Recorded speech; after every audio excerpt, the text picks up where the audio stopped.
Good evening, everybody. Evening? Afternoon? Whatever. We're off to a great start. Welcome to Commentary's We're Magic off. Stream on the road to Slogfest. Card ratings? Yes, we're off on the road to Slogfest. On today, Saturday, July 27, 2024, I am as always Grandpa's. Big Cheese? Cat and It's actually evening for me, and I'm Ivory. East Coast time isn't real, it can't hurt you. Only Pacific matters. West Coast, best coast. And this is why the rest of the country looks down on you. I thought it was because we were at the beach. No, it's just California. Washington is fine. Yeah, you're right. Actually, it's just San Francisco and LA. San Diego's pretty chill. Can confirm. No, I mean, the rest of the country looks down on just San Francisco and LA. Right, that's what I mean. San Diego's pretty chill. They can be there. They're just jealous of the Tenderloin. No one is jealous of the Tenderloin. Even the Tenderloin sits there, tries to wear it like a mark of pride, and then is like, dang, maybe not. So what are we doing today? We're talking about cards.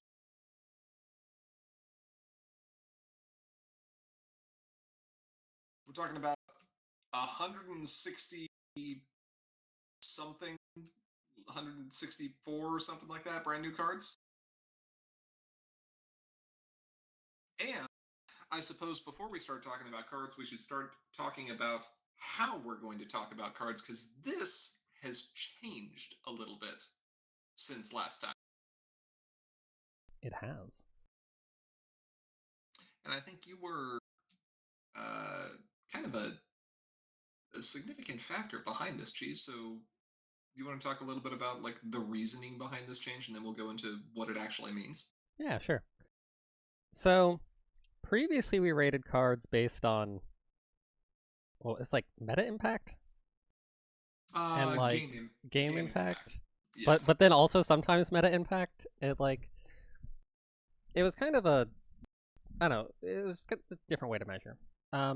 And so we felt like changing. And what we're going to do now is rate on two different scales and then choose the lower of them. So we have game impact for the card, like what is the card actually doing. And then we also have deck impact of like, what's the like best deck this card's going to be in, or the best set of decks this card's going to go in. And then how are those decks actually going to perform? Because if you have a card that like resets the game, that's huge game impact. But it costs like 10 or something, or it's just like unplayable. It's an irrelevant card. So not very useful. It restarts the game, and then you go back to playing your very slow, weird combo that is going to get eaten by any aggro deck that can bother to score a point. Yeah. It's like, oh, I guess I need to play it again. Oh, look, we're out of time. I too like to play aggro decks that can't be bothered to score points. Yeah. So we have these kind of two levels, and you try to like, you set it up in your mind such that you're trying to get at the highest score.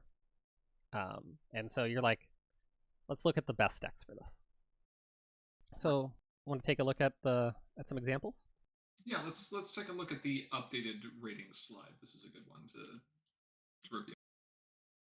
Yeah. 6 levels. Oh, the 6th level is means we did something wrong. Or I guess the 7th level, because we had used to have 0, yeah. Right.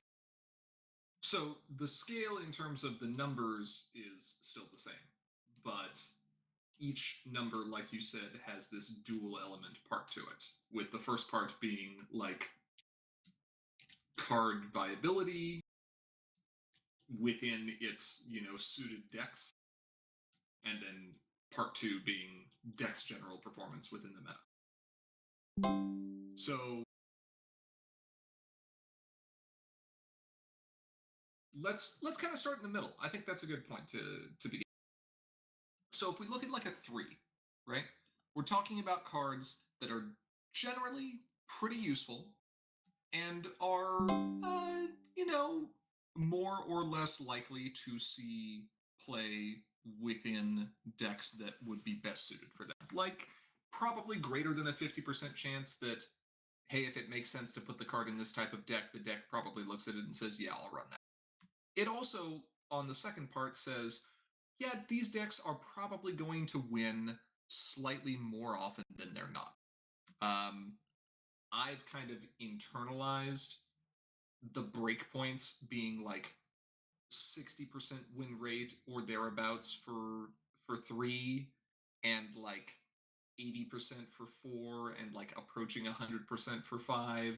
Or, we're talking about these decks playing against just an average deck in the meta, not playing against top tier. Yeah.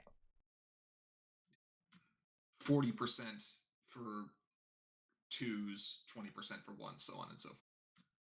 So Princess Mask, yeah, if you're playing white aggro, you know what? Princess Mask, not a bad choice. There's still some good white changelings. It makes sense. Greta, it's not Rainbow Dash Loyal Pony, but it's pretty good as far as movement goes. So if you're playing blue aggro, Greta's, probably going to be a reasonable enough thought. Aura, there's your favorite right there. If you like some randomness and some pink, I'm gonna make your day just horrific. Random.deck. With the Devil Babby. And then Princess Combo Meal. Go yes, ahead. But the problem is the other half of this component, Poppy. I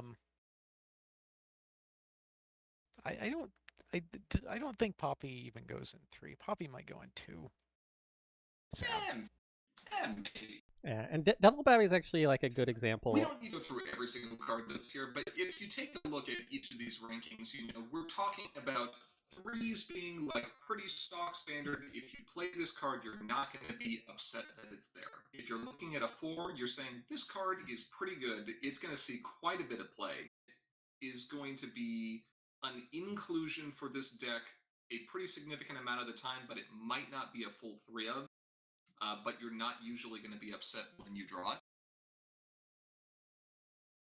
A 5 is going to be, if I'm playing a deck that would benefit from having this card, I'm going to run a full 3 copies of it every time. It's hard to think of a pink deck that has Sacrificial Friends that's not going to run a full rack of belly flops. It's hard to think of a control deck or a combo deck that's not going to run a full rack of Mistmains, Grogars, Swinging Wonders, same thing.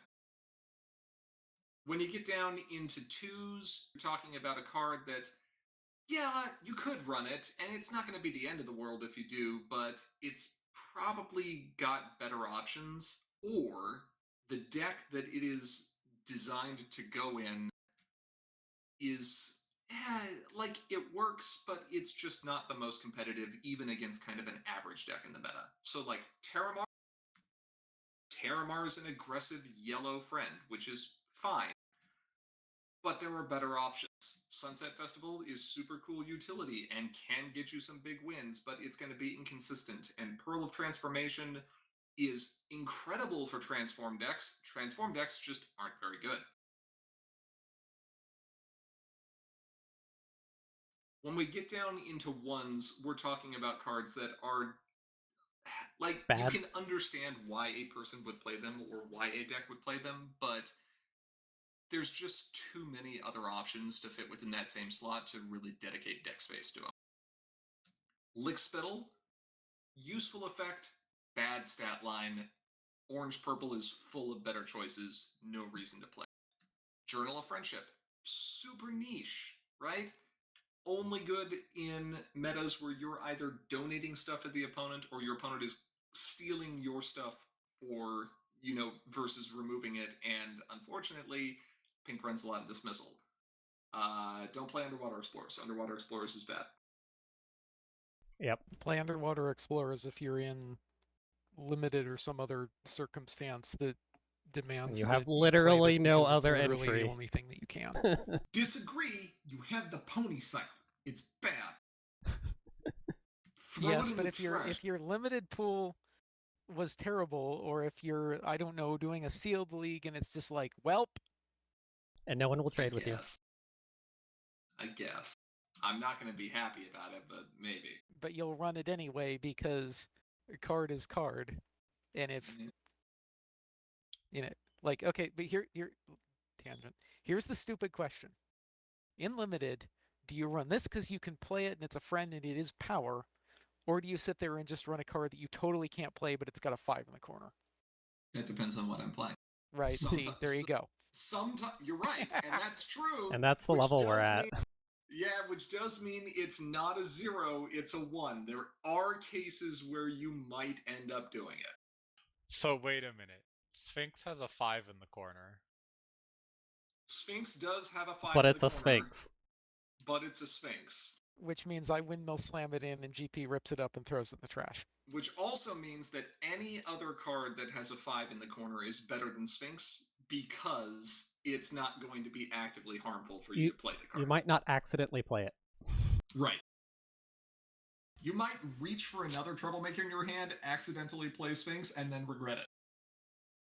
So Sphinx is a 0. Also, welcome, Bugle. Hi. Hello. I'm here for like 45 minutes. Good So night. we're gonna get through the mains. Gotta get through the whole set in 45 minutes. Let's go. I didn't even rate it that fast. Nah. So, then we have 4s. Very desirable. Like, Flash Magnus Shield. If you're running Blue Farm, you're running that. And it's impactful in the deck. And Blue Farm does pretty well, so. These kind of cards. I think someone would argue it hasn't done well enough. It's done well enough to be a 4. If he wanted it to be a 5, he should have done better. Yeah, we had like a 2nd place Continental finish, right? Yeah. No. Top 4. Top 4. The previous years it did, but yeah. Oh, way back when, yes, he did get a 2nd place once, Yeah. yes. Some of these are, there was a time at which, because, metas constantly change, but.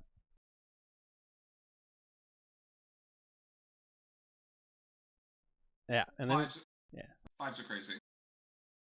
These are cards you are tired of seeing, basically. I mean, kinda. A pink deck without belly flop was, basically non-existent. Like, there were a few, if like all your friends were big, or you didn't have friends. Or if Melted Expect or Heatwave was actually secretly the better deck. That was stupid. I mean, you just run both. To be fair, you only ran Heatwave. Your main was your main was belly the belly flop. Oh, that deck, yeah. That was so dumb. And then, 6s, just look at stuff that you can't play for legal reasons. And ban list. Yeah. Rainbow Shine did nothing wrong. Then why is she looking so happy next to ban list? You are correct. Rainbow Shine would not be a 6 because we are going with the lowest ranking out of these 2 elements here. For the record. Hey, I see where this is going. Don't be hating on my girl. No, I'm not hating on your girl. Rainbow Shine is still perfectly fine, but she's not a 6. I'm hating on your girl. Rainbow Shine's trash. I mean, 0. she's really not. Wow. Dang it. I mean, let's be fair. She's a 1. She's a 1. Rainbow Shine is a 1. Yeah. That's okay. But she still gets banned because gotta hate. Haters gotta hate. So while we have not scored each of these aspects individually, we've kind of thought about it inside our head, and we'll talk about it, and I'm sure yell at people here. And more importantly, this means that Sim is now ranking from a meta prediction perspective. There might be another content generating crew that also happens to rank from meta perspective historically, so Diamond Songs blog? No, I was thinking of CC and Flitter. Oh, okay. Also, CC and Flitter when? Wait, when was the... What was the... Not you two. Mm-hmm. Hithrock has been getting on me about that. Yeah, well, you can't show up here and participate in Slogfest and not get some stuff thrown your way, so, like... This is the price you pay. Anyway, the last Slogfest we did went for 7 hours and 10 minutes, so let's get going. Yep. Wasn't the last Slogfest for 12 cards? Not that one. The last no, real Slogfest. that was Sloshent Fest. Sloggant Fest, yeah. Slosh Fest, I love it. Well, hey, you'll not have me around for most of it, so it'll go faster. Maybe. But we are talking about the main, so this will last an hour and a half. And with All that, right. the Speaking first of main. mains, I really like her. I really like her main, yeah. Misty Bright Dawn, you win some, you lose some. Start side. Unicorn, home limit 3, 1 blue power. At the start of a face-off involving this card, turn this card over.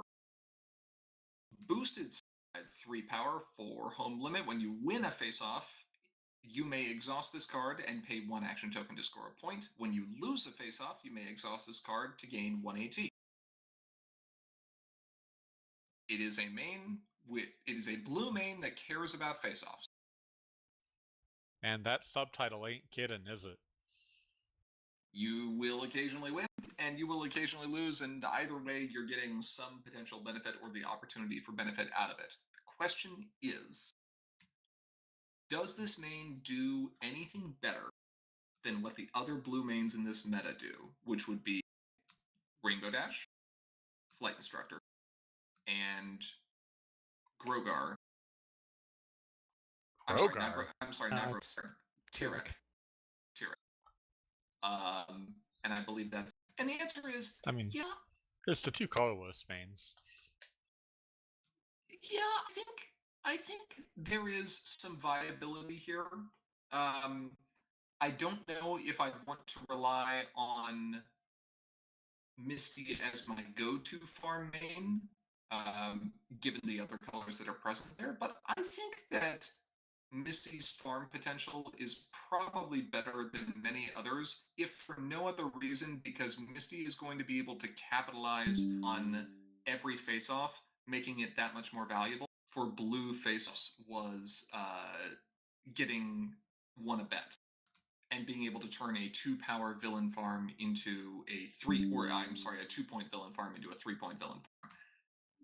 Misty's probably still running 1 a bet when she's trying to farm, meaning you can turn 3 points into 4 points or 4 points into 5 points.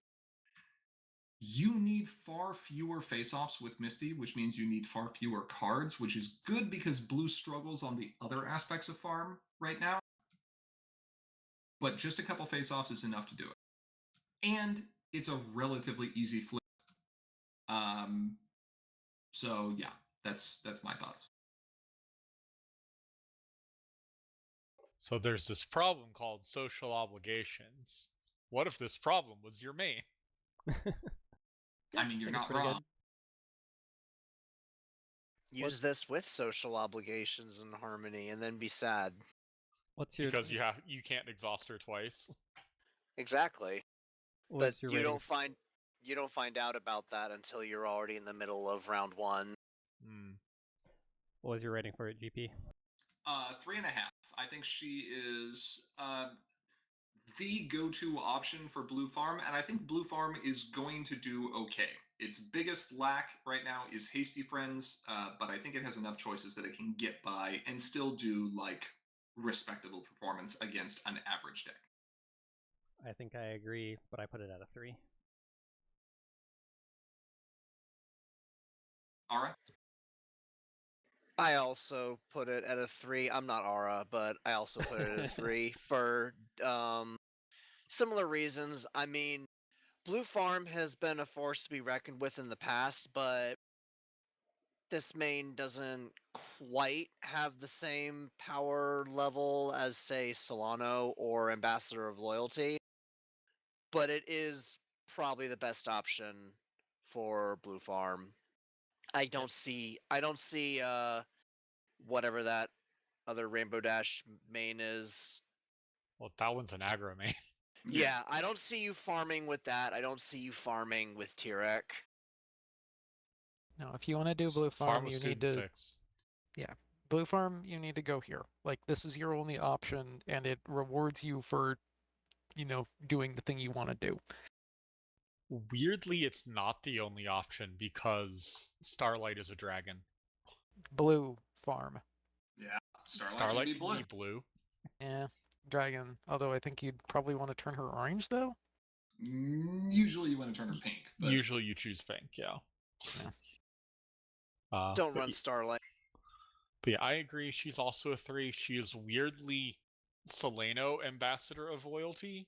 Kind of somewhere between those two cards. Okay. Or you ranked her a 4, I think? She's getting a 4. All right. Yeah. Okay. I worry she is actually worse than either Solano or Ambassador at doing their job, though, because she's kind of in between. You know why I don't worry about that? Because those cards don't exist in this meta. Dang right. I guess we actually didn't say that. We're talking about core 4.0. Yeah. Yes. Okay. Next main. Haha, it worked. Sunny Star Scout. Stronger together. So main phase, so your flip condition, main phase, while there are 2 more friends of this card's problem, and at least 2 of those friends do not share any traits, turn this card over. And they don't have to be your friends. Boosted side, home limit 5, and exhaust this card to put a +1 power counter on one of your friends. If that friend is frightened, unfrighten it. So slow power gain over time, and unfrighten, which matters sometimes. But for free, I mean, that can be pretty good.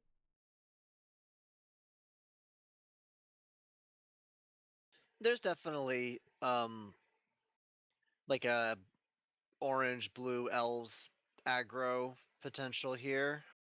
Oh yeah, I absolutely agree, especially because blue probably has one of the strongest brand new disruption packages post rotation.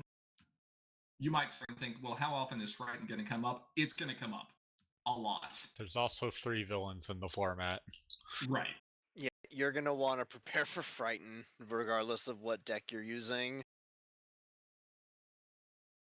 Yeah, worth noting, we've talked about it with this card, you can put counters on face down cards and they will stick there, so that's how the card is templated like it is. Yeah. I used to be a lot warmer on Sunny. I was originally going to give her a 4, and I've only given her a 3, simply because I think the meta is in a point where she's a little too fair. Warmer on Sunny. I'm at a 2.5, just because I think there are better decks. Also 2.5. I'm gonna go back to the old scale a little bit here, but I'm looking at this ability and I'm just like, this does not seem like a particularly good use of a main.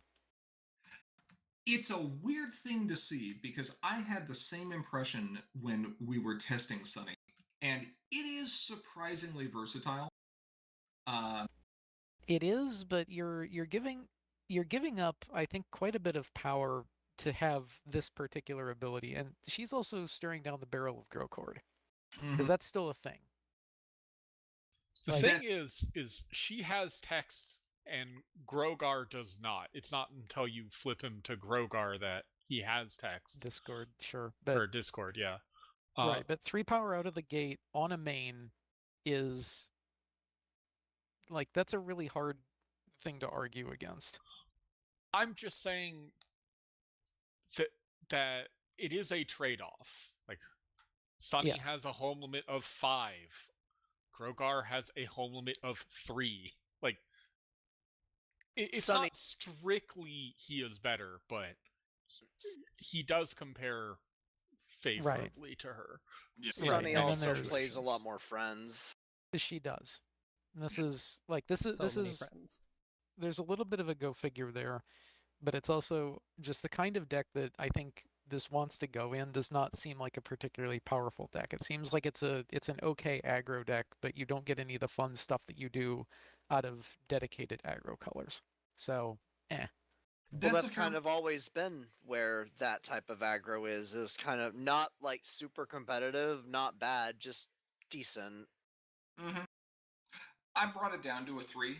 I think that's fair. I'll tell you the biggest reason why I think that is the spot where she belongs right now is she's definitely best in blue-orange, and blue-orange, even with many, many upgrades, still has the softest disruption package, and also does not have stellar options against resources right now.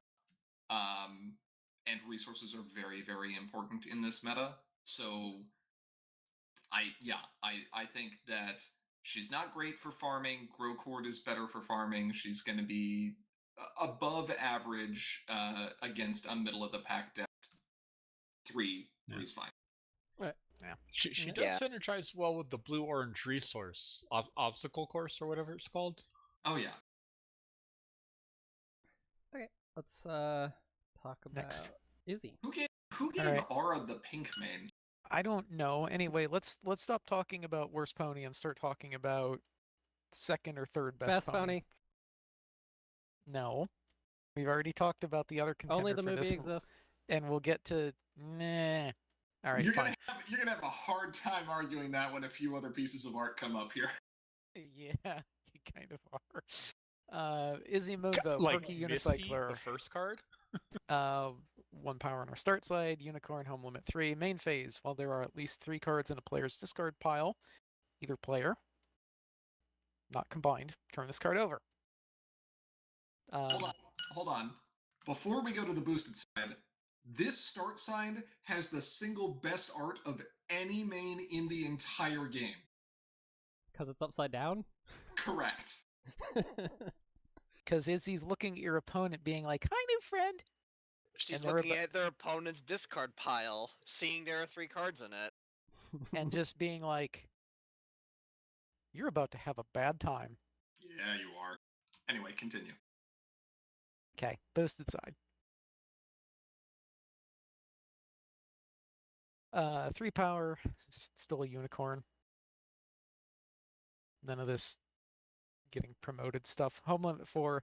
Main phase, exhaust this card to put a friend or resource from your discard pile on top of your deck, then shuffle the top 5 cards of your deck. While this card is exhausted, your friends here have +1 power. I actually totally forgot about that second ability. Yes, because you look at the first one and you're just like, The second ability that's very relevant. It's still. Almost totally irrelevant. It does matter. You are wrong. No, it matters. you are definitely wrong on that. It matters for entry, but it matters for Unity 15 is what it matters. It matters for Unity 15. How did you play a still partying deck with this and forget about it? Because it didn't matter. Partying in there. Yeah, there's only one still partying in there. It doesn't matter for that deck. It matters for mono pink still partying. But yeah, this card is cool. Anyway, it gets you things back. But tell us about your new pink overlord. Yeah, do you want the actual answer to that? It's not Zipper Misty. That's not a pink overlord. I mean, Zip is. She has pink accent. Zip does have pink.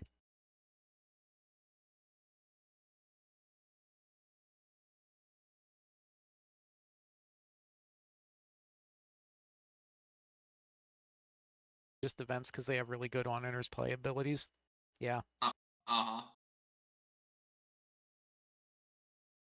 And I think I do think I have to agree with Cheese here. There's 2, I think, very different uses for the second ability. And I feel like the Unity use is going to be way more common than the one where you're trying to get this power to confront a problem or something. Oh yeah. You are not wrong about that. For the second ability, absolutely. You're like never moving Izzy up. Right. Like there's cases I could see where you would do this, especially if you've got some way to immediately exhaust her. That might be a very funny thing to do if you're like loading up on a single problem to disincentivize a face-off. But I don't know that the kind of decks that want Izzy want to be doing that, and that seems like more of a, well, I guess we're here, I might as well do what I can. Desperation tactic. Mm-hmm. I think pink is probably one of the best positioned colors right now in this new meta to do just about any role. I think pink is pretty spectacular when it comes to farm, although I wouldn't use this main. I think it's exceptionally good at mid-range. It's very good at combo in a number of different ways, and being able to, and it's good at control too. If you want to go the control route, we'll talk about some cards later that work just as well with Izzy recursion as they do with a few other options. That first ability is just absolutely nuts. And with Skystar rotating out, who had basically dominated the meta for just way too long because of the ability to get color wreck and belly flop fodder early, I think Izzy is going to stand up and fill that role very nicely. I see her being absolutely a top tier main choice for a number of different decks right now. I've put her at a 5. I have her at a 4. Which aspect of her do you have her at a 4 for? Deck. I don't like. I think the decks are very good, but I don't think you're like at 90% territory. There is a deck that wants this. You that haven't deck seen is the probably combo good. lists. I have. That being said, this does not dent the. This doesn't dent the meta so hard that this is the only pink main that's going to show up. The others are still going to be here.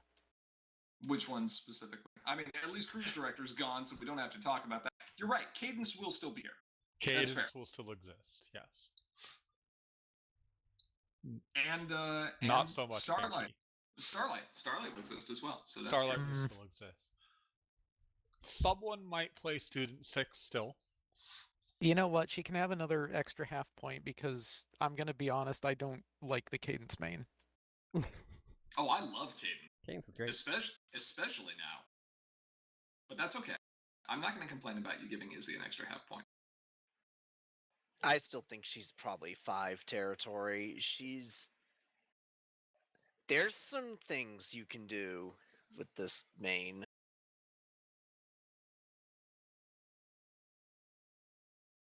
Bugle? So there are 2.5 reasons why she's a 5. The first is she is incredibly easy to flip, and that's important for your mains. That's why one of the reasons Skystar was so dominant. The second is recurring your key pieces, as long as they're friends or resources, is incredibly powerful. And the third reason is, as you said, Unity 15. Or the half a reason, rather. Okay, next card. Yeah. There's also delicious, stupid, degenerate position you can get into here where it's just, oh, I exhaust to put a friend or resource from my discard pile onto the top of my deck, which consists of exactly 1 card now. Yeah, and then you draw it and you score 15 points. Darn shame. Mm-hmm. Yeah, there are 2 combo decks right now that are using this main, and there are reasons for that. Right, so there's that, and then there's just I'm just going to keep getting the 1 card I want back over and over. Oh, sure. The value mid-range play with this main creates some of the most fun lines of play I've ever seen in the game. It is fun. They're fun, yeah. I am very biased against Pink-Orange. I understand this, okay? I've never been happier to play Pink-Orange than with this main. Okay. As a lifelong Pink-Orange player, yes, Pink-Orange domination, please. Okay. Remember, buy some apples? Yeah. Next card? Go for it, Ivory.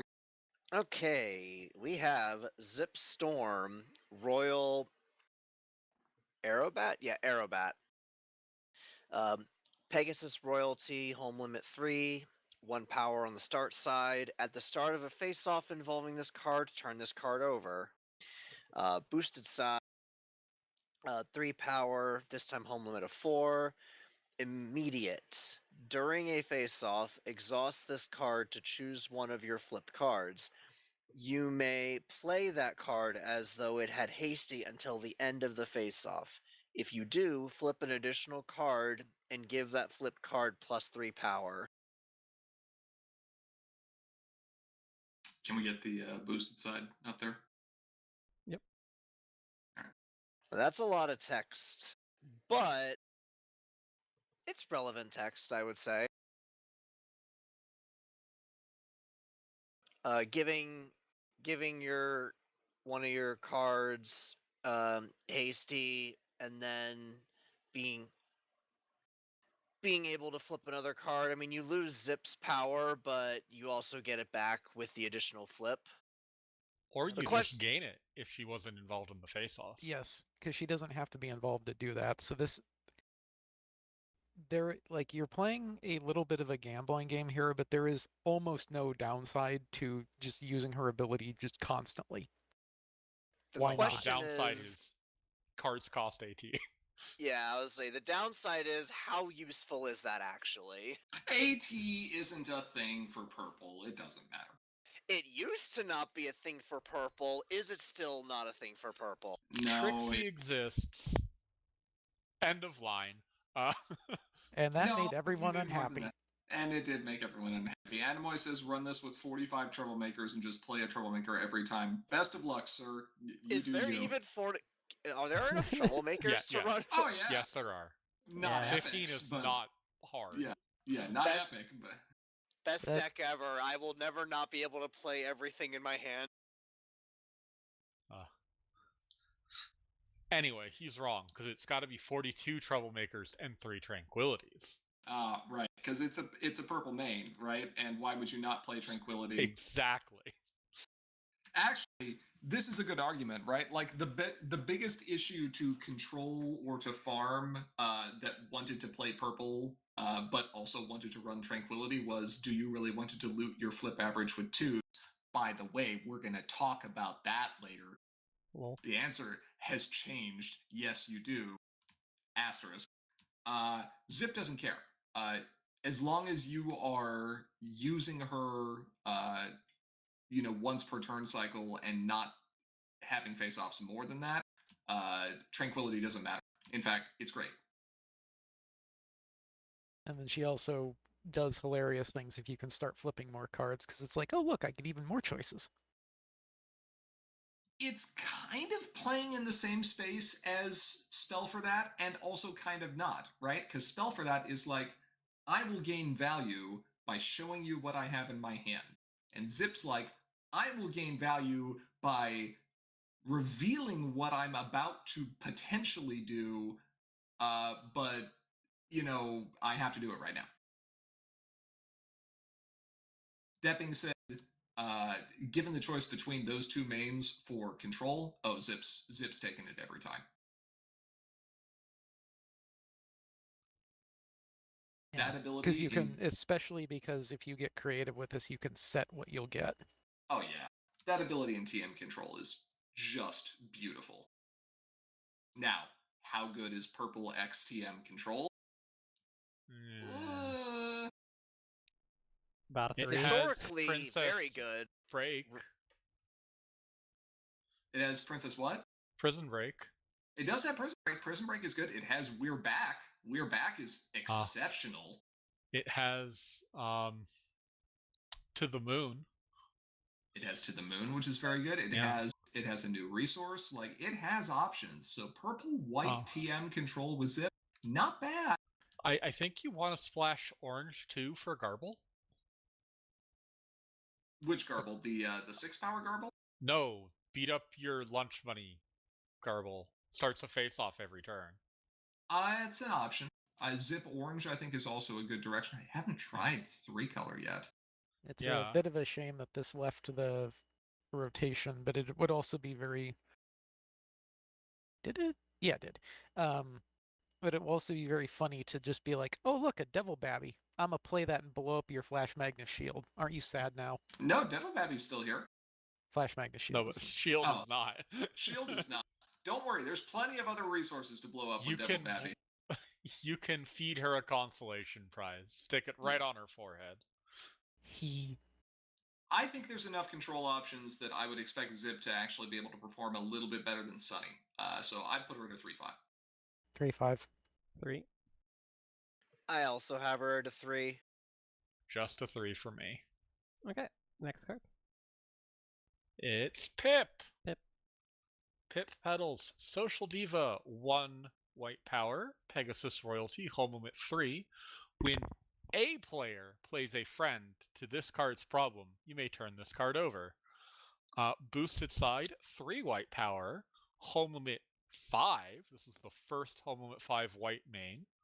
When an opponent discards or retires one of their friends, you may pay 1 and exhaust this card to put that friend into play here under your control.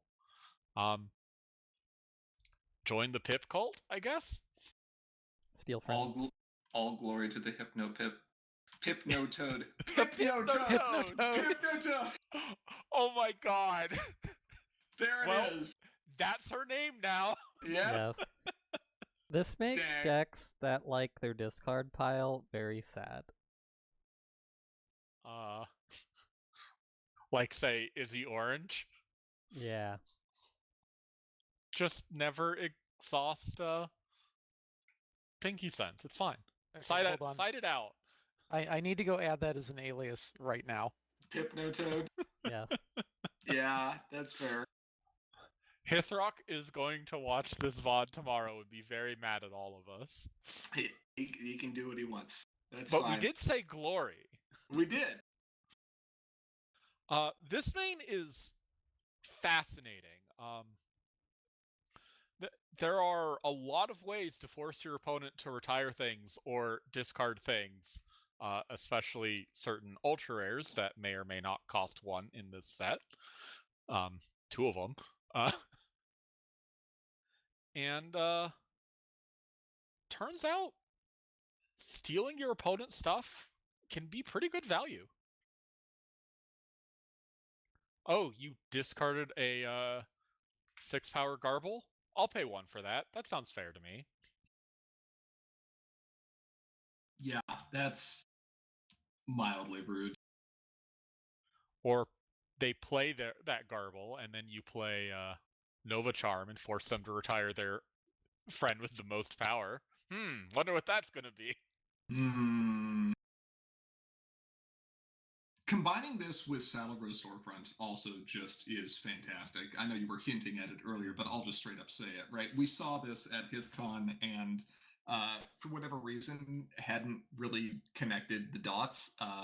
Yeah, gaining 1 AT with your main that has an activated ability that costs 1 AT, or a triggered ability that costs 1 AT, rather, turns out that's pretty good. Turns out it makes your opponent very paranoid. Yeah, it really does. Also, turns out that I think Hithrock was right. Pip in isolation is a mid-range main. Pip becomes control with the addition of secondary colors. Yes. If you want to play mono white control, I think you're going to be better off with Chrissy. If you want to play mono white Pip, you're going to be able to do some really stupid stuff, but you're going to go fast. And make your opponent sad. Yeah. Is it Yonabar fast, though? No. It is not Yonabar fast. Well, Yonabar is aggro. Yeah. So you are at least playing different playstyles. That being said, you can totally get some good value out of this. If you just run the efficient white cards and then every now and then get a bomb from your opponent because they had to discard it or retire it, yeah. Like, or you played a 0 bars, yeah. Or you played a 0 bars, which caused them to discard or retire it. Yeah, it's not bad. That being said, it's tough to see how she's going to end up doing against some of the less interactive decks in the meta, and that's the only thing that has me hold back on her to a 3. Yeah, I have her as a 3. So I actually think she's very good against the less interactive decks in the meta because she can seal your combo pieces. And then you need to get them back. It's fair. But if you're trying to get them back by dismissing them, I mean, you've got Izzy there, so. Sure. But she's got Fit of Peak. At That's least true. she should have Fit of Peak. Hithrock has learned she needs Fit of Peak. Yeah, a little bit. I have a 3/5. So I have given her a 4 because I actually think she is the main to go up against the non-interactive decks right now. Like, I would rather have her than Chrissy. I still have her at a 3. Yeah, that's one of the rough things there, is that your other options here are less than good. Chrissy's fine. There is nothing wrong with playing Chrissy Control. Yeah, right. I think Chrissy Control is real, and I think Yonobar Aggro is real too. We're just not going to talk about rarity. She can stay over there in the corner. Correct. Yeah. Don't worry about it. Don't worry about it. Don't worry about it. Last main. Last main. Then I'm taking off. All right. Oh, right. I retract my statement. No, I'll leave my statement about worst pony. Ooh. Second worst. Ooh. Hitch is okay. Fight me. Hitch is fine. He's suffering from chin syndrome a little bit, but that's okay. Okay. My main problem here is that I really should have turned the boosted side of Pip Battles. I should have made the subtitle larger than life.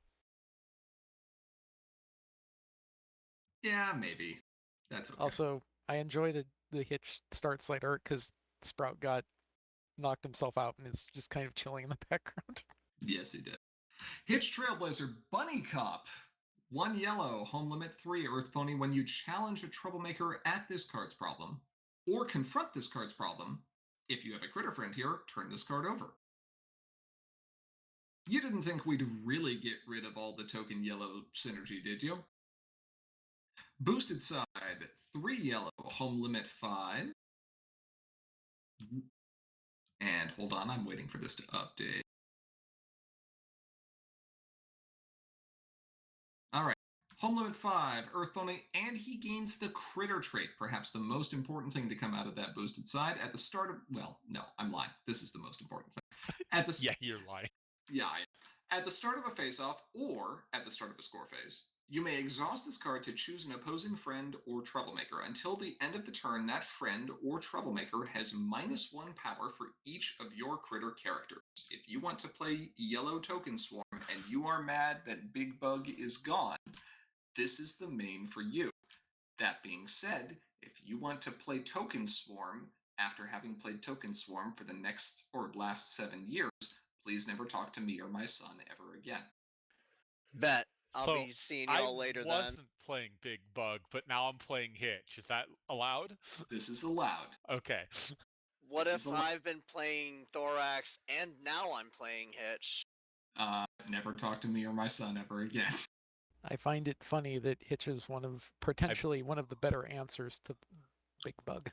I believe you mean never talk to you or your sonny again? Yeah, that's true. So I know we've got this line on here about being able to reduce the power of troublemakers, and that is going to come into play, under certain circumstances, because Farm is actually a pretty viable archetype post-rotation for basically the first time. Weird, but it exists. That being said, Hitch is a bully. Hitch is a bully? He's a cop. What do you want? I believe the line is all cops are bunnies. That's the line. All cops are bunnies, correct. Izzy did say is an unhealthy power dynamic. Yeah, a little bit. So if you've been used to yellow mains running a lot of tokens and then being like, don't worry, I'll end the game quickly, I have bad news for you. You're going to sit there and suffer. Again and again and again with Hitch. And he's going to drag things out, and you're never going to have seen as many -1 power counters unless it happens to be against Unipink and Cursed is on the other side of the table from you. Right. Hitch used to be much worse in terms of like he was stronger and the games were worse. Now it's a little bit more controlled. That being said, losing that power at the start of either player's score phase or at the start of either face-off is still just really rough. Hitch can play aggro too. That's the thing, right? Is his disruption is coming from making all these bodies or getting all these token friends, or all these critter friends, which already have a lot of synergy. And he already counts himself, so you're already able to use him disruptively. Hitch is the master of playing face-off chicken in this new core meta, and it's going to drive people up a wall. At least as long as your opponent is not running orange with the exhaustion effects. Correct. Then Hitch is very sad. Yeah, the real fun thing is when you let them confront the problem, and then you exhaust Hitch. Right. Start a face-off? Sure, no problem. Started the face-off? Now you have a problem. I don't see Hitch performing any worse than a 4. I think there's too many options that are going to mess with the opponent for that to be any lower. Yeah, I think 4 is legitimate. Yeah, I'm also thinking 4. I used to think Hitch was the best main in the set. Izzy has proven me wrong. I wanted the best main in the set to not be pink for once. It was pink, sorry. Yeah, I have a 4. Yeah, he's a very solid 4. I have a lot of fun playing him, but I would. All right, let's keep going. And that's all the mains. Yeah, we're done with the main. I have to go. I will watch the rest of this later, and I hope you don't die of thirst. Okay. I am going to ask you to come, or to, like, if you can make it into chat somehow, and I don't know how you could, defend your answer on Masquerade Mask with the existence of Prisbeam Lantern. I think you're wrong. I'm just calling you that right now. I think basically any other Magic Restored card is better. Yeah, except you didn't recommend a Magic Restored card. You recommended a card that just costs 2 and doesn't double its trigger, and that's the problem. That's fair. Very well. It can have a 2. There we go. That's all I wanted. All right. Okay. All right, cool. Fountain. Anyway, go have fun, everyone. I will see you all later. Bye. All right, bye. Fountain, knit to win it. 3 cost, 1 rack, 3 power. Magic Restored, which I guess this is the first time we've actually seen that. So when this card enters play, put a magic counter on one of your cards. While this card has at least 1 magic counter on it, it has competitive 2.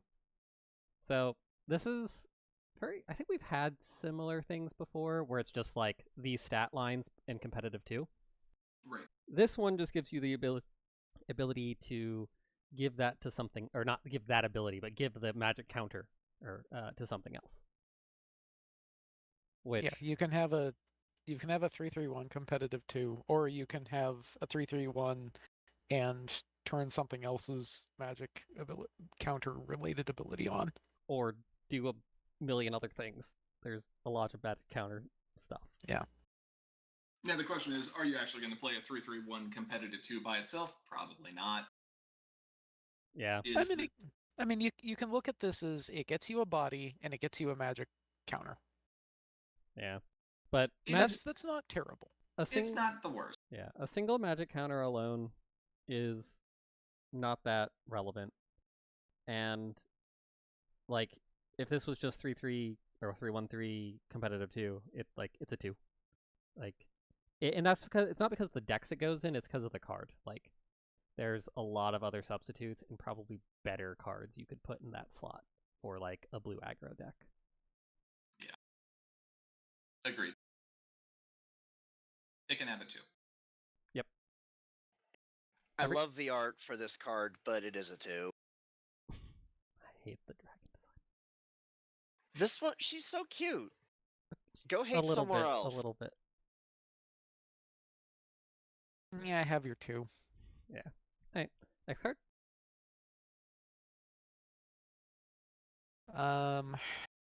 Marcel, Counsel from Abroad. 2 power, 2 cost, no wreck. Blue critter. Immediate. Retire this card to move your main character. When this card is put into your discard pile from play, you may pay 1 token to put this card into its owner's hand. So the previous thing was the start of one cycle. This is the start of another cycle. And a body that incidentally lets you just randomly move your main at immediate speed. It's pretty spicy. I like this. Tasty. Mm-hmm. It's a critter, which means it synergizes well with Hitch, right? It's a unique card type with only 1 trait, which means it works well with Sunny. And it plays very nicely with colors that already have synergy with blue, like with Cadence, who also enjoys being able to play friends, but doesn't necessarily want to spend AT to move herself without getting extra value out of it.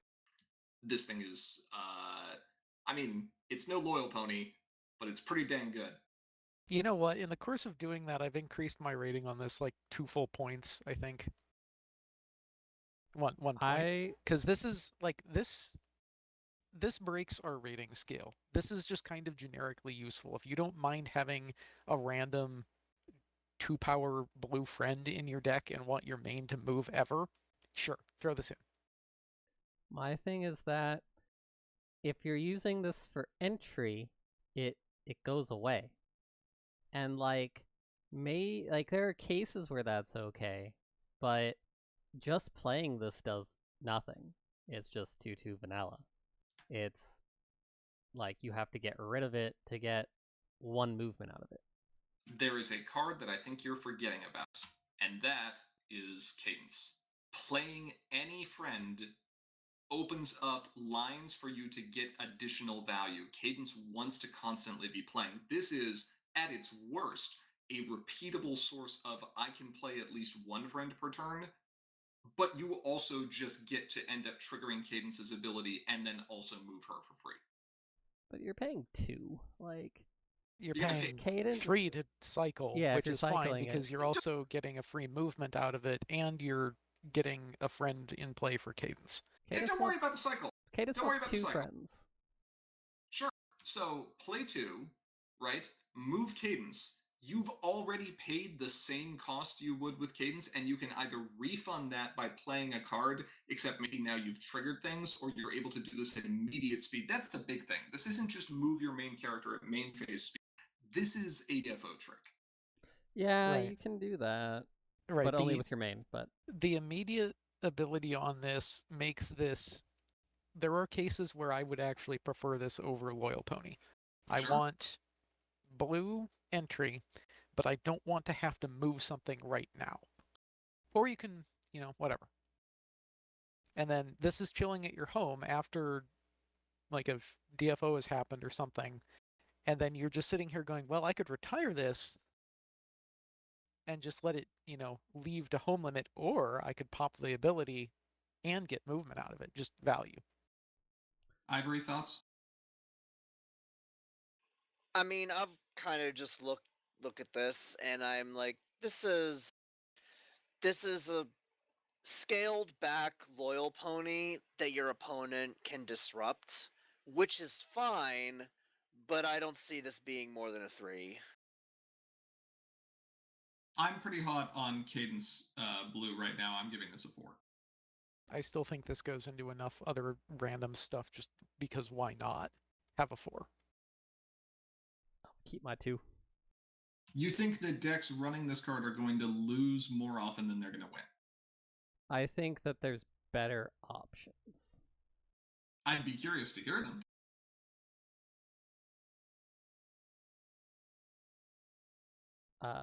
Don't have it off the top of my head, but anyway, I'm just for either for entry or for movement. All right.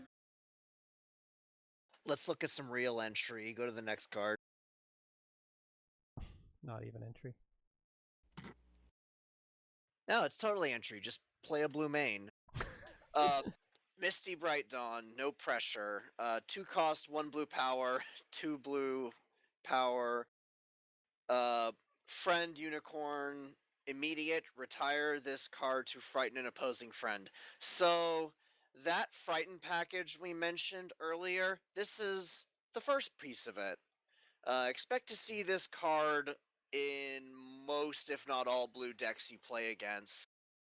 Is it going to win them the game? Not necessarily, but it is definitely a card that you will see this card. Yeah, there's no real reason for most blue Frighten / aggro decks to not include this, so yeah. The reasons you don't run this is you found something else that your deck needs more than this piece of the Frighten package. And that's the Frighten package is kind of compelling, I think. I think that even it's interesting for blue aggro just as a disruption piece. Like, oh, I DFO'd and now I have this sitting at home, so you have to account for this when you try to DFO. Oh, absolutely. And because it's immediate, it's just going to sit there staring your opponent down menacingly while they're like, crap, now I have to set up at another problem, except they're just going to frighten it. You can also do like that. You can do really weird things or really rude things like trigger this on your opponent's turn with moving out and then get a free move out of one of your characters too because it's on a different turn cycle. Yep. I think it's a solid 3. Yeah, I'd say this is a 3. 3. I'm a little hotter on it. I gave it a 3/5. All right. Is that just because of the Frighten package? It is primarily because of the Frighten package, yeah. All right, fair. Yeah. Okay, next one.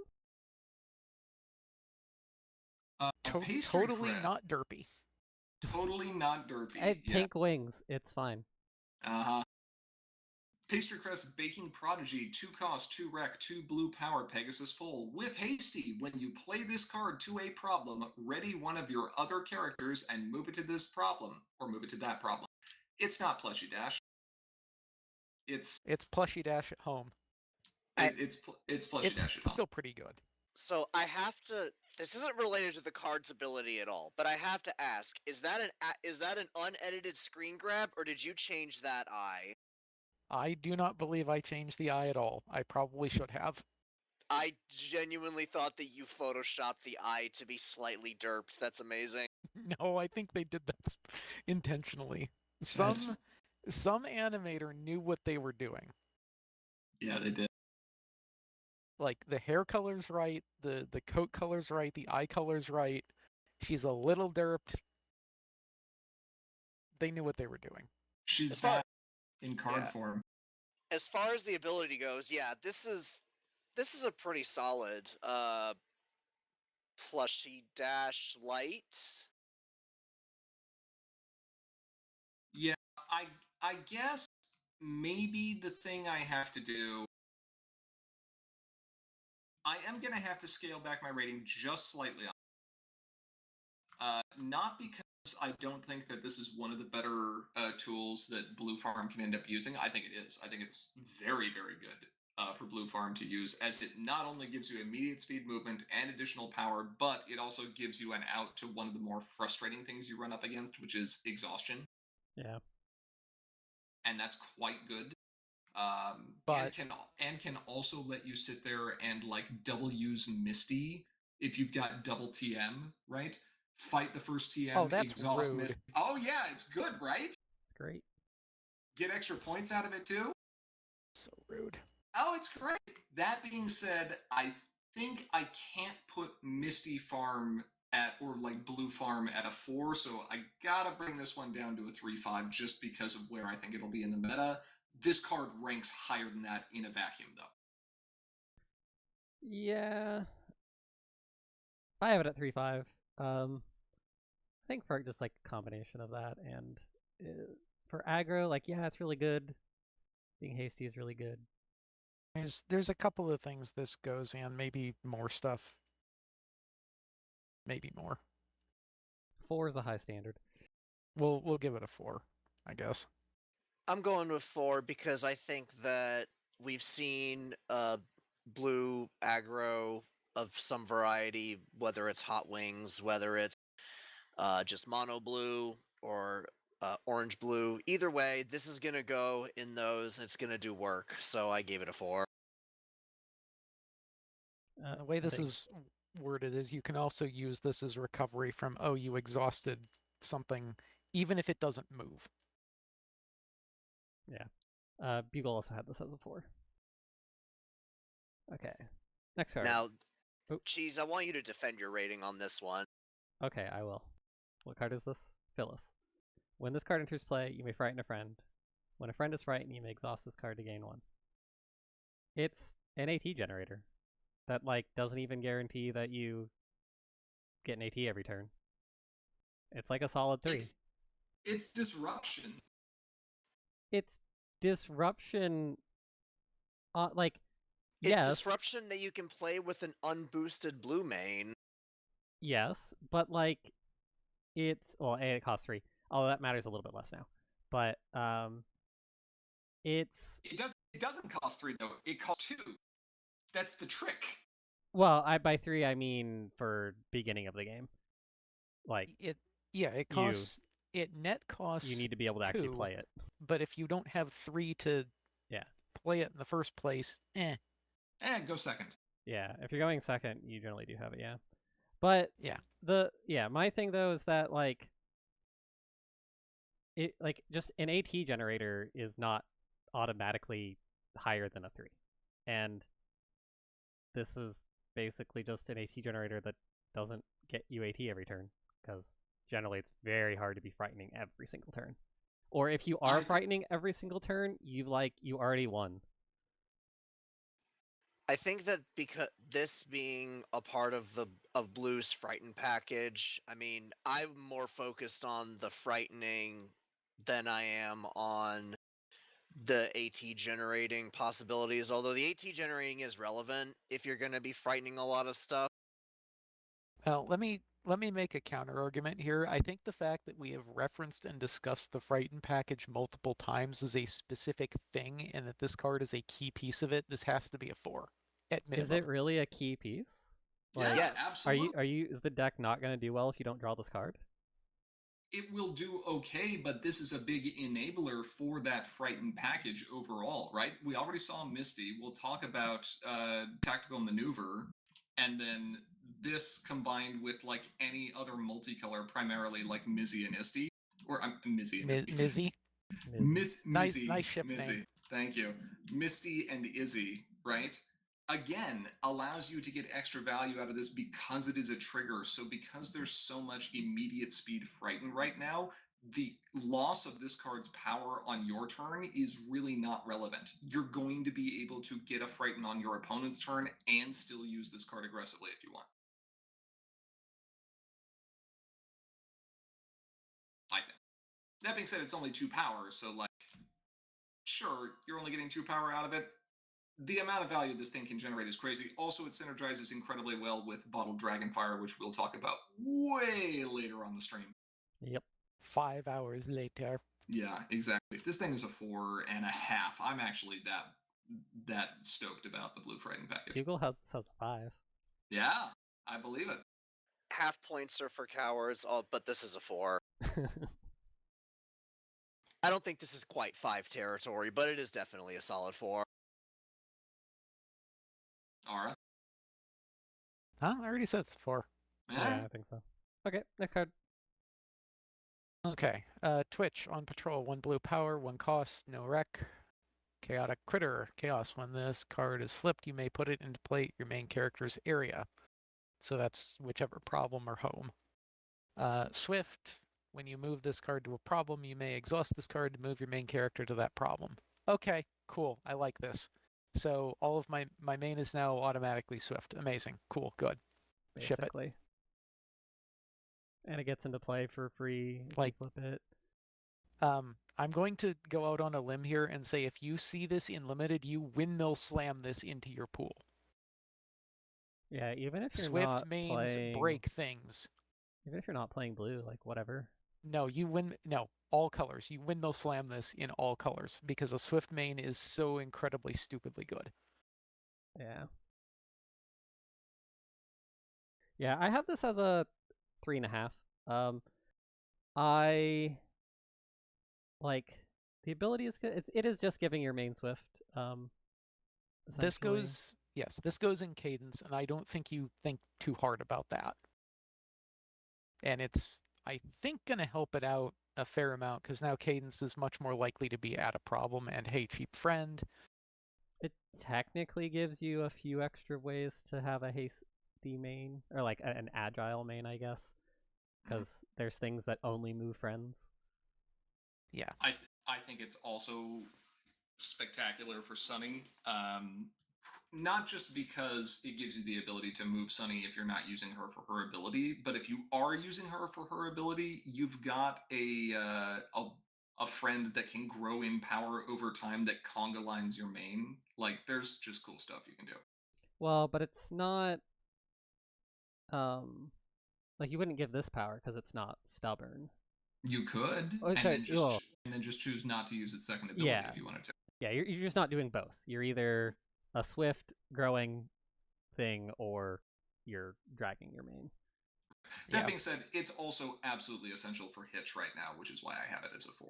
Hitch Blue, if you want to play Hitch Aggro, you're running this. You're also running the other one we talked about. Yeah, I have it as a 3/5. There's multiple decks that want this. They're probably going to be good. Have a 4. Yeah. Cadence likes this. Flight Instructor likes this. Hitch likes this. Sunny likes this.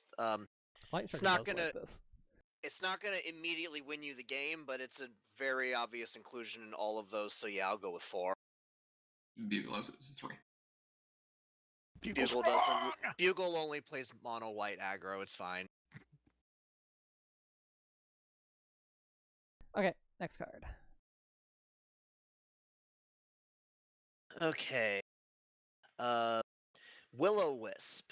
You said a bad word. Oh, peeved. Cost 3, 3 blue rec, 3 blue power, unicorn full friend, magic restored. Opponents pay +1 to rally friends for each magic counter on this card. I wanted this to be higher rated than it actually is, but because like there's so many good magic restored cards, I think you would probably much rather use them on other friends instead.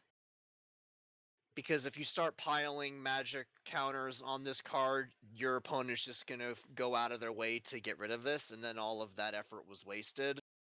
Yeah, this is kind of complicated because I don't think this card is just attractive enough, and that's, I think, what kills it for me.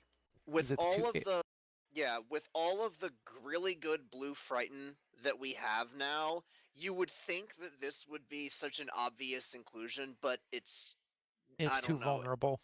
Yeah, I think having just 2 magic counters on this makes this like your opponent in a Frightened deck. Like your opponent kind of has to answer it. If you're running it in the Frightened deck, yeah. And I think that the deck's best home is where it was originally being tested, which is the 4-color Allura and Twitch deck. But that was also when Allura and Twitch was absolutely crack. Yeah, I am not optimistic about the performance of the Frightened deck. One of these should have existed since like Canterlot Knights, and it's never seemed to work well. Prove me wrong. No, I agree. There was one Frightened deck that was floating around. It was a player from Quebec. I cannot remember his name for the life of me. But no. I'm not saying that they didn't exist. I'm just saying that I don't think those decks have ever had a particularly good record. Like, you can absolutely build something with Tyrek and all of the annoying, frightened stuff, and what is it, Grogar's Lair? And the Frightened package and all this other junk, and I'm like, that is a deck. I'm sure it is a deck. Is it going to do well based on historical performance? No. But Phyllis. Maybe. Like if you're saying that you're voting the slow because you don't think Frightened decks work, then like you have to rank. You have to rank Phyllis slow too. So I think that the Frighten package that we're seeing works well in conjunction with other blue strategies. I think if your only goal is frightening everything, I think it's a lot worse. Yeah, agree. That's basically where I'm going with this.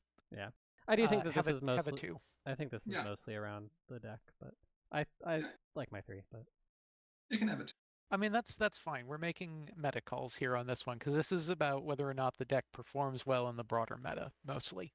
Yeah, and Beagle had it too. Yeah, I'll stick with 2. Okay, next card. Zoom. Zoom, zoom, zoom. Zoom is the blue one. So this is Zoom Zephyrwing, Point Guard, 4 cost, 2 rec, 4 blue power, Pegasus magic, restored, immediate, remove a magic counter from this card to move this card. Who remembers Holly Dash? Yay. I remember Holly Dash. Holly Dash was a 5 back in Premiere, right? What are those last 3 words again? Back in Premiere. Yeah, that's the only thing. That being said, I can see a world where Zephyrwing is combined not with a full-on Magic Restored package, but just a little bit of extra splashing in there. Because if you tell me that I get to move a 4-cost friend for free at immediate speed, that's some value. Yeah. This is like, you compare to Thunderlane.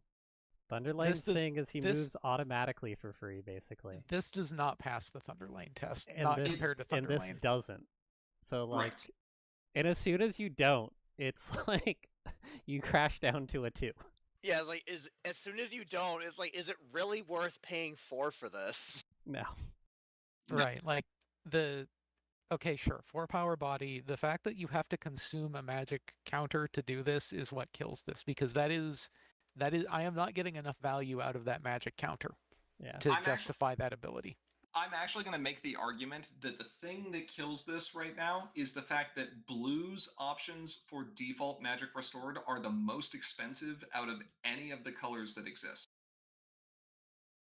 Because blue's payoff for having magic counters, which we'll get to later when we talk about events, actually works better with this card than it does almost any other color's options. So being able to run this if you had another method of enabling Magic Restored or working with those magic counters, I think would be fantastic. If blue had a couple methods of like 2-cost generating Magic Restored that weren't the generic card, I think you can do something with it. It doesn't have those yet. It's a 2. I'm still going to argue that the opportunity cost here is too high. Have a 2.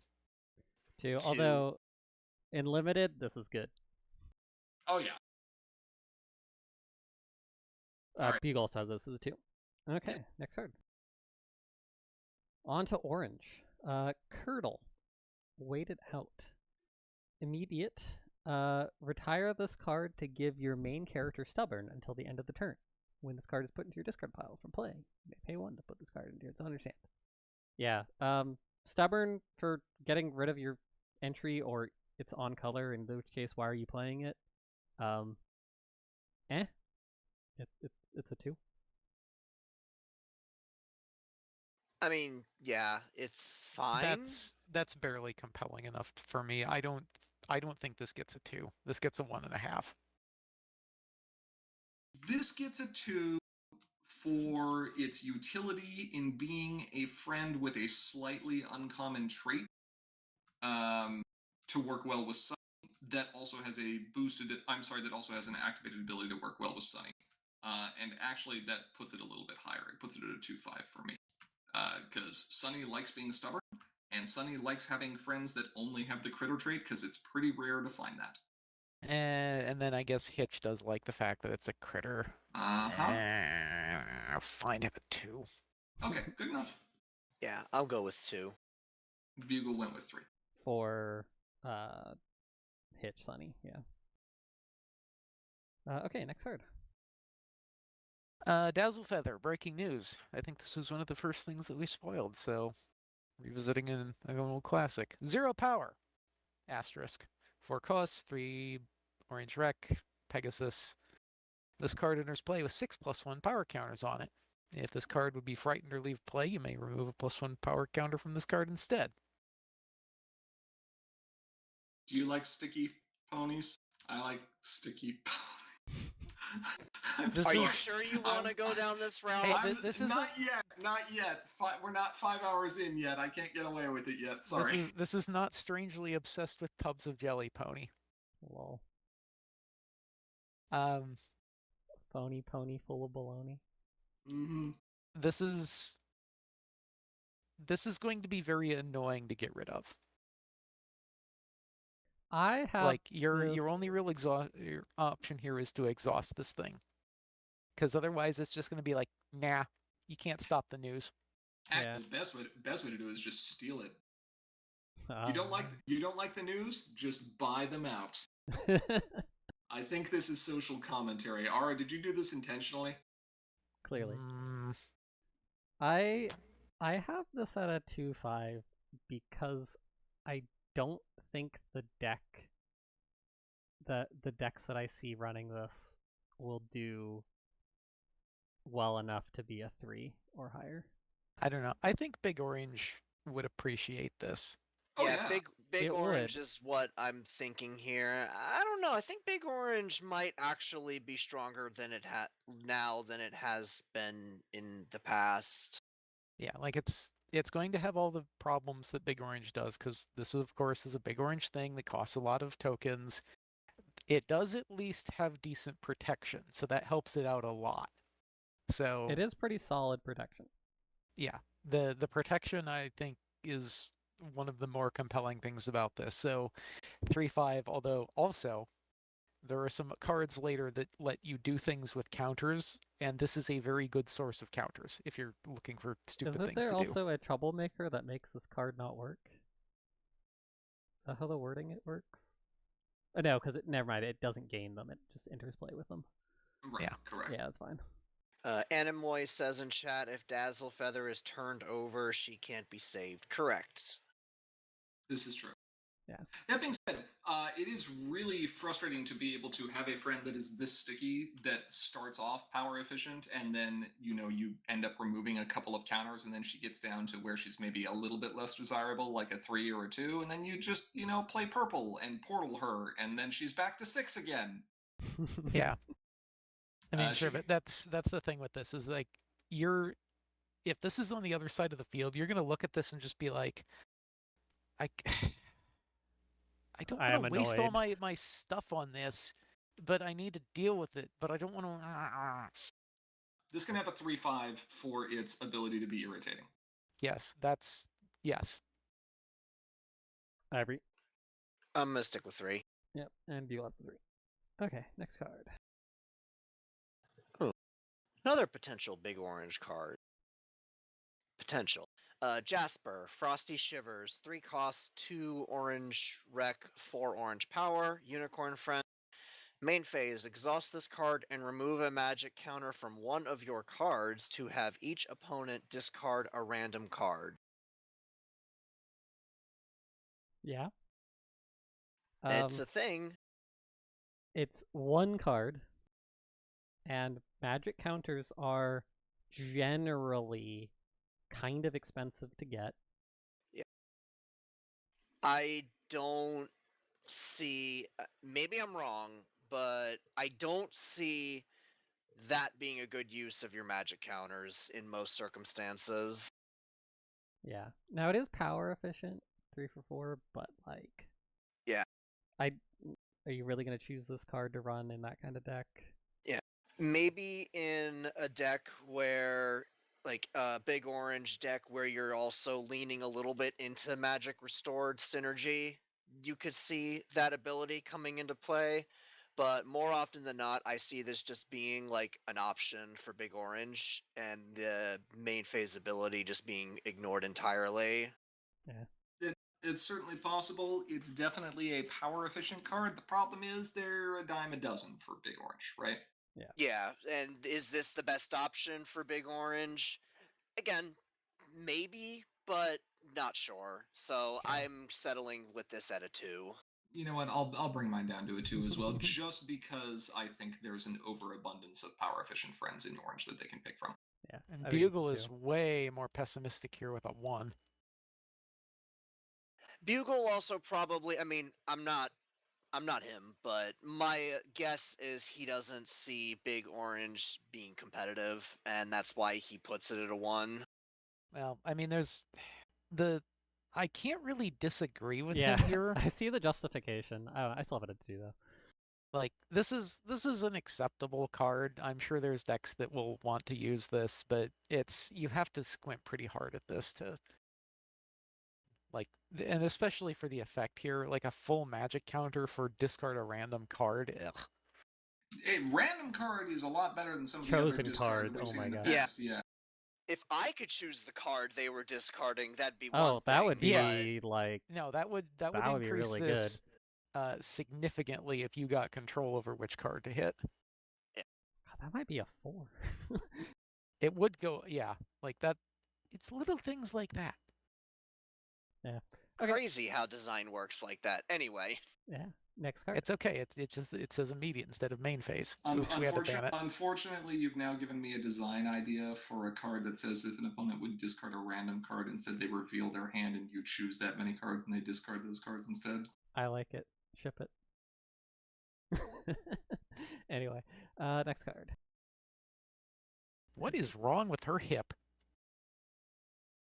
It's not. It's just small. She also has no other leg. She skipped leg day. She skipped leg day, literally. We have Seashell, Candid Camera Pony, 3 cost, 3 rec, 3 power, magic restored, immediate, remove a magic counter from this card to choose an opponent until the end of the turn. Cards at that opponent's home lose and can't have abilities. This is an Earth Pony full. All right. I like shutting off all of my opponent's like asset and location resources. Like that's pretty good. And I also like shutting off their disruptive friends at home. It does it once. It does it once. That's the like it. You're spending a lot to get more magic counters. Right, like this is not a cheap ability in terms of its cost, but at the same time, that's a pretty, like, that makes a bang. And if you're doing something where you need protection from whatever junk your opponent's got going on in their home, this is worth thinking about. I view this as resource removal, and like, it doesn't actually remove it, and there's much better options. And it doesn't even hit all resources. It is nice that it hits multiple cards, right? Even if you're just getting kind of incidental value out of it that way. I think the worst thing going against this is there is no current home for this card. Really? You don't think this is going to get run as a one-off as protection? In what deck? Any combo that wants to disable things at home? No, I do not. I think we will go to the card later down the line where Bugle has rated it as 6. I think that is what they will run instead. Okay. Well, that changes my rating significantly then. Have a 1.5. Okay. Yeah, I put this at a 2, but I don't even know if it deserves a 2. Yeah, I'm gonna keep it at 2 anyway. I'll drop it. I'll drop it to a 1.5. I think ours right. Bugle has this as a 2. Otherwise, it's too expensive, and then it's temporary resource removal. Those magic counters are valuable. You gotta make sure that if you're gonna spend it, it needs to be really worth it. Yep. Alright, next card.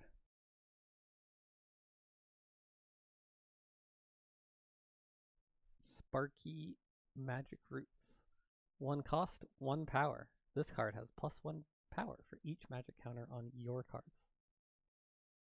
The flavor on this was so phoned in. Okay, there's little Sparkeroni.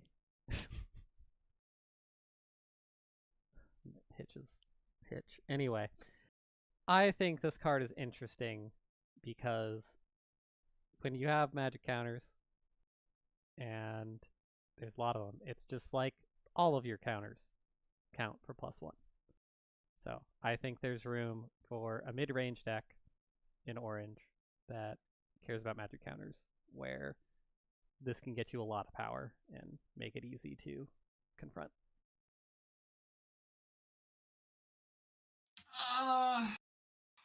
I'm low on this for the same reason I was low on the blue Magic Restored cards. I don't like orange as a Magic Restored primary strategy right now. I mean, I suppose that's fair, but this also doesn't have wreck.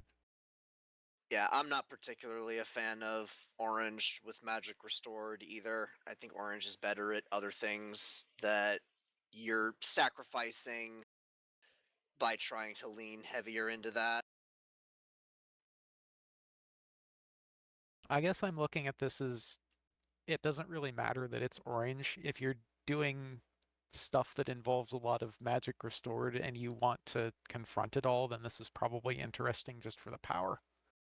That's true. Fair. Mid-range Magic Restored, like, it doesn't matter if it's orange or not. It's just...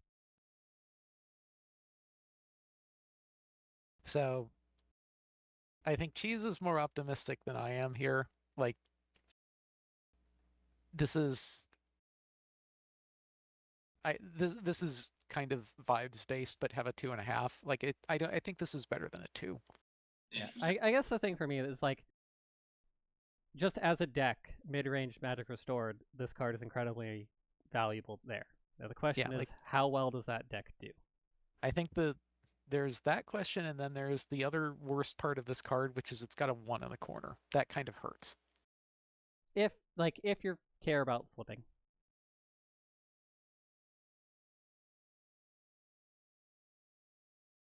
Yeah, I have it as a 1.5. Right. I like my 3. I'll stick with 2.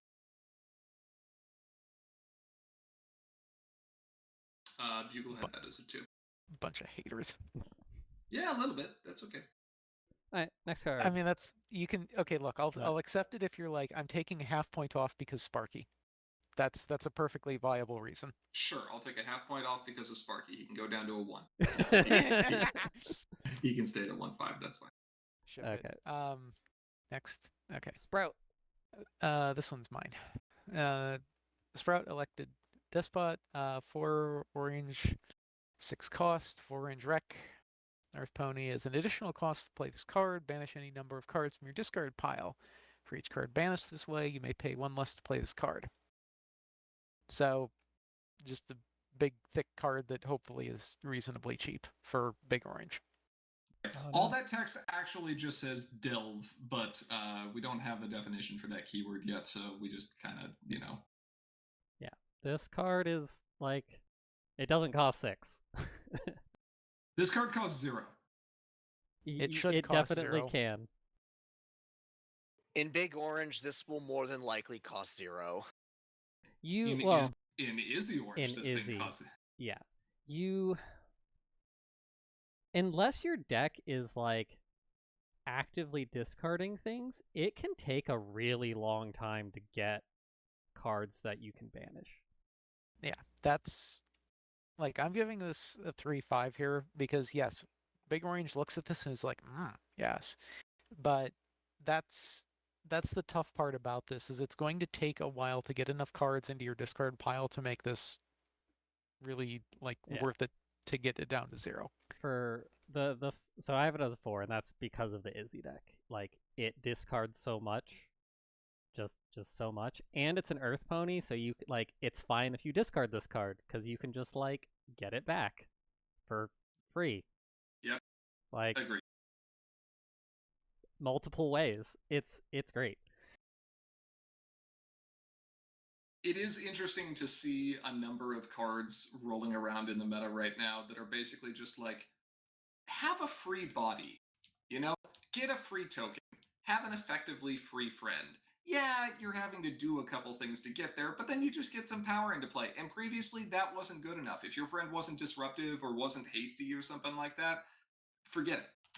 Now, I think there's enough room to mess around with here and enough, like, sources of alternative value that cards like this are very good. Not good enough to end up running as a full playset most of the time, because the thing that makes this card good is the ability to spend cards from your discard to make it cheaper, and you are going to have a finite limit unless you end up, diluting your consistency. But Cheese was right. There's numerous ways to get it back, and the deck discards enough anyway. This thing is great. This thing is a 4. Do I have it as a 4 or a 4.5? You have it as a 4. Yeah, 4 is good. Yeah. Yeah, Beagle 4. Has Beagle has a 4 too. No, 3-5. Okay, next card. Half a point for vibes. All right. Sunny Star Scout. Spread the love. 2 cost, 1 orange power, 1 orange wreck, 2 orange power. Earth Pony Friend. Magic restored. When you put 1 or more magic counters on this card, you may put that many +1 power counters on one of your friends. I know we just sat here and got done talking about how orange magic restored, not really the best strategy. If there's a reason to do it, it's this card. That's true. But the decks that are doing it, I would probably rate as average, which is why I have this at a 3. I have this as 3.5. +1 power counters are strong when you can get a lot of them. I don't know. I'm not optimistic about a magic restored in orange, so meh, 2-5. As a secondary, maybe, but then you're not playing orange as your primary, which means you have to get wrecked before you can play this. It's tricky. That being said, still pretty good. I'll give it a 3. Yeah. Ivory, did you already give your number? Yeah, I said 3. Yeah, and Beagle has this as a 2. I assume because of the orange magic restored. Yeah. So, okay. Next card. Next card. We're going with Tumble this time around. Tumble, 3 cost, 1 wreck, 3 power, orange dragon, magic restored. While this card has at least 1 magic counter on it, it has Diligent 2. So this is your Sea Pony guard of the cycle. I have this as a 3 because Granny Smith. Granny Smith was good. Granny Smith was Diligent 3, not Diligent 2. That being said, Diligent 2 is still pretty good. Also, for what it's worth, Dragonstone is a card we'll talk about later. Right? You could run this and Sunny with a dragon-themed deck, like the previous Magic Restored Sunny. Yeah. What do I have to say? 2.5, I think. I think this can get pretty big pretty fast. I'll leave mine at a 2.5. I like 50-50 odds on a deck focused around this type of strategy being able to win against any average deck. I'd call that a coin flip. I still think, maybe. Wow. Bugle did not like this card. How do you give this card a 1? I don't think you can give this card a 1. Yeah. Maybe because there's an overabundance of diligence, but it's not at low rec, and it's not also with a relevant trait, so... Yeah. The opportunity cost here is, I think you're right, but the opportunity cost is still too high. What else are you doing with your magic counters? Maybe you're not doing anything else, but if you have anything else... Yeah, the thing here is you only need the 1, and you don't spend it. You do only need the 1. And... Until it gets stolen. If you've already got the Sunny in play, then putting a magic restored counter on... Wait, does it go on Sunny? Or a magic counter... Does it go on Sunny when you put them on this card? Oh, so you'd have to put it over there. I'm still leaving it at 2.5. I still like it as a 50-50 shot. Yeah. In limited, this thing is much higher. I also wish Pancake was here to end up doing his limited ratings. Oh, yeah, this entire cycle is great for limited. Yeah. Okay. Ditto the critter cycle, but yeah. Next card. This one's me. Balloon Pony. No, I'm not gonna say it. Good. 5 cost. Okay, we're starting out strong here. 4 wreck. Okay, that's also, like, this better be a really good card. 5 power. What does it do? When another one of your non-token friends leaves play, if that friend had at least 1 magic counter on it, put a token copy of that friend into play. Okay, so, like, your friends stay around, but it's another one, so you can't protect this unless you have 2 of them. Correct. What this is, and you're not going to put a magic counter on this, are you? Not unless you have 2 of them. Correct. And then you need a magic counter on both of them? That yes. Sounds like a terrible investment. Yeah. The Thunder Lane test, this does not pass. No. No. Like, what this says is, if you're doing dumb stuff with Magic Restored, you can pay 5 to get a little bit of extra protection on your Magic Restored stuff. But if you have enough AT to just pay 5 for this, when you're doing Magic Restored stuff, why aren't you doing something better? Animoy brings up the best argument for this card, which is, does Reanimator want this? And given that Reanimator has a tool that is effectively redeeming qualities plus a magic counter, maybe. Maybe is like a one-of, right? And that's not the worst thing in the world, because it also gives you some stickiness on your big payoff cards. I mean, there's having to remove 2 things is, yeah, I don't know. I have this as a 2. There's some things you can do with it, but maybe I think the card itself is what kills it. I think there's decks that would love to run this, but the card's just like, it's so niche. You could end up running this with Draw Straws, and that would be kind of funny.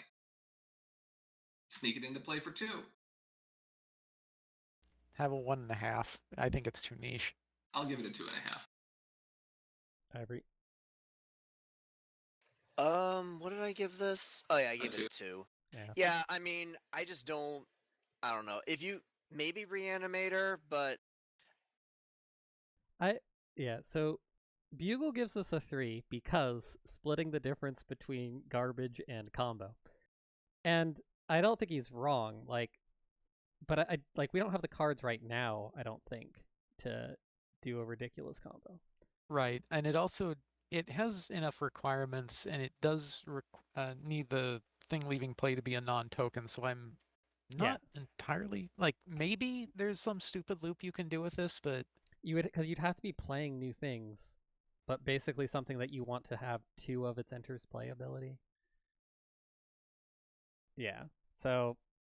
I don't know, maybe if there's something with maybe there's something there, but I think this tends a lot more towards the garbage side than the combo bait side. We'll have to see. Yeah. Maybe. Okay. Also, this poor dude's name is just Balloon Pony. That's it. That's all he was credited for. All he does in the movie is scream and then land. What did I miss or something? Hey, every pony, I'm back. What Yeah. Okay. Next card. That's back a to the dragon.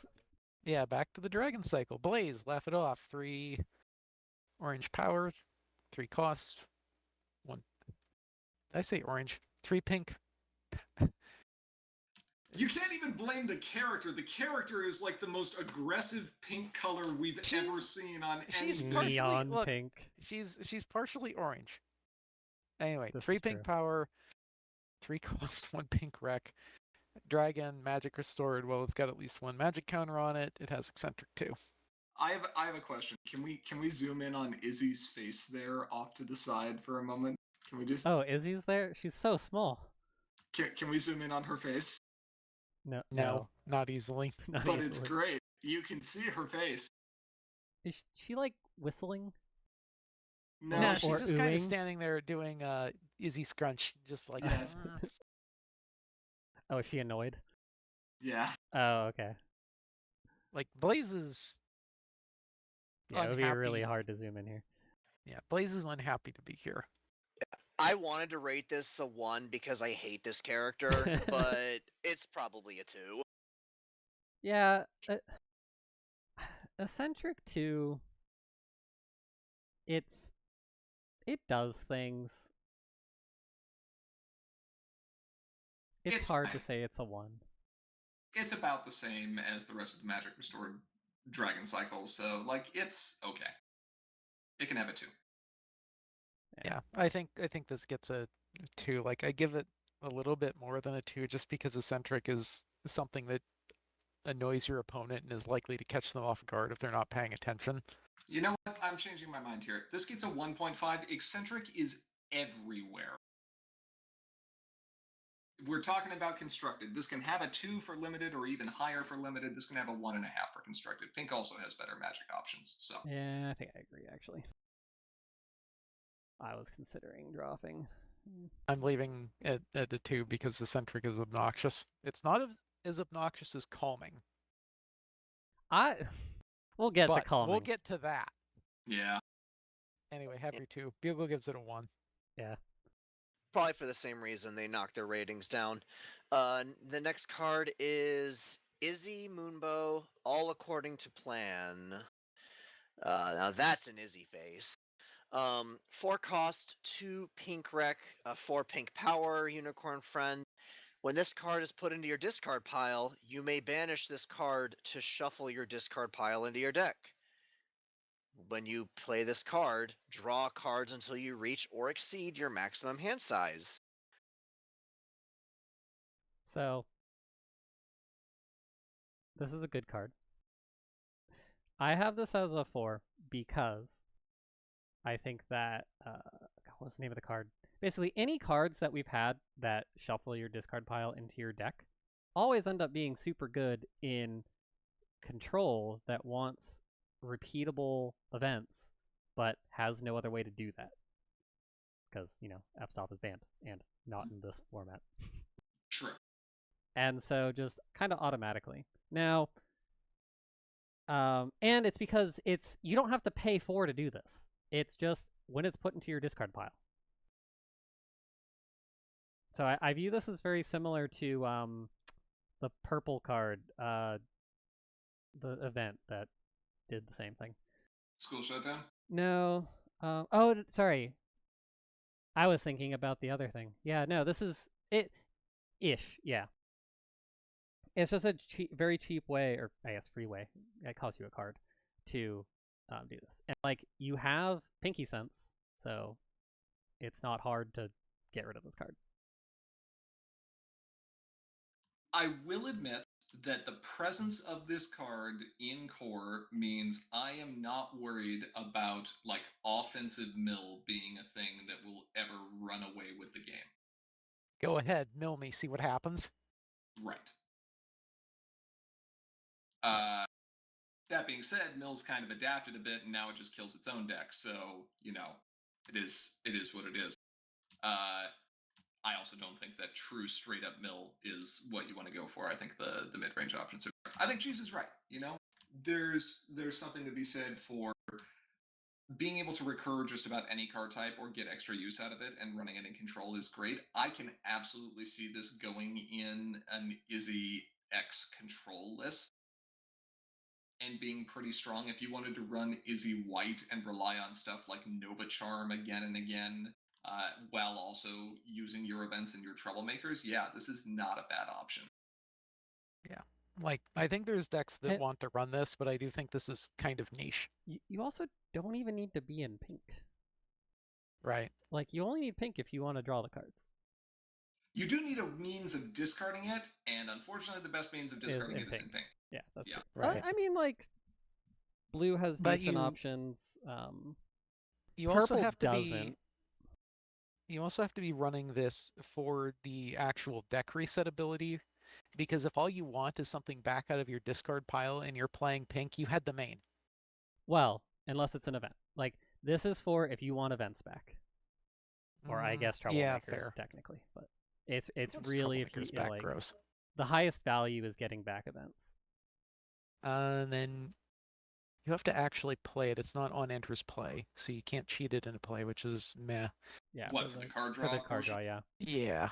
That's probably the if you could reduce the cost of this to 2, that suddenly gets pretty interesting, especially if you're talking that would about... be ridiculous for aggro. You do not get to you play cannot do this for 2. No, not allowed.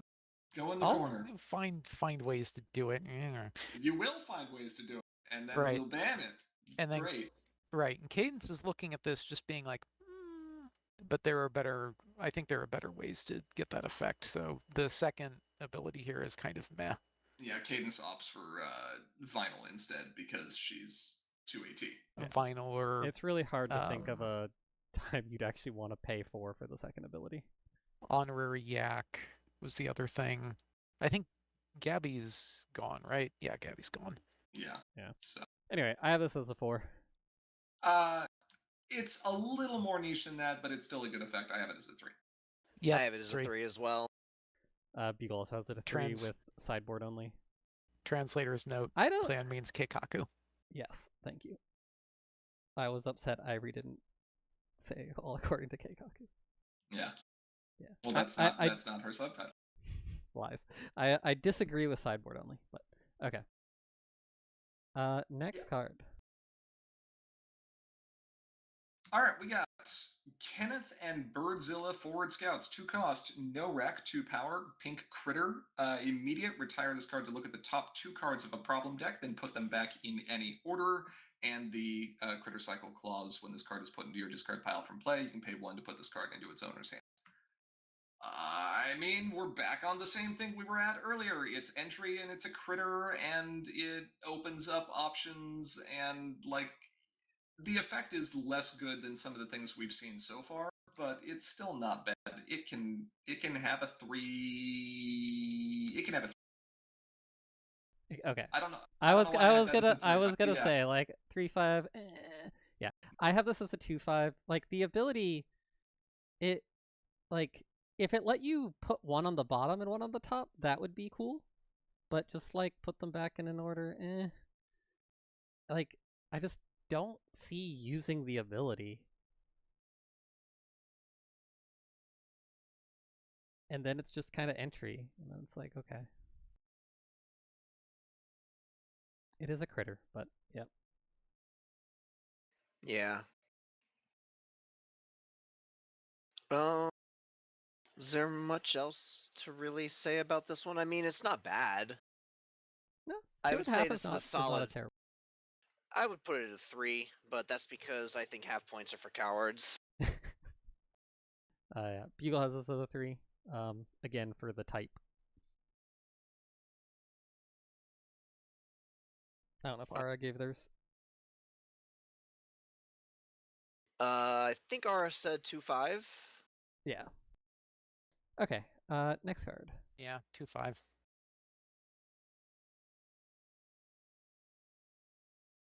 It's Lily. Hey, going back to Canterlot Knights. 1 cost, 1 power, no rec. Main phase. Retire a friend to give this card +2 power until the end of the turn. That's pretty cool. Like you double confront next turn, drop this, retire something at home you don't care about. 1 for 3. And it's not just like enters play, it happens once. It can just happen multiple times. Oh, I get rid of 2 things. Now I have 5 power at this problem. Like, this is really good. So a main phase Soren, Pie Eater, whatever that card was called? Yeah, but it gives you 2 instead of 1. Didn't Soren give you 2? Soren gave you 2. Soren was 2? Okay. But he was also multi-killer. Yeah. And had immediate. And immediate, yeah. And no, he was 1 cost. Yeah. But I think this is a solid. Yeah, 3. Not quite a functional reprint, but still a good card. I also say 3. I'm still hot. Go ahead. I am annoyed that we wanted a name collision with the old Lily. I literally did that on purpose. It annoys me. It was intentional. It annoys me. It can annoy you, but it's still funny. 2/5. You can burn up a bunch of resources to get this thing to high power, and then it's just going to eat a pumpkin. Something's gotta. I mean, I would be skeptical to hear the deck that is running this in an aggressive mentality and is not also running a number of other one-cost cards like Misty and Izzy or Pipsqueak. 100% running Pipsqueak. Right. That are all going to be there to reduce the odds that Chaos Magic Blast actually hits this. I think this is a lot safer than you think. In fact, I actually brought my score up a half a point because I'm still really, really high on Cadence Blue right now. Yeah. So it can have a 3-5. Yeah. My thing is, like... 2-5. Friends at home are... In an aggro deck, friends at home are often, like, just 0 value. So, turning them into power is kind of huge. Makes sense. Don't know. I still think the card's too vulnerable and thus niche. 2-5. Okay. We get to talk about a card that is a lot better. Stupid card. Bugle has this as a card. 3. Next card. Bugle has this as a what? I think he means Lily. I was finishing up on Lily. Okay, Next card. Okay. Yeah, there's no chance that Patch is a 3. Anyway, alright. No. Patch, did you hear that? 3 pink power, 3 costs, 3 rec, pink. Unicorn, hasty, magic restored, immediate remove a magic counter from this card to replace this card's problem. Explain your smallness. That face that Patch is making right there, this is the face your opponent makes when they see the BS you're getting up to with this card. No, that's incorrect. It's the face that happens a couple seconds later where it's just like, ugh. So even before the BS, I have this as a 4. So ignoring the stupid things you can do. Like, sure. Resetting problems has always been, like, a 4. I think every single reasonable card that we've had that does that, starting in, I guess, Candlelit Knights and... Yeah, with Snips and Snails. Yeah, and then Sequestrian Beyond and Discord and a few others have been 4s. So, like, this is kind of just automatically a 4. And it's hasty, which is, like, I don't think we've had... Discord is somewhat immediate, but, like, I don't think we've just had hasty replace a problem before. You've had to do burb shenanigans to make that happen. Yeah. Yeah. So, this starts out as a good card. Wasn't, Oh, no, that wasn't hasty. Then, I don't know, you want to talk about what this... The Sequestria thing. What, yeah. No, what? It just was always with purple. Yeah, I'll talk about why this isn't just a 4. Yeah. If this was just there for immediate speed problem replacement, I think you can make an argument that it would be a 4, maybe even a 4.5, because using it to obviously break through opposing problems is great. Using it to break through opposing troublemakers is good. Using it to deny your opponents the ability to farm their own troublemakers. Versatile. Oh yeah, it's great. And all that would still put it as a, man, this is a really good card.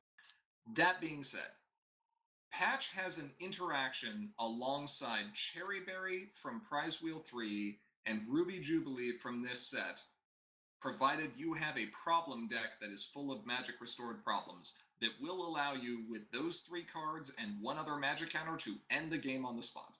If your opponent does not have reactions to it, you are going to cycle through your entire problem deck. You're going to continue replacing it. The fact that Patch is not only hasty, not only cost-efficient power or problem replacement, but repeatable, which I think is one of the first times we've seen that outside of like running the portal package with bait and switch, right?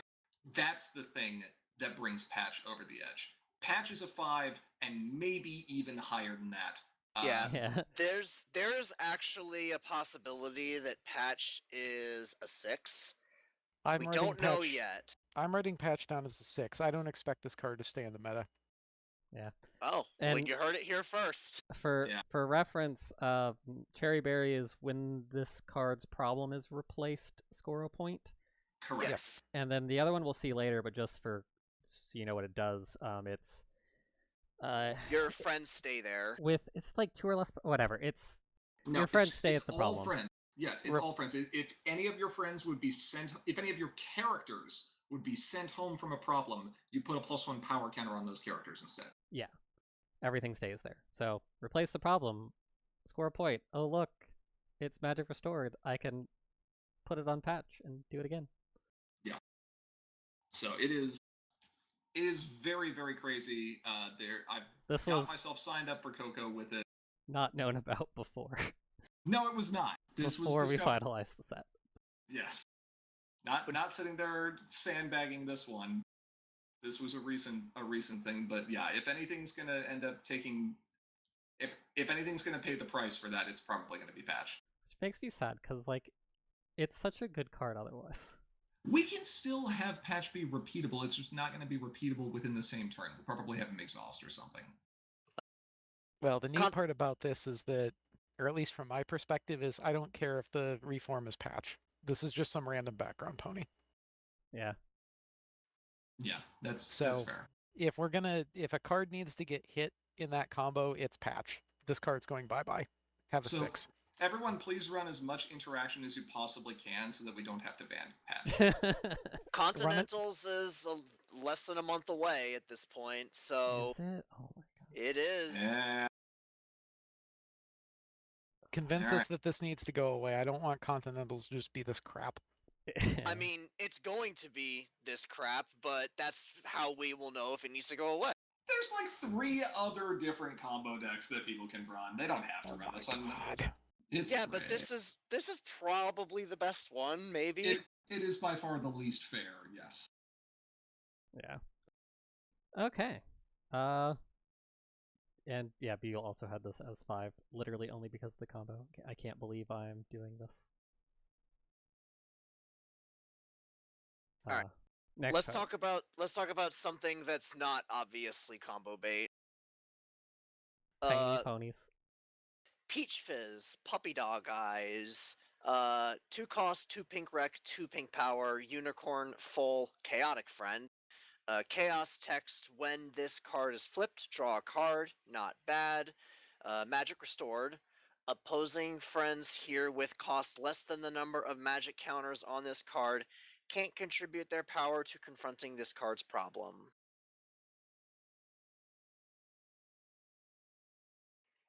It's alright.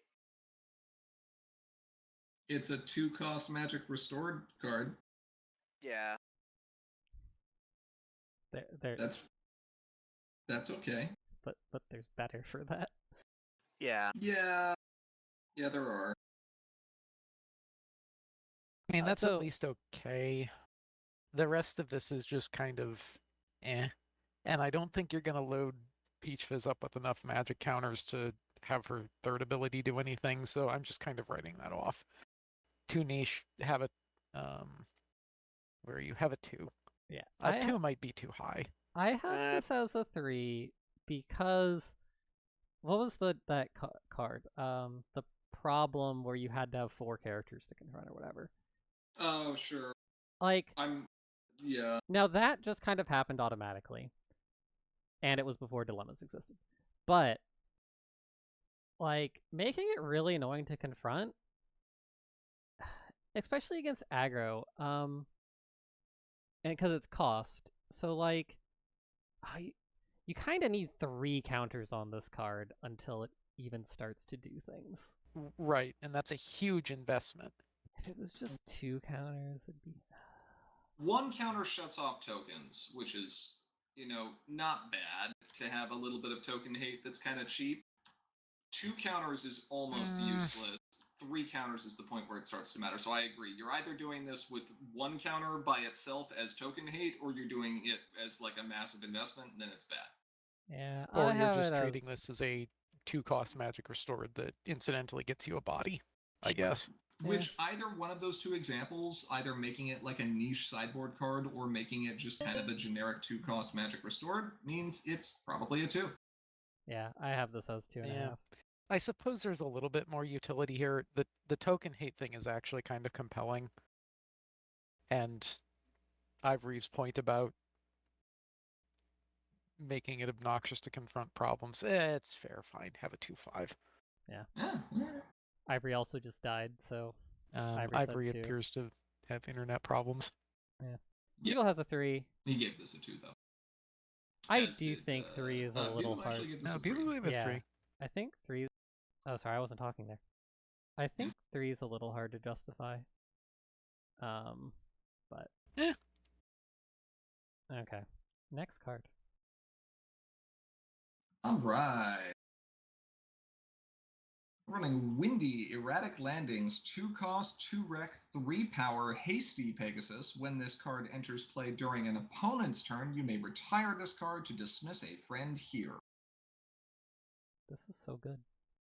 This is a power efficient, low rec, hasty, potentially, piece of removal card that is conditional, but the rest of it, you know what this reminds me of actually quite a bit? This reminds me of the pink hasty griffin that was run in the pink blue farm. What was that? Griselda? Is that the one? Pink hasty griffin? Yeah. I don't remember if it was Griselda, but yeah. You know the thing I'm talking about. Yeah. Hold on, I will find it here just because I'm curious what it. I mean, just comparing this to like Cadence from back in what was the name of that deck? Hot Wings. Oh my god, why are things beeping? Was like that card was super good. Although it was Hot Wings, so you had Bluna. But being power efficient and then also just like friend removal.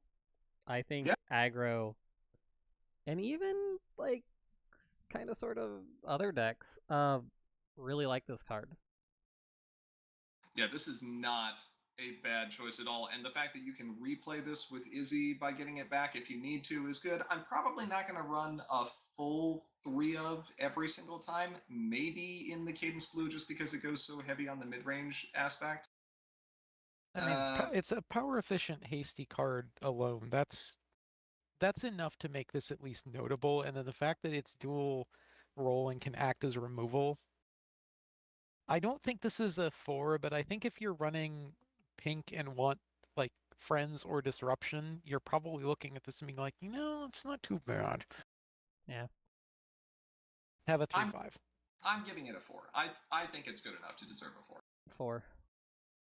Ivory, you think's back? 3 for Ivory, and Google also a 3. Yeah, I gave this a 3. But I might be wrong on that. I don't know. Yeah, Bugle says they've been unimpressed so far, but I don't know. I've been impressed with it. Yep. Okay. Next card. Indiana Jones reference. No one's going to get that. You're showing your age.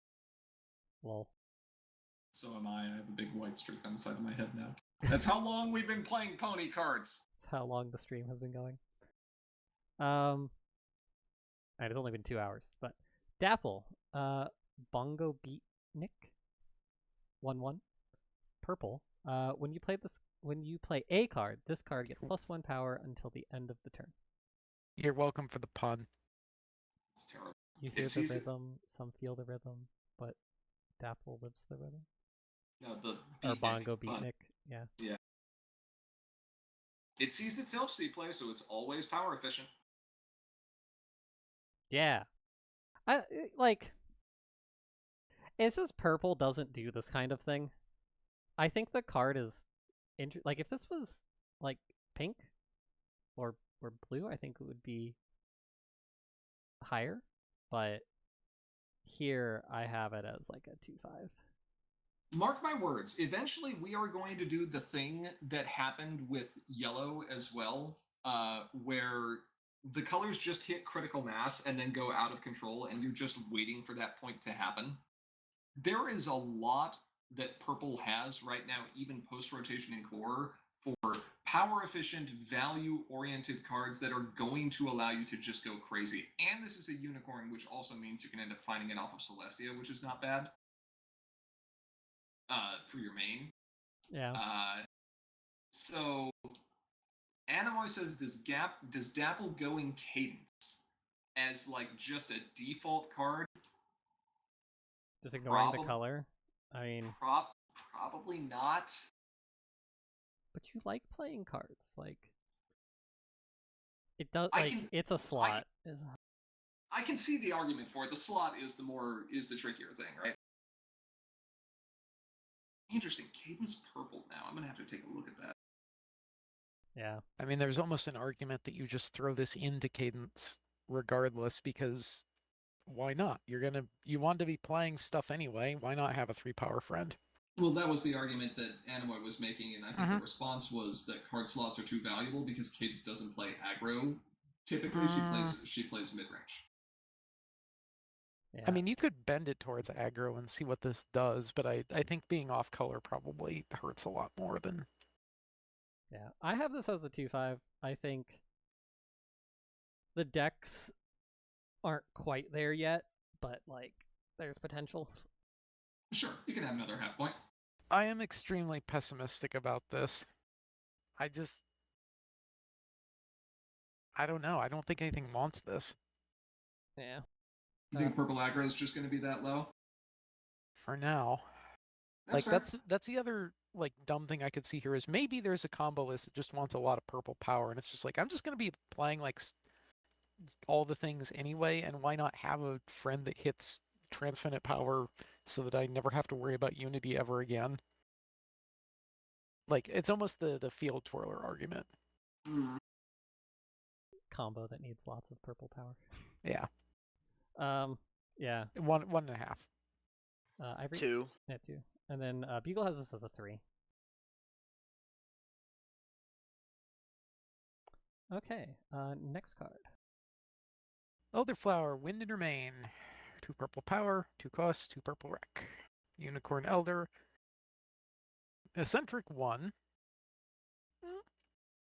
I mean, she is sticking her head out the window like a dog. Magic Restored.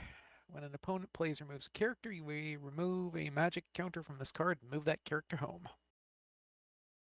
Someone say go home.deck. Yep, go home. Go home.deck with a cost-efficient friend that also comes with Eccentric 1 stapled on.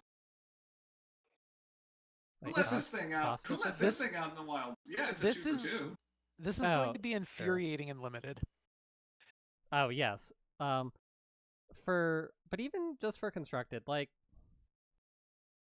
with another card we'll see later, like this is repeatable movement for 2AT or potentially better, which if you're trying to control, especially like Troublemaker control or something, this can be really valuable. And like it only costs 2. And your first movement doesn't cost any extra, because like that was one of the issues with Twilight and Spike, was like 3 cost and then 2 to move something back, and even then that was a super good card for a time. True. So I think there's something here.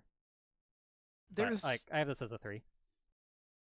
Yeah, there's something here, but I think the decks that want this are not going to be all that varied. Like, you have to be running a very specific kind of deck to want this, and everything else looks at it and it's just like, eh. So, I agree with everything that has been said so far regarding its control potential and like the initial investment that you need to make and all of that. I'm giving this a 3/5. It can have the extra half point because the best Magic Restored focus deck out there right now is mono purple. And this fits beautifully in there. I'm less optimistic. Have a 2/5. I'll give it a 3. Yeah. Beagle also gives it a 3. Okay. Lava. No stone unturned.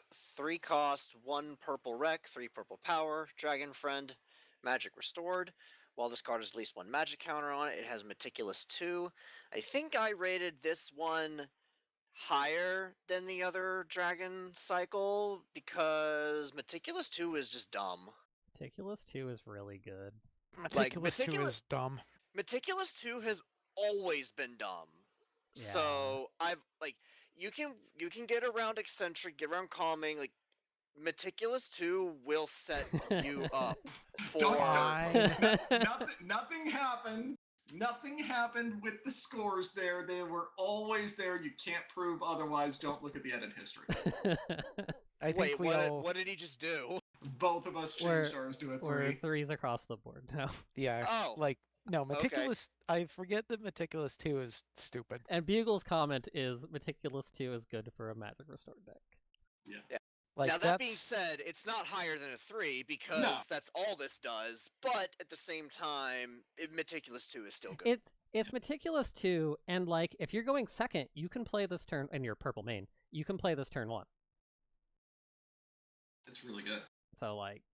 And we have a bunch of other early stuff Meticulous that is starts valuable. caring about cards getting put on top or bottom, and then that just... I think this is worth spending a magic counter on. Yeah. Also, good flavor on this one, too. I like this. I cannot believe over there yet.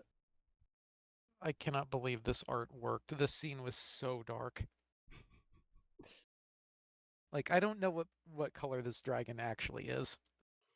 It's like dark red, or is what she's supposed to be.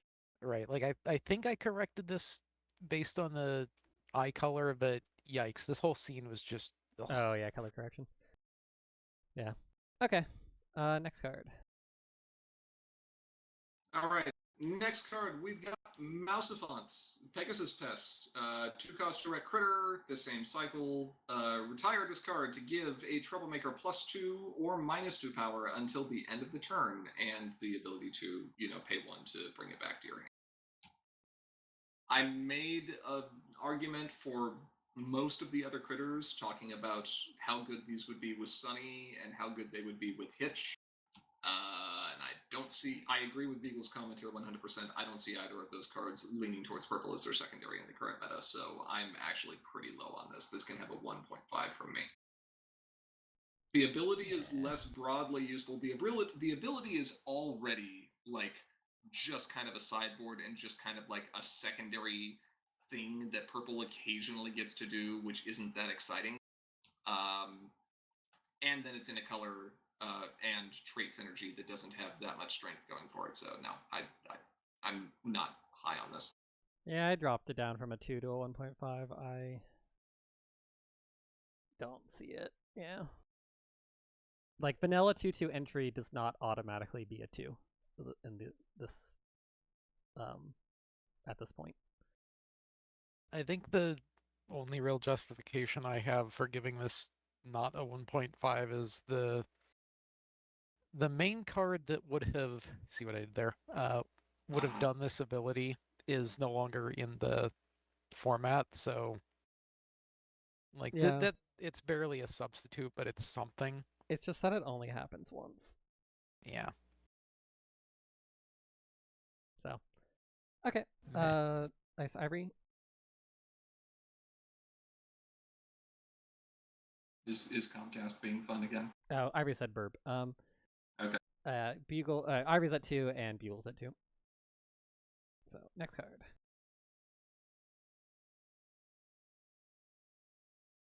Onyx, Slam Poet. 2-cost, 1 rec, 2 power. When this card enters play, your main character has Studious until the end of the turn. Then start a face-off involving your main character and an opponent's main character. I have this as a 2 because it kind of is a 1 for 2. And, like, I don't think there's anything right now that's, like, super excited about having a face-off between your main character and opponent's main character. You mean, like, the purple main we have that flips at the start of a face-off? I mean... yeah. If you're running whatever. Zip, you're going to look at this. Yeah, there's lots of other ways to have you may not run it, but you're going to look at this. There's Epic Troublemakers, and there's How About You, and there's this. And that's it. Problem face off, it's fine. It's, sure. Let's just wait to get Zip online until a problem face off happens. This surely means I'm in a commanding position in this game. I guess. Zip looks at this. Like, every Zip deck will look at this and just be like, Is a Zip deck... Are there Zip decks that are 3s? Yeah. I think you can make an argument that Zip White is a 3. I think Zip White is going to win more often than it's going to lose against any random average deck in the meta. I'm proud of the flavor text on this. It is very good. You did a good job.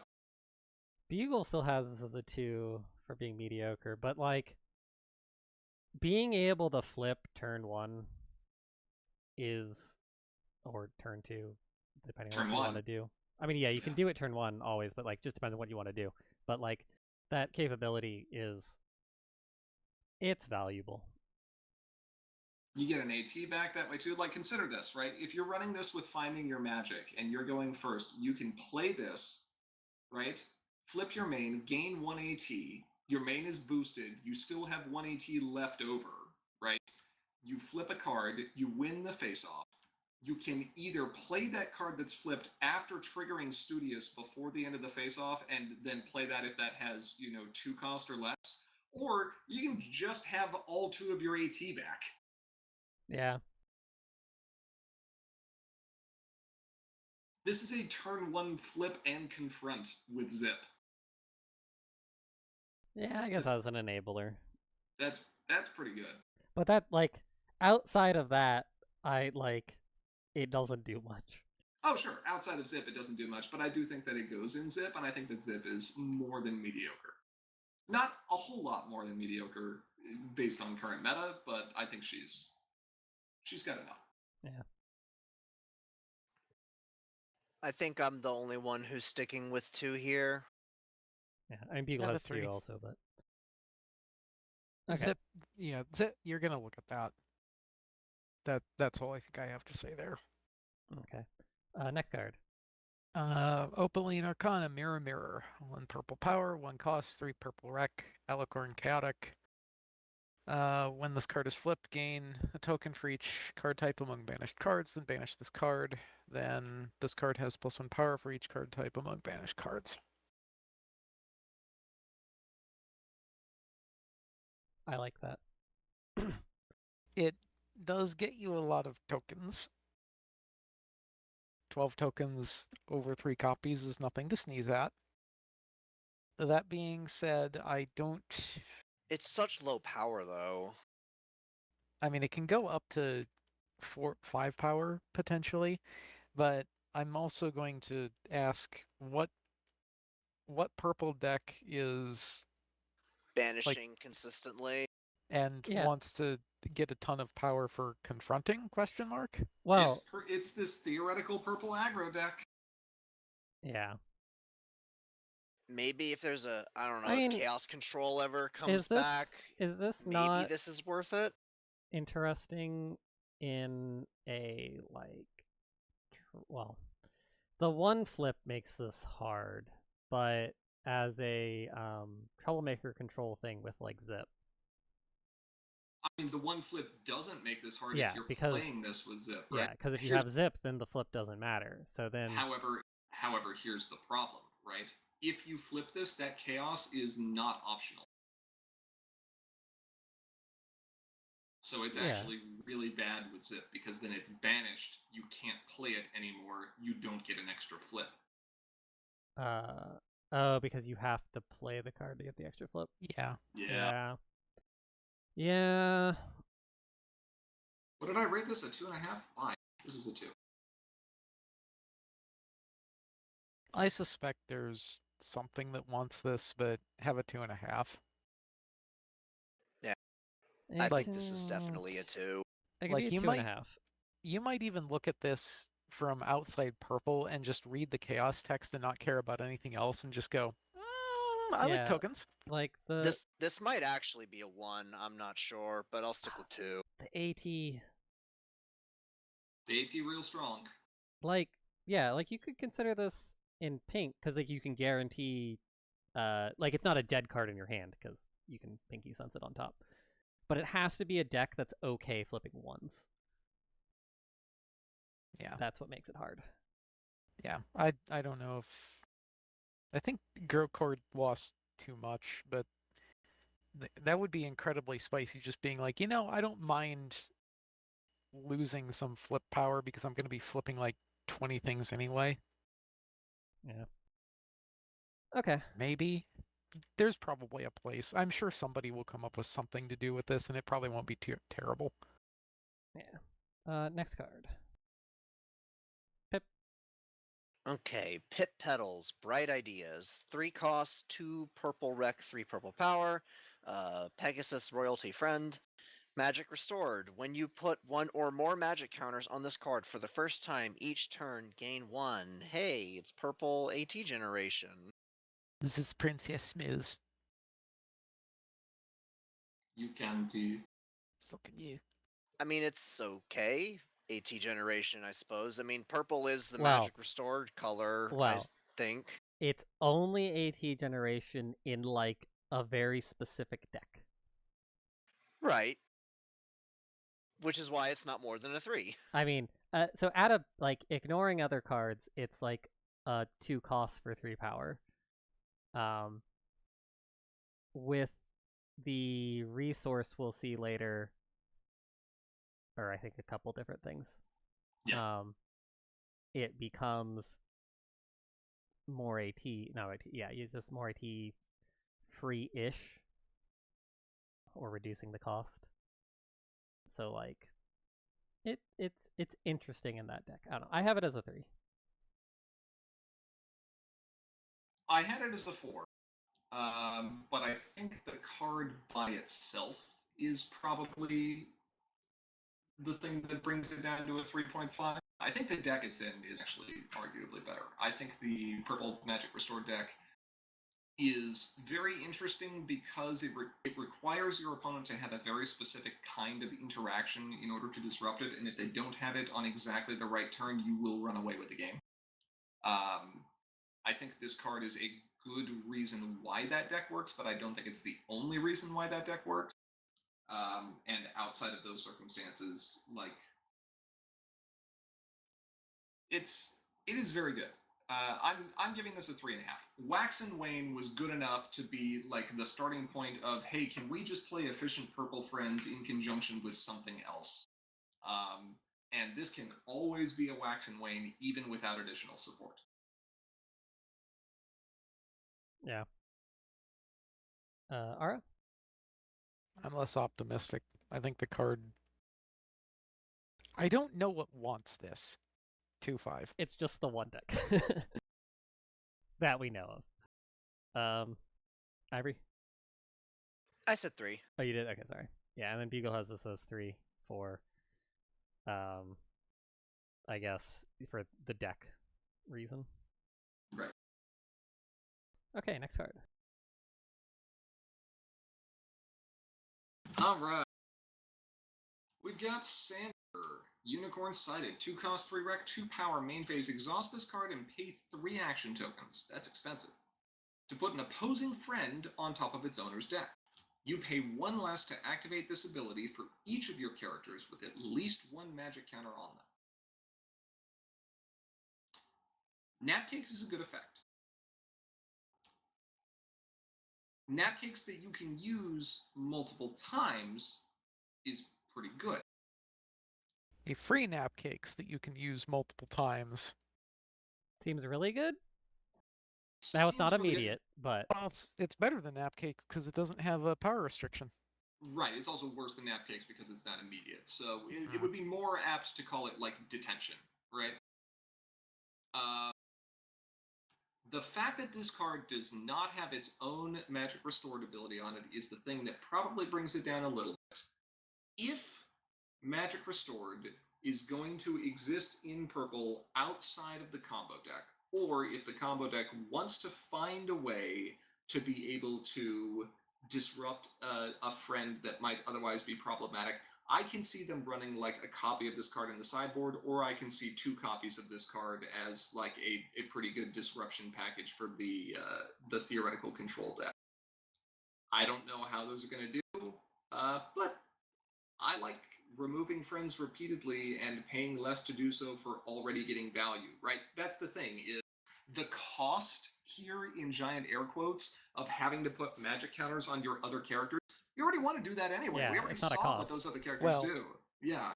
The cost is that you have to keep multiple of them around, and you don't concentrate them all on the one thing that's gonna, combo off or whatever. Sure, understood. But if you were running this in like a control or a mid-range that was also running a card like Senior Butterscotch to, kind of refill those magic counters, deal. What did I have? 3.5? No, 3. You had it at 3. Yeah, it can have a 3. I have it at a 4. It does depend on how well the deck does. But yeah, the deck is the limiting factor here, because the card is interesting enough in its own right. It's just, does anything want it? Yeah. Well, something wants it. Is that thing good? Yeah. Time will tell, but for now it's a 3. Beagle has this as a 3. Okay, next card. Zip Enhance. 4 cost. Wow, it's a lot. 3 rec, 4 power. Meticulous 2. Persistent. Vexing. That's pretty nice. So we've established that Meticulous 2 is pretty good. But a 4 cost friend is a big ask. But it's persistent. So that. But it's vexing. And so I believe we have this. Yeah, you can do that. You can chain the vexing into persistent. Oh yeah. You can chain them. Yeah. Yeah, you can frighten it to block the confront. Yeah, you do the Inted thing, which then gets replaced. Yeah. So you just can't sync that into something that says you can't frighten it. Yeah, that was yeah, that's what it is. Okay. Yeah, so you can 2 AT repeatable vexing plus meticulous. Although of course you don't get the meticulous if you vex, but yeah, at the cost of not getting the meticulous, which you can use it for one of two things, but it's also very expensive for that. Maybe Sunny Purple to get free Unfrightened on this? Yeah. Then it becomes 0 AT repeatable vexing, which that seems good. Is a lot better. Yeah. Yeah, I don't. Maybe. I have it as a 3/5. 3/5 for me. I think the cost is a factor, but it's neat, but the card itself is kind of lackluster. It costs too much. And then you have the one set of abilities that's pretty much in opposition to the other ability, and you could run what's her name, Lava, instead. If you're just going for meticulous, right? Yeah, if you're going for control, I think you run this over Lava. I mean, the persistent vexing, it's still a 4, and that's a lot of resources. Or it still costs 4, and that's a lot of resources.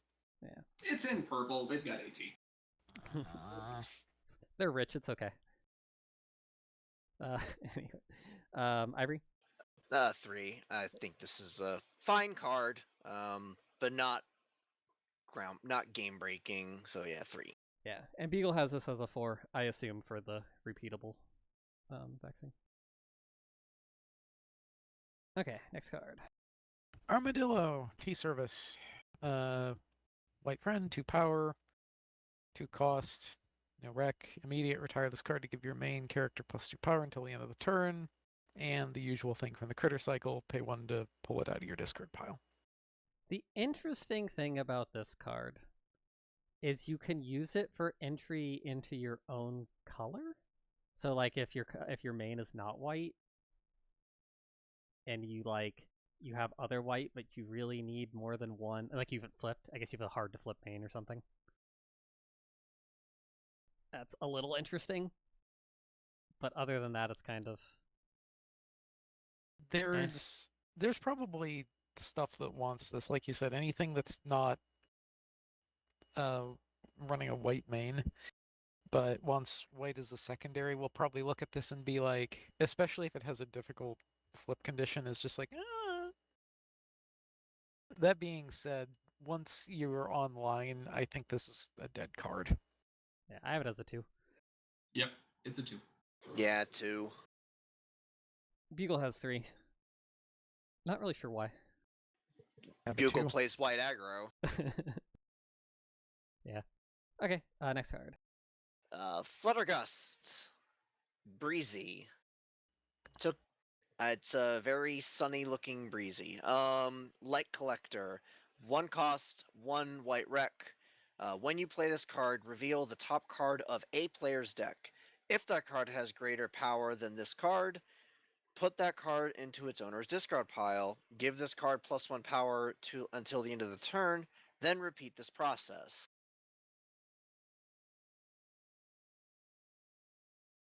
That could cause a lot of damage in the right kind of deck. It is cool. Oh, you know what would be really funny? If this thing somehow got locked to 1 power and then you burned your opponent's entire deck. Shh. We don't talk about that.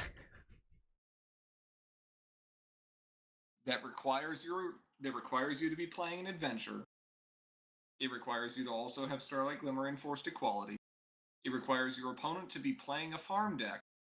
And it requires them to be playing a farm deck that is not running anything at 2 power or less, which means they can't be running Shopkeep. You know what? If you end up in that matchup, it's like the Seleno copy boosted ability on Changeling Pretender and all that. Like, good for you. If you can land it, then it's very funny. Yes.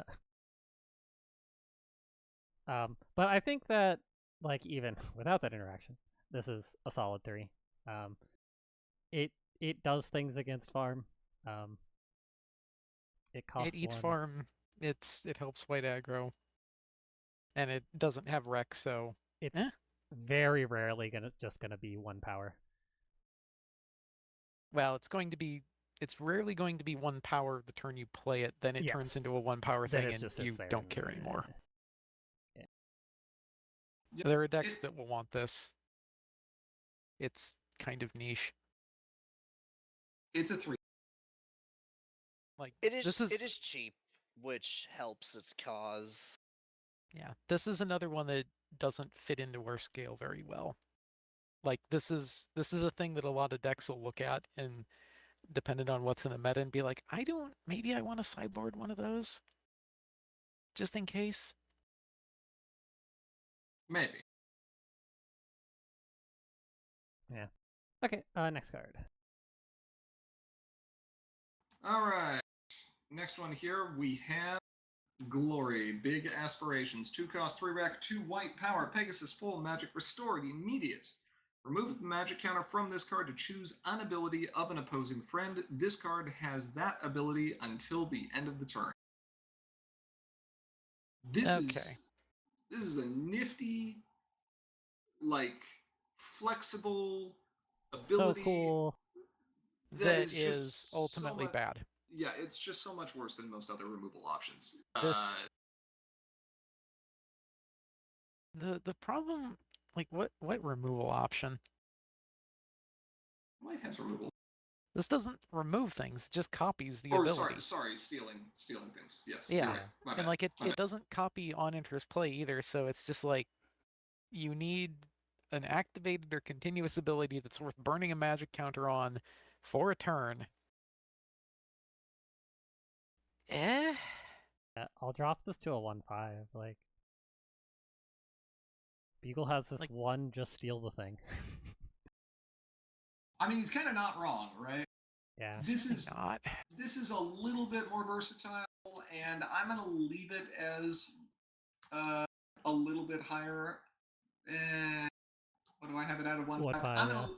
I'm gonna leave it as a 1/5 because, while I don't think this necessarily applies right now, if there ever is a white deck that runs to rely on Magic Restored, having 2 cost means of doing so is probably pretty good.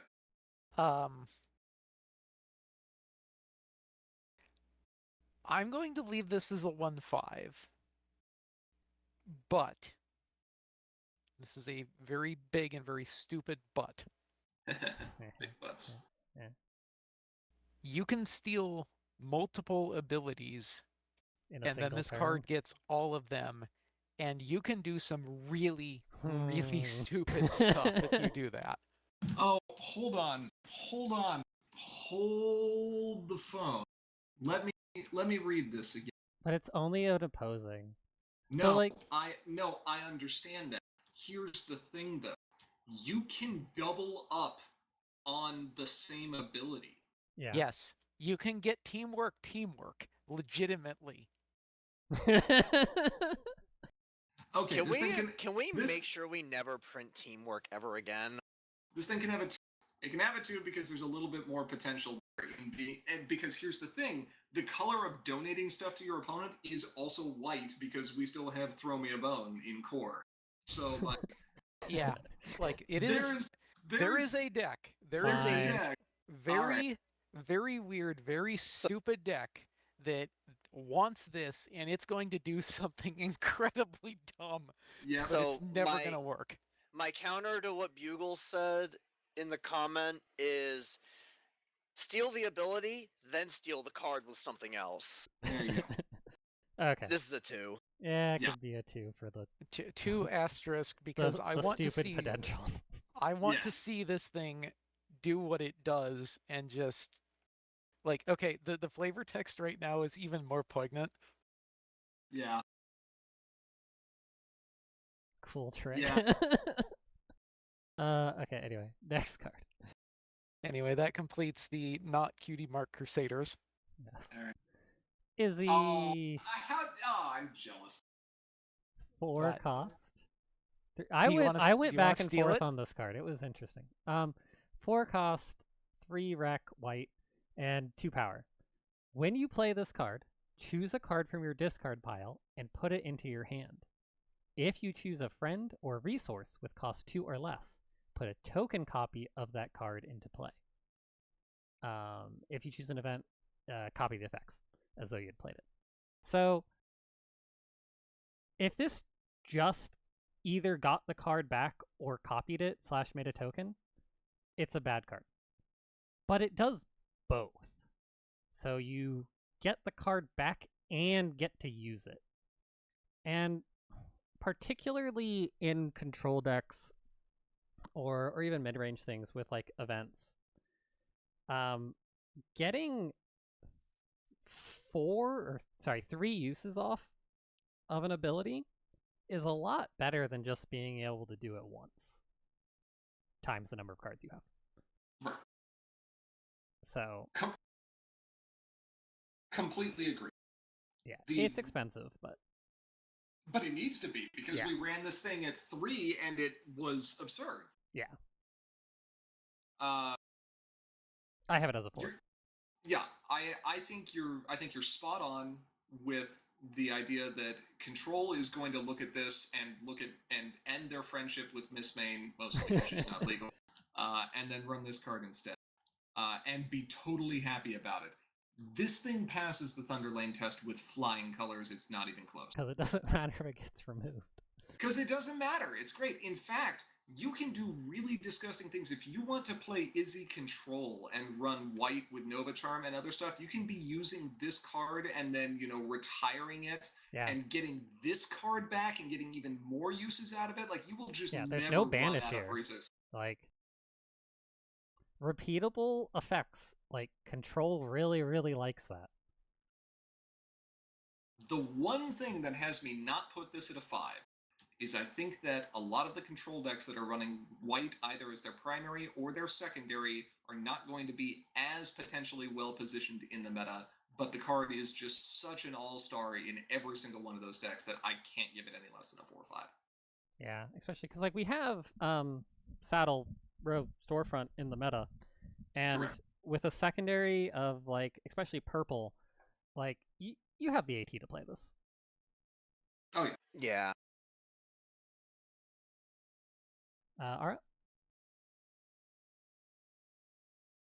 I don't legitimately know how to evaluate that deck because this is so a thing that I don't like dealing with. So I guess I'm just copying GP's 4-5 because I assume GP knows what he's talking about here. Yeah, blind confidence. Bugle has this as a 5, which I can see the argument. I don't think that the deck is that good, but right. It is strong though, so it can have 4. Yeah. So okay, next deck or next card. Yeah. Jade Mountains from Molehills. White Friend, 3 power, 3 cost, 1 wreck. Magic restored. Well, this card has at least 1 magic counter on it. It has Shoei 2. I'm just gonna go out there and say this right now. Shoei 2 is terrible. A magic counter for it is terrible. Have a 1. Go away. Shoei 2 is okay. We've said this, right? We've seen Shoei 2 be terrible.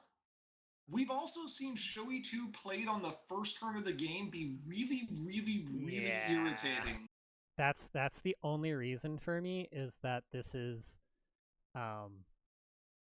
you can play it really early. You can play it turn 2 on the draw, as it were. Yeah, and play this probably in Chrissy mono control.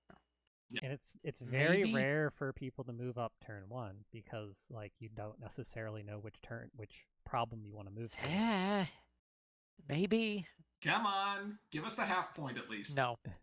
Give us the half. Give us the half. You know why I'm taking a half point off? Look at Jade's like. What is that? Look at the inverted beams that don't even make sense. You picked the art. How does these they have beam like they have beams or inverted beams? They have they're inverse beams. They have inverted beam. They have any beams and any beam. No, I hate it. What is it? I hate it. Whatever's going on there, like that caused me enough psychic damage. I'm redacting a half point. Go on. All right. That's almost as bad as hoof tendrils. This is still a 1. Yeah. Bugle also has it as a 1. Yeah, that's fair. I could see it, but like the early Shoei. So anyway, next card. Okay. Who is this? Ivory. We have Leaf, Wing Lead, 4 cost, 2 white, wreck, 3 white power, Dragon Friend. When this card enters play, put a 3 power colorless dragon ally friend token into play. I'll be honest, I don't see why you would actually use this outside of like really weird decks, and because of that, I gave it a 1. 4 for 6 power spread across 2 characters. That's 2. Like, that's okay. At least white aggro will probably look at that and be like, White aggro has much cheaper ways of getting that much power. Yeah, but Yonabar might like this because they also get their own trigger on that, and it creates 2 dragon bodies, which means if you're running Dragonstone, you can double one of them up. So, like, it's on 2 bodies, which is the interesting thing, and like it sticks around. Like, well, it's 2 things, which means you have to. It's more targets for removal. Yeah. You can't just nail one thing and get rid of 6 power. So. She meant to. 2. There's some place that wants this. Maybe. But it's too niche. I just don't see it. I'm gonna stick with 1. Yeah. Understandable. Yeah, and Bugle's had a 1. Okay, next card. More Pip. Look at my phone. Pip pedal. Like, comment, and subscribe. What is this face? She really wants you to look at her phone. Anyway. It's pretty. 1 cost, 2 wreck, 1 power, Pegasus royalty, unique, Shoei 1. Players must pay +1 action tokens to play cards whose play requirements include at least 1 color other than white. If you are not mono white, pay the lady. Yeah, like that's. She's gonna do an ad read, and it affects colorless cards. Like it's. Oh, sorry, no, it doesn't. No, it has to have a color. Sorry, yeah. Yeah, it doesn't punish entry, which is important. Yeah. The Shoei is nice and actually has mattered in several games. It's playable literally turn 1 if you're running Buckball strategy, which is nice. It is unique, thank goodness, because we don't want multiple tax effects like that getting really crazy. Everything about this card, is pretty fantastic. If you're playing Pip, it makes your opponent's cards more expensive, which makes it more likely that their hand's going to get overclogged, which means that they might end up discarding cards, which would let you steal them with Pip. If you're playing it with Chrissy, stack taxes on top of taxes, and it's even worse. The only thing that has me bring this down is because it would also tax you if you're not running mono white. That means that you either need to be okay with that, or you need to be running mono white, or as close to it as possible. And in those situations, I don't think those decks are performing as well in the meta. I think they're above average, but I think they're probably at like a 3.5, which is what I gave this card. I think that's true. Yeah. I'll drop it down to a 3.5. Bugle gave this a 4. Bugle knows white control. I'll give this a 4. I'm pretty sure he gave it a 4 because it's cheap and it's annoying, and we've seen white tax be annoying pretty consistently in the past few years, so I'm in agreement with him. It's a 4. The thing that makes me drop it down is what GP said. You have to be running mono white. Well, or you get taxed. Sure, but mono white also has a decent track record lately. You can also play sequencing games with this where you drop something off color and then drop this and just be like, so. Terrible, huh? Mono white or close to mono white does have a decent track record. I think 3.5 is decent. Mono white or close to mono white does not have an outstanding track record, which is what would be required to bring it above that. Yeah. Okay. I think whatever. I'm giving it a half point for vibes because I hate this kind of deck so much. Yeah. Okay. Next card. Posey. I don't like this character. That's good. She doesn't like you. 3 cost, 4 white rec, 3 power. Chaos. When this card is flipped, increase or decrease a troublemaker's point value by 1 until the end of the face-off. At the start of your turn, if you control a face-up troublemaker, score a point. I think scoring points is good. 4.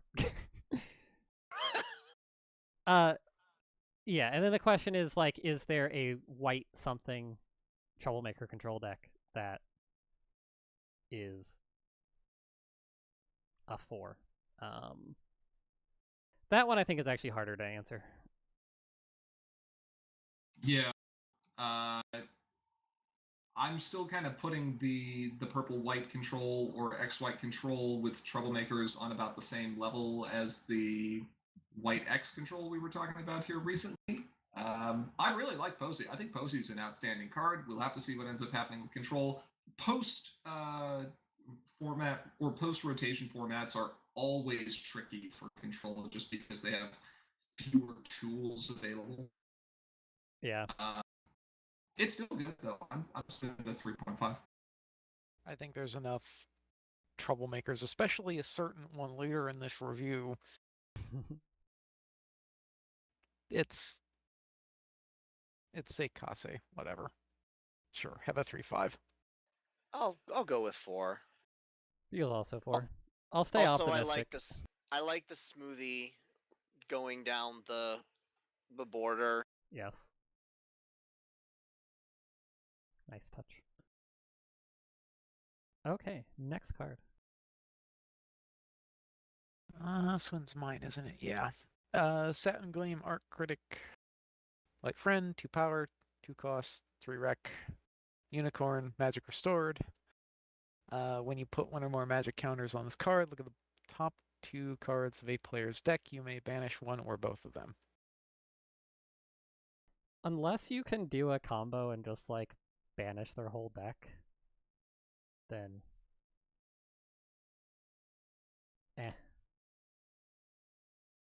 It's a 2 cost Magic Restored. I think that's all I really have to say about it. Have a 2. What did I rank this? 1.5.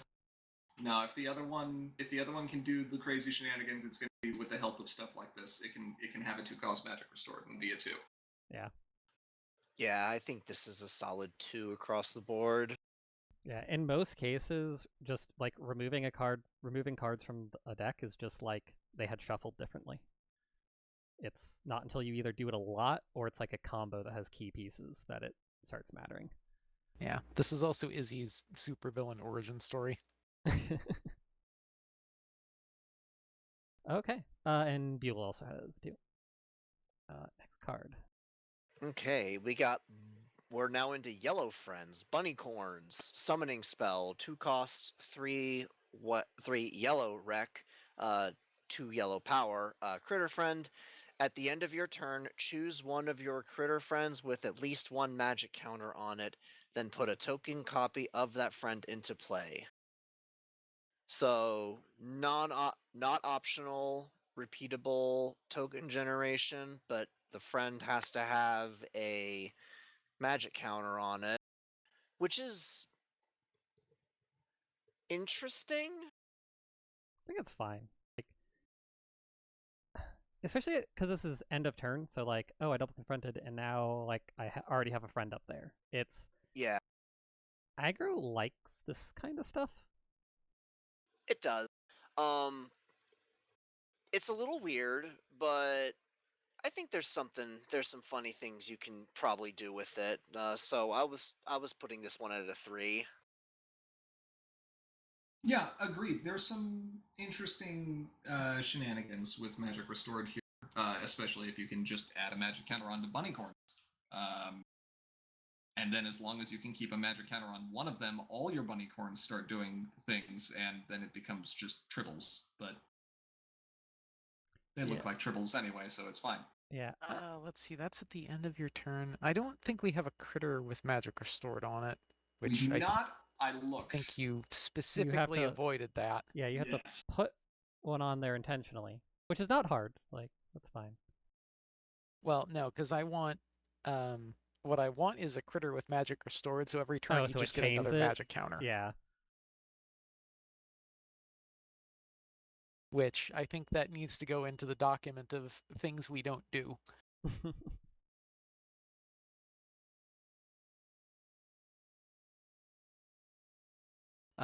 But yes, if you get this online, it's going to make entirely too many critters, and I think a Hitch deck is going to look at this and just be like, oh. It's going to be fun. Just put a magic counter on your Birds of a Feather, and then you can activate it on your turn and on your opponent's turn. It'll be great. Don't be mad about it. It's great. Birds of a Feather is unique, right? Birds of a Feather is unique, but it doesn't matter. Just keep adding magic counters. Keep cycling them, yeah. You just have to, because you have to keep the new one, so you need to like keep adding magic counters to it. Yeah, run Butterscotch, it's fine. Yeah. Have a 4. Like, Hitch wants this, I think. That's the question. Thorax wants this. That's it. I'm taking all of its points away. I'll give it a 3/5. Take all of its points away for a card that's not even legal in the format anymore. That's how much I hate Bug. Yep. Bugle has this as a 3.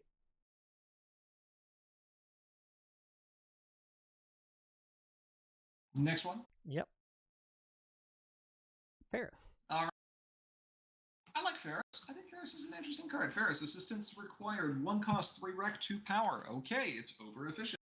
Unicorn Full. When an opponent puts 1 or more counters of any type on one of their friends or troublemakers, put a -1 power counter on that friend or troublemaker.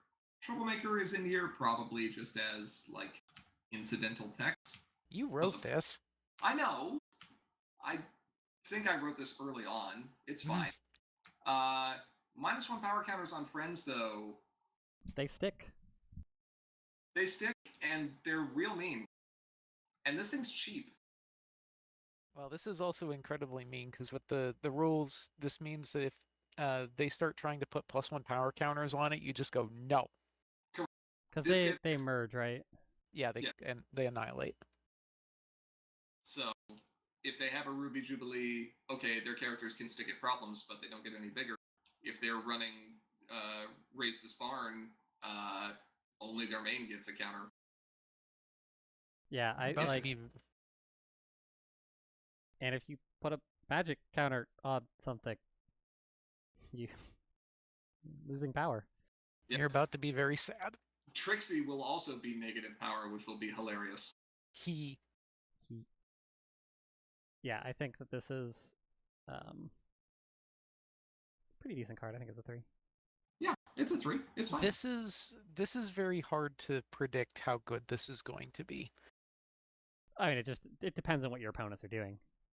But even if your opponents are doing nothing with counters, it's still a 1 for 2. Which yellow has historically enjoyed a little bit. Yeah, it's at least an option, I guess. This might be much better, but I don't think know enough about what the meta is going to look like long term to make a good call there. You're going to probably be interested in, if you're running yellow, you're not running a rack of these in your draw deck, you're probably going to be thinking real hard about having them in a sideboard. Yeah.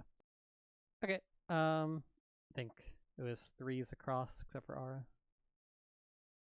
No, it's sorry. 3s across. It is 3s across. Sorry, looking at something. Okay, cool. Next card.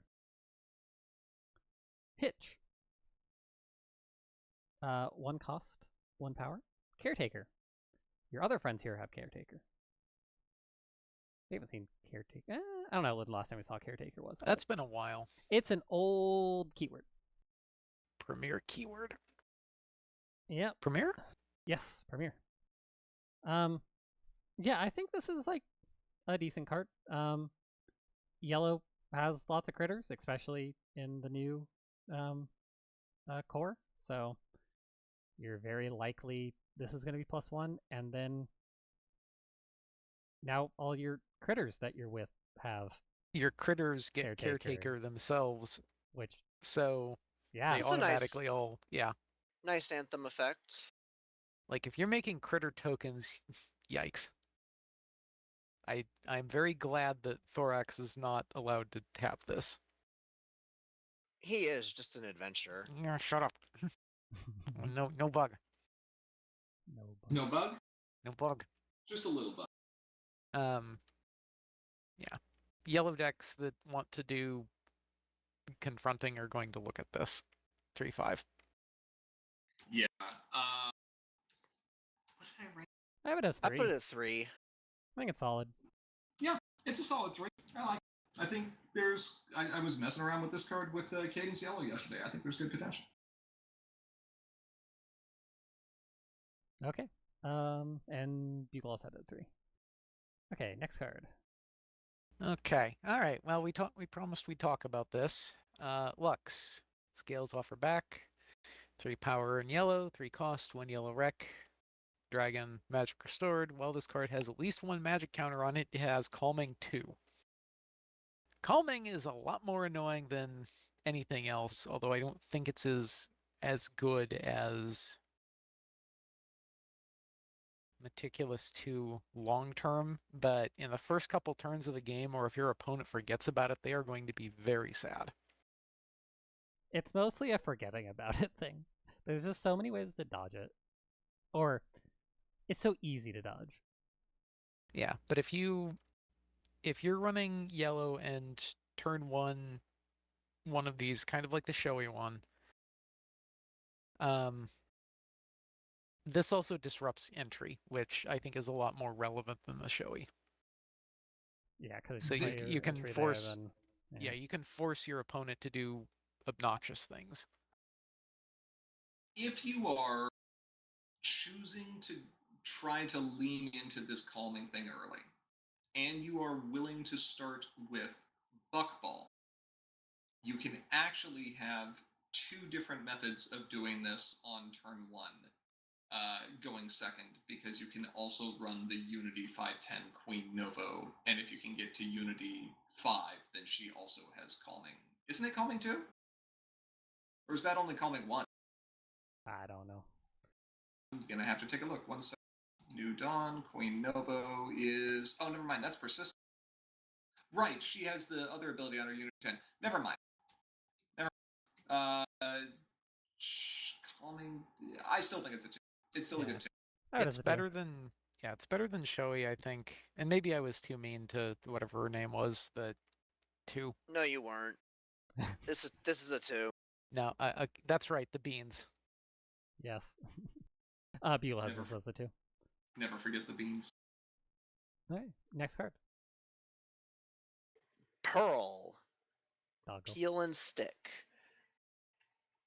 2 cost, 2 yellow power, critter friend, immediate. Retire this card to put a resource into its owner's hand. When this card is put into your discard pile from play, you may pay 1 to put this card into its owner's hand. I mean, it's resource removal, even though it's only bouncing. Yeah. The only reason... It is still a thing. This isn't lower. Like, I give this a 3, because bouncing, even bounce, resource removal is... Like, it's... When we get to the resources, there's a lot of good resources. Yeah. Yellow did just lose some of its resource removal, so I mean, this is now one of your only options, and it's still serviceable. This also gets the Seabreeze's flower treatment, where, like, this is not great resource removal, but it's resource removal that any deck can use. That too. So, solid 3. Bugle also has his a 3. Yep, it's a 3. Like, this is another one that breaks our scale. Like, there are things that want this, but they don't want it for the reason that you think you'd want this. You think you want this, but you don't. Yeah. Next card. Although the cute thing about this is if you do stick a magic restored counter on it, you can start making copies of it with bunny cards. Oh, meme. Oh. Queen Haven Dog Fancier. 2 cost, 2 rec, 2 power, magic restored.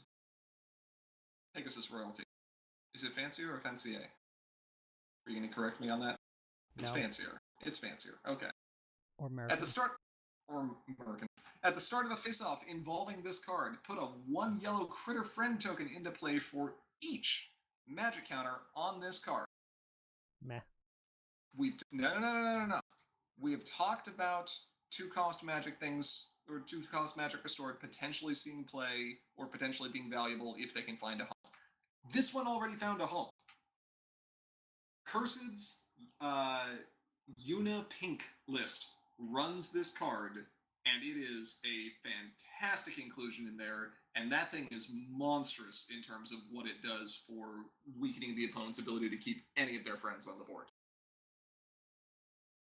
This is a great tool to synergize with your Opaline. It's a great method for you to be able to get extra power in there. This is a good target for you to dump multiple magic counters, whereas most of your cards only care about, a yes or no. So you get even more value out of this. And since Una can wrap things up by, going for face-offs or troublemakers or things like that, having extra critter tokens is great. It flips for 4 with Una there as well. It is an outstanding card. I think this is a 4. Do you really think the deck is that good? I do truly think that if you are playing a friend-heavy deck that is not one-turn kill combo, and maybe even then, because there's a lot of disruption in pink and yellow at immediate speed, that yes, Cursed's Unipink list is going to give you a tremendous amount of trouble. If you are trying to play a fair friend deck, I think you're going to have a bad time. It can have a 3. Sure. 3 is reasonable. Have a 3, I guess. Ivory's Burbing, he's a 3, and then Bugle's also 3. I might be a little hotter on that deck than I need to, but I was really impressed with what it did at HithCon, so. Yeah. I don't know. I'm going to trust that you know what you're talking about here, but I don't like investing that much resources into a single friend. Too easy to disrupt. Yeah. This next one has quite the spread. It does. Sparklers. Sparky and the Sparklers. Private Concert. 3 cost. 2 yellow rec. 3 power. When this card enters play, for each of your resources at home, put a 1 power critter friend token into play here. So I have this as, I think at 2/5, but there's a lot of resources and a lot of like things at home. I like you can get a lot of or a decent number of critters off this, like in yellow. I don't think it's amazing, but it's fine. You do, but can you really justify the slot for this? So I look at it in like you're running a yellow deck with a bunch of resources at home. So that's like the deck you're looking at. In that deck, this is a very good card. And I don't think that deck is super good, but I don't think it's terrible. I think like it's a 2/5. I think the card being too niche kills it.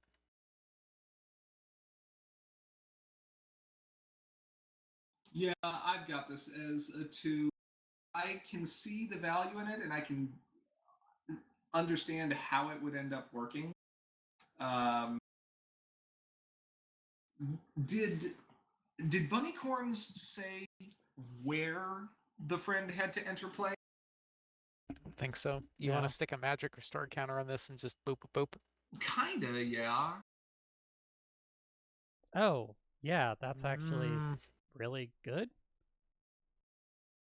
Yeah, free, like,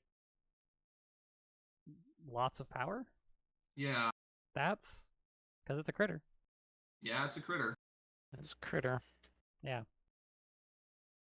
Like, no, I'm still gonna be pessimistic. Have a 1.5. Okay. Yeah. Yeah, mine is entirely like there is a deck this is super good for, and like what's the rating of that deck? Right. But almost nothing else wants this. Like I said, I think the card's nicheness kills it. Yeah. Okay. Cool deck building potential though, for sure. Yeah. Beagle has this as a 1, asking too much for too little. But you just gotta find the right deck. Anyway. Next card. Sugar Moonlight. 3 yellow power, 3 cost, 3 wreck. Oh, Sugar Moonlight came prepared.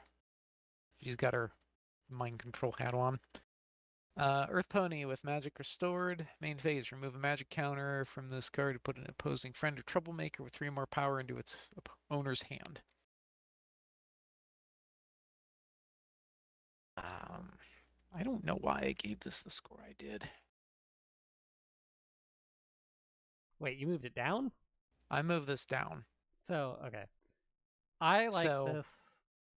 Sure, go for it. Because, like, getting rid of troublemakers is super useful. Like, hey, now I can DFO. Sure, they can play it next turn, but, like, it's going to be a whole nother turn until it flips.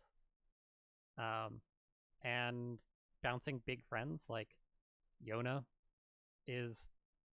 We have her as a... Yeah, Kool-Aid. We have her as a 4, and, like, this is kind of the same thing. Mm-hmm. Like, you have to get magic counters on it, but that's not a huge ask for being able to bounce big things. Maybe. So it's main phase. It requires you to burn a magic counter. It's got restrictions on the power. The troublemaker thing, I think, is a lot more relevant than the friend thing, because as long as we have friends that kind of look like events in terms of having really good enters play abilities, which, spoilers, those tend to be the big ones.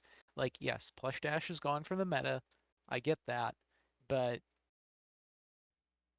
this bouncing a big friend and just letting your opponent have another shot off its on-enters play effect is just has soured me on bounce, especially for friends.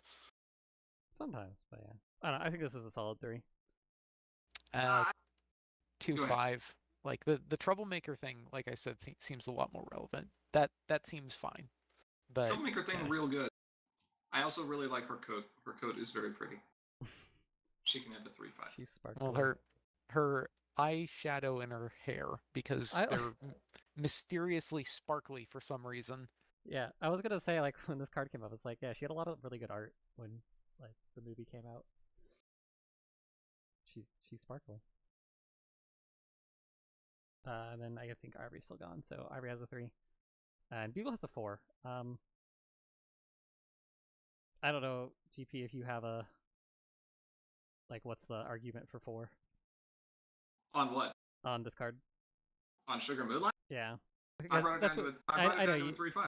I know you did, but like Bugle had it a 4. I don't know if you. What's like... Bugle's argument? He's definitely running it as a big removal tool in Hitch X control, and also probably saw what Cursed was doing in the same type of deck, right?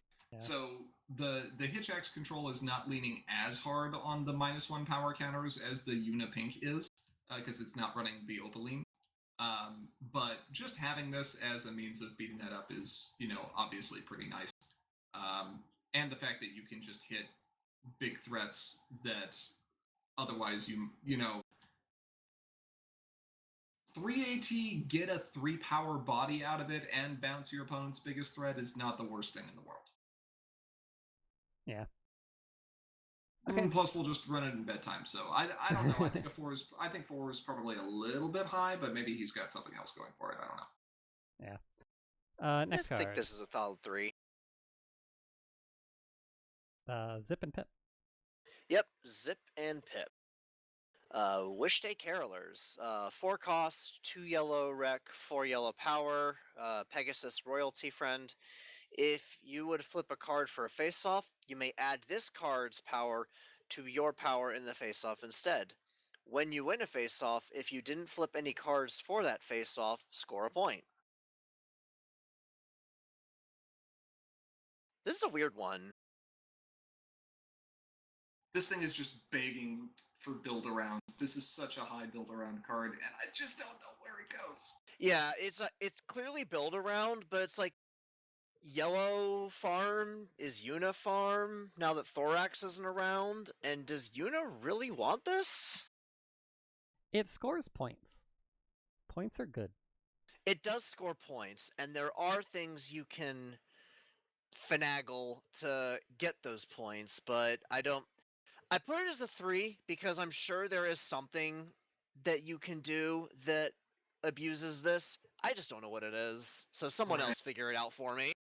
Yeah, the way I think about this is that like Daybreaker, the blue one, is a 4. And Daybreaker is also cheaper, and she contributes much more power than this does. 2 more. But she also like didn't work at home. This works at home. This does work remotely. That is a fair point. So you don't have to move it up. So like the cost difference matters less. This also has a non-bow with flipping multiple cards. And I think that's one of the things that kills it. No, it does not. Every card you flip, you just add the power. So it's not it becomes involved. It's just you add the power. Yeah, I looked at that originally. I was like, this is kind of bad. Wait, no, it actually just adds. Correct. The card is actually never involved in the face-off unless it would normally be involved for other reasons. But that means that... Or if you boost this card's power, then you add more. If you really wanted to, you could pivot the... Okay, that's not the way I would have interpreted that, but sure. Yeah. No, that's how it works. You're just adding the card generically to face-off, and it's the same wording as dramatic entrance. You just have extra power in the face-off. So just flip a billion extra cards. There you go. Combine that with attention-seeking behavior. I'm sure there's somewhere that this can be used. I don't know where that is, though. Yeah. And it probably works okay. Yeah, so I have this as 4, and I guess the question is the deck this goes in actually a 4? I don't know. I don't know. The GP's over there being pessimistic. You got a 2 here? Did I have a 2 here? Yeah, you have a 2. It can have a 2.5. I think I love the building potential of this, but again, I think the deck that it would go in right now is just not where it needs to be. But boy, it's really cool. Just because, yeah, the deck is a big question. This art annoys me because this has the exact opposite problem. There's just infinite amounts of bloom. Yes. Yep. Okay. Yeah, Beagle says usually 3 and then usually doesn't pass the Thunderlane test, but maybe in yellow control. Okay, next card. All right, we're into the multicolor stuff now. Scrunchy Sunny. Scrunchy Sunny. Sunny Star Scout, Unbridled Fury. It's terrible. Hope you're proud of that. 3 cost, 3 blue and orange rec, 3 power for an Alicorn Earth Pony. Stubborn, immediate. Exhaust this card to challenge an opposing or epic troublemaker here with this card. If this card has at least 1 magic counter on it, challenge that troublemaker with all your characters here instead. I am absolutely confident that there is a blue-orange list that can just combo kill you by farming its own troublemakers again and again and again, and then readying or frightening and rallying this card like 5 times in a single turn. But I don't know how you uncover the troublemakers. Yeah. So they have to enter play face up. So I don't know. That's a harder one. I think even just playing this the normal way is pretty useful, like especially in blue and in orange. You can just like play like, I won't fat challenge during troublemaker phase. I'll like play this card or play some other cards because I already had this. Now I'll challenge. It's probably easy enough to put a magic counter on this. That's the big thing that holds it back for me, though. It's a cool card. What did I put this at? A 3? No, this is a 3. This is a 3 because I don't think that the decks that are going to be running this are going to be bothering to lean hard into Magic Restored because they're going multicolor with cards that have, or a color combination that has better multicolor choices. I think the deck would be too diluted to run a Magic Restored package and synergize with this. Yeah, I have a 3/5. That's fair. I have it at a 3. I was kind of looking at this as maybe a potential sideboard choice for like a orange-blue or blue-orange aggro deck. Like Orange. if they suspect, blue-orange. If they suspect some type of troublemaker to need to punch through. With that being said, would you still rate it that highly, knowing that we now have a 1-cost orange dilemma as well? Yeah. Okay. I had this higher, and then I forgot that it didn't have Magic Restored, and yeah. That being said, one of these with a magic counter on it, sitting at a problem with an opposing face down epic that's not a villain, could be very funny. But Magical Happy Christmas Time is not in our rating scale. Have a 3. I like the immediate because you could be like, opponents like, oh, it's my troublemaker phase. And you're like, aha. Haha, you thought you were going to confront that or challenge. Yeah, that's why it's funny, is you get to do that, and then you, then you lose the face off sad. and it doesn't matter. But anyway, next card. Misty and Izzy. 1 cost, 1 rec in blue and pink, 1 power. When you play a card during any phase except your main phase, put a +1 power counter on this card. Immediate. Exhaust this card and remove 2 counters from it to choose one. Frighten an opposing friend or dismiss a frightened friend. It does things. I hate this card so much because I have played against Cadence Blue, who gets 3 of these out in the first 4 turns of the game, and you cannot recover. And then you are sad. And then you are sad. Forever. Is it really playing enough non-main phase cards to... Let me ask you this question. What does Cadence's boosted ability do? It lets you draw cards or power counters on things. There you go. Yeah. All you need to do is play. Does it let you put 2 power counters? It lets you put a power counter on the friend you played plus any other friend you have. Yeah. So yes, this thing absolutely does. That deck absolutely does play enough hasty cards, and it absolutely does play just enough cards in general to be able to let this thing stack up. This thing is so rude. Yeah, Cadence Blue, it can have a 4. Yeah, this is definitely a Cadence Blue staple now. I'm even which is why I gave it a 4. Okay, fine, have a 4, whatever. All right, got a couple points out of it. I'm giving it a 4 or 5. We'll get you liking Cadence one of these days, Aura. Yeah, I wasn't considering the Cadence interaction. I think without that, it's eh. The Cadence interaction, and there's probably enough other ways to start getting counters on this beside that. We'll just play pink, orange, blue and start putting all those power counters on it. I don't know. Maybe. I don't like the way that Cadence wants to play now, so I'm probably undervaluing it. Because she's slow? Beagle has a 4 there. Next card. Yeah. Sunny and Argyle. This is mine. Sunny and Argyle. Still in blue pink. Sunny and Argyle better together. 3 power, 3 cost, 4 rec, both colors. Earth Pony, Unicorn, Pegasus, full. Hasty. When this card enters play for each of this card's trait, if you have at least one other character that shares that trait, your characters get +1 power until the end of the turn. And that's global. If you wanted a blowout for a single turn, look no further. This is a good card. This is a very good card. I have it at a 5. I also have it at a 5.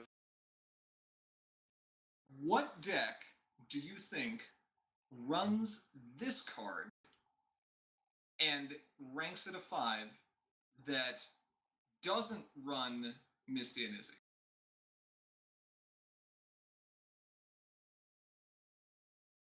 Or do you think that this card is just that much stronger than Misty and Izzy? I think it's stronger. Okay, fair enough. The burst potential with this card is why I'm rating it higher. I do think both cards go in the same deck, though. I do also think that Cadence is not the only main. She's probably the best for blue, pink, blue. Mm-hmm. But like, there is what's her name? The Rainbow Dash that drags things along. Flight Instructor, yeah. I think there's also like a Flight Instructor pink that this is very good in. That's an interesting idea. And the fact that this has hasty means you can beat up some troublemakers, you can ruin your opponent's attempt to DFO and get some bonus points and steal the bonus points yourself. I mean, there's things you can do with this that are really good. That's true. That's a good point. Yeah, all right. It's pretty easy to get definitely easy to get +3. It's also pretty easy to get +4. 4.5 from me. Okay. Beagle has this as a 4.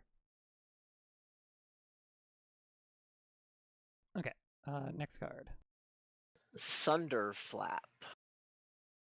We have Thunderflap, green guard, 1 cost, 3 blue and purple rec, 2 blue and purple power, Pegasus friend. Immediate. Discard a card to give this card +1 power and eccentric 1 until the end of the turn. You may move this card. At the end of the turn, frighten this card. There was a friend in, I want to say, Crystal Games.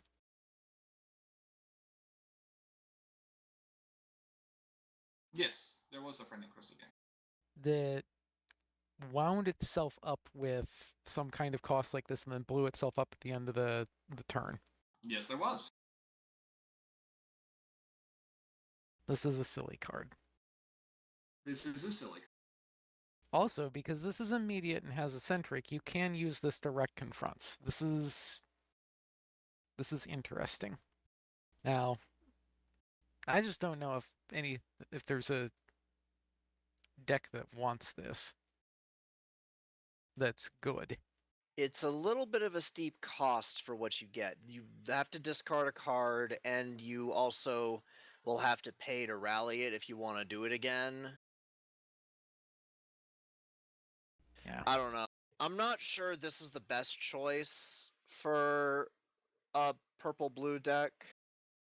It is interesting, but I'm not sure I see this being more than like a this happened to work in this particular circumstance kind of card, so I put it at a 2.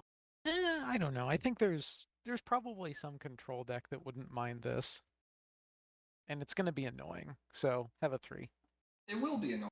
I think the deck is just missing a few too many pieces right now. I think maybe another set and maybe a bit more dedicated focus on that type of thing, and it'll be up there. But for now, I can have it too. And as Pancake says, if you can run this in limited, man, this is going to be annoying. Yeah. I have 3. And Bugle had a 3. Also 3. Yep. Yeah, I think it's all about if the deck is good enough or not. Okay, next card. Hey, look, it's both of the guards.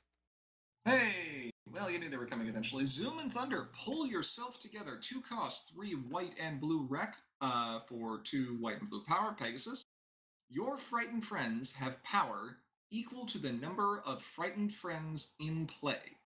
When you play this card, put a friend with cost 2 or less from your discard pile into play, frightened. And card text, of course, overrides core game rules, so... This is strange. It is very strange. There's a lot of blue frightening, of course. And from an aggressive perspective, paying 2 to get what is probably at least, there's probably at least one other frightened friend in play, so let's call it pay 2, get 4 power, right? Yeah. Is not bad. You can also end up getting back a card that has more repeatable utility, like not like an enters play ability, but like an activated ability or not continuous ability. That's the word I was looking for. Or even and that's something that cool. has like a discard ability. Sure, something like that's not bad. Retire it. And if you can keep your opponent's friends frightened, you can definitely go really aggressive to, get a bunch of power out of this. It works really well with villains, obviously. Just leave this thing at home and have all your other friends just be huge, actually. That being said, I think this deck is missing even more pieces, but I do really like the effect, and I do really like the blue frightened package, so it can have a 2 still. Dropping it down to a 2. I'm dropping it down to a 2. I have 3. I think I always had this at a 2. Because the combination, it does lots of things. But, like, the deck that it goes in, yeah, I'll give it a 2.5. Card is too niche, 1.5.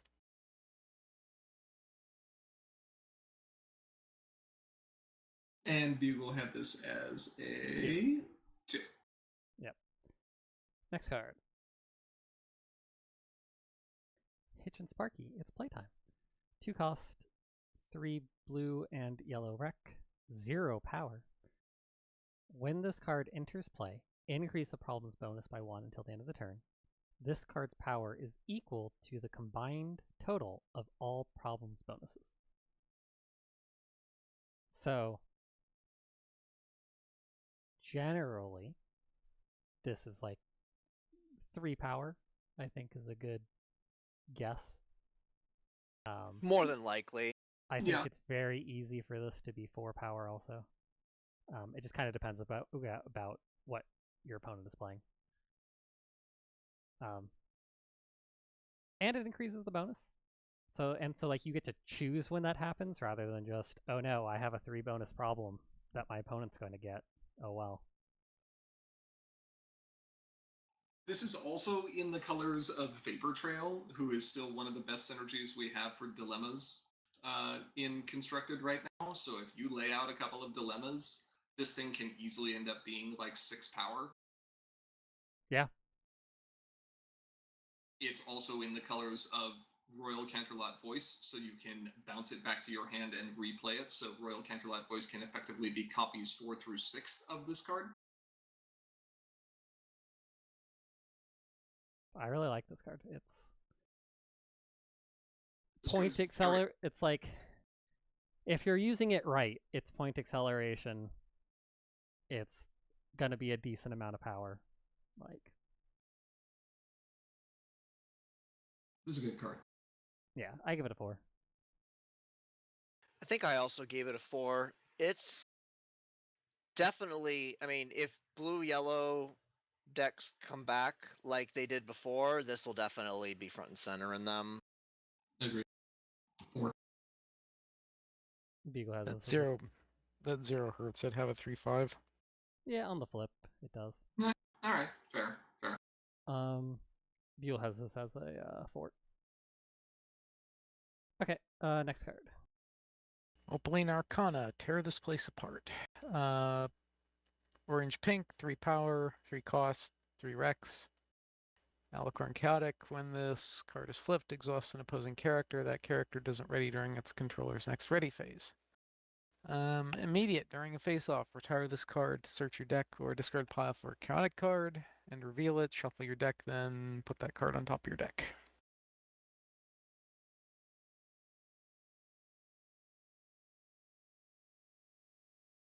Chaos Tutor. Chaos, yeah, it's Chaos Control, maybe? Chaos Tutor for 3 cost.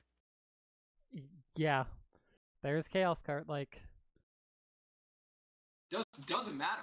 How much would you pay for any Chaos effect at the moment you want it? Yeah.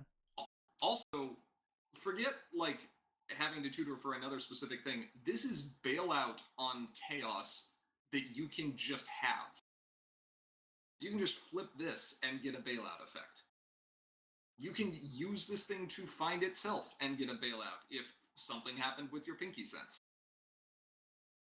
Yep. And yeah, and you're in pink, so like you're gonna have Pinky Sense. I don't know. I still think that's really expensive. It's decent, but like this goes in Chaos Control, and these are the colors for Chaos Control. And okay. I guess on our new rating scale, I have to give this something better, but I hate it. Because you're allowed to hate ratings. That's fine. Sure, fine. Have a 4. I don't care. Ooh. I think the card is definitely a 4 in terms of, like, Chaos Control will run this 100%. I'm just a little bit less optimistic about how Chaos Control is going to do in the meta, which is why I brought it down a little bit. That's why I have it at a 3. Did you? Never mind. I lied. Yeah. Yeah, I think this is entirely on how the deck's going to do. It's a 3/5. So. Okay, Bugle has it as a 4. I don't know. I don't actually trust my rating here. I could just make a number up. It's a complicated card, so that's It fair. is. It definitely is. Okay. So next one. Argyle Starshine, History Lesson. 3 cost, 1 orange and purple wreck, 3 orange and purple power, Earth Pony Friend, Meticulous 1. We're already off to a good start. If when you put a card on top of your deck, you may exhaust this card to exhaust an opposing character and remove up to 1 counter from that character. That's also really good. When you put a card on the bottom of your deck, you may exhaust this card to gain 1. Solid 3. Yeah, this is definitely a solid 3. I mean, these are all things that you will probably want. I think there's also them, enough it'll be good. Stuff that manipulates decks otherwise that you can probably play weird sequencing games with this. How do you mean? Like, just choosing when something goes on top versus on the bottom, and then which of these effects is going to be most valuable at that point in time? Yeah. Or, like, you can manipulate your deck to put something on top during your opponent's turn, and then nail a random opposing character and steal a counter from it. That's fair. I think the thing that helps push this card a little bit higher than a 3 for me is the fact that the action token gain is from putting a card on the bottom of the deck, which means this card can be involved in a face-off, contribute its power, you can win the face-off, put the card on bottom, and then gain the action token. That's true. That too. You can that have also a 3/5. Yeah, this generates action tokens too, just from going through the motions. I am annoyed that you added stuff to the text box because there was really funny flavor text on this. There was also, I kind of want to deduct half a point because I really hate his goatee. Like, go shave. Does he have? Look at that! Look at that fuzz! He has fuzz. He doesn't have a goatee. He has right, fuzz. So it's fuzz. When you reach that age, you just don't care anymore. Someone did not take care of their plush. Exactly. This is what happens. You know, he's like equivalent of probably younger than us. This is when they're all like very young. I say as I stroke my beard here, looking at this card, like, nah, that ain't me. Nah, that ain't me. Anyway. I think I said I gave this a 3. Yeah. And Beagle gave it a 3. No, right. Buell gave it a 4. Oh, yes, he did. Yeah. All right, next one. All right. Oh my god. Alphabetical Blossomforth, are you game? Look at this DreamWorks face. This is a classic DreamWorks face. 2 AT, 2 orange and, 2 cost, 2 orange and white. Wreck and power, unicorn, handy. When an opposing resource becomes exhausted, that resource doesn't ready during its controller's next ready phase. This is a slight change from the open beta. I believe this card said when you exhaust an opposing resource. Now it happens regardless of how the resource becomes exhausted. Yeah, this is like bailout effect, but better. Is pretty good. Oh, yes, this is even better because Alphabetal's just kind of sitting there going, "Go ahead, hit yourself, see what happens." Use your pinky sense. Use your high tea. Use your consolation pride. This is any of these things. This is kind of sort of like resource removal for 2 turns, and then also you can only, if it's an exhaust resource, it can only happen every other turn. Mm-hmm. You can also combine this with Apple Jewel from, I think, Fond Memories, so that opposing exhausted resources lose and can't have abilities. That seems good. And that's cruel. And is in the same colors and has handy and is only 1 cost.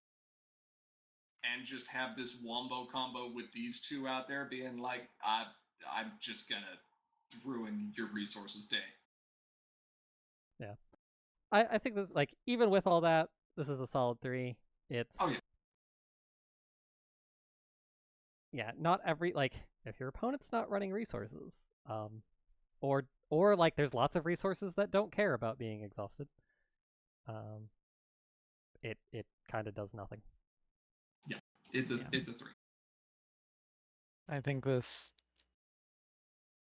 probably gets very annoying in these colors because it reduces your opponent's options for getting out of the bind that you were trying to place them in. Have a 3/5. Yeah. Beagle also has this as a 3. I think I said that this was a 3. Yeah. Okay. Next card.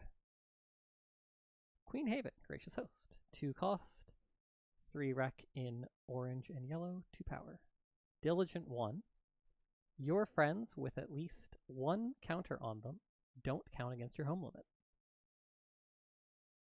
So, like, home limit dodging can be really strong in certain decks. And getting counters on them, especially with, well, she herself, depending on how you play it, if you can get the Diligent, and then with Magic Restored, like, that happens reasonably often. I think my big question for this card is, like, is there a deck in orange-yellow that benefits from having a large home?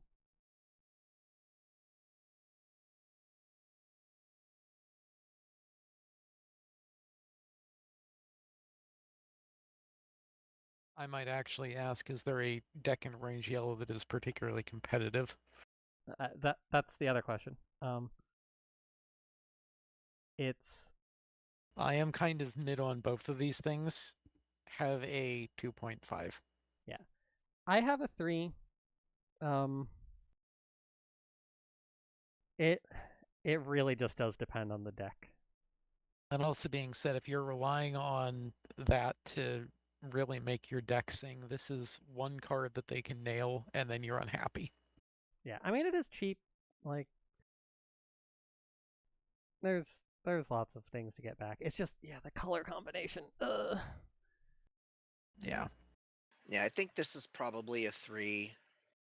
Yeah. I can see the argument for being lower, but Beagle has this as a 2. GP has this as a 3. 3, yes. And GP's burping right now. So, next card. All right. Into the pink purples. Allura, Distributed Gathering. 3 power, 2 cost, 2 Rex.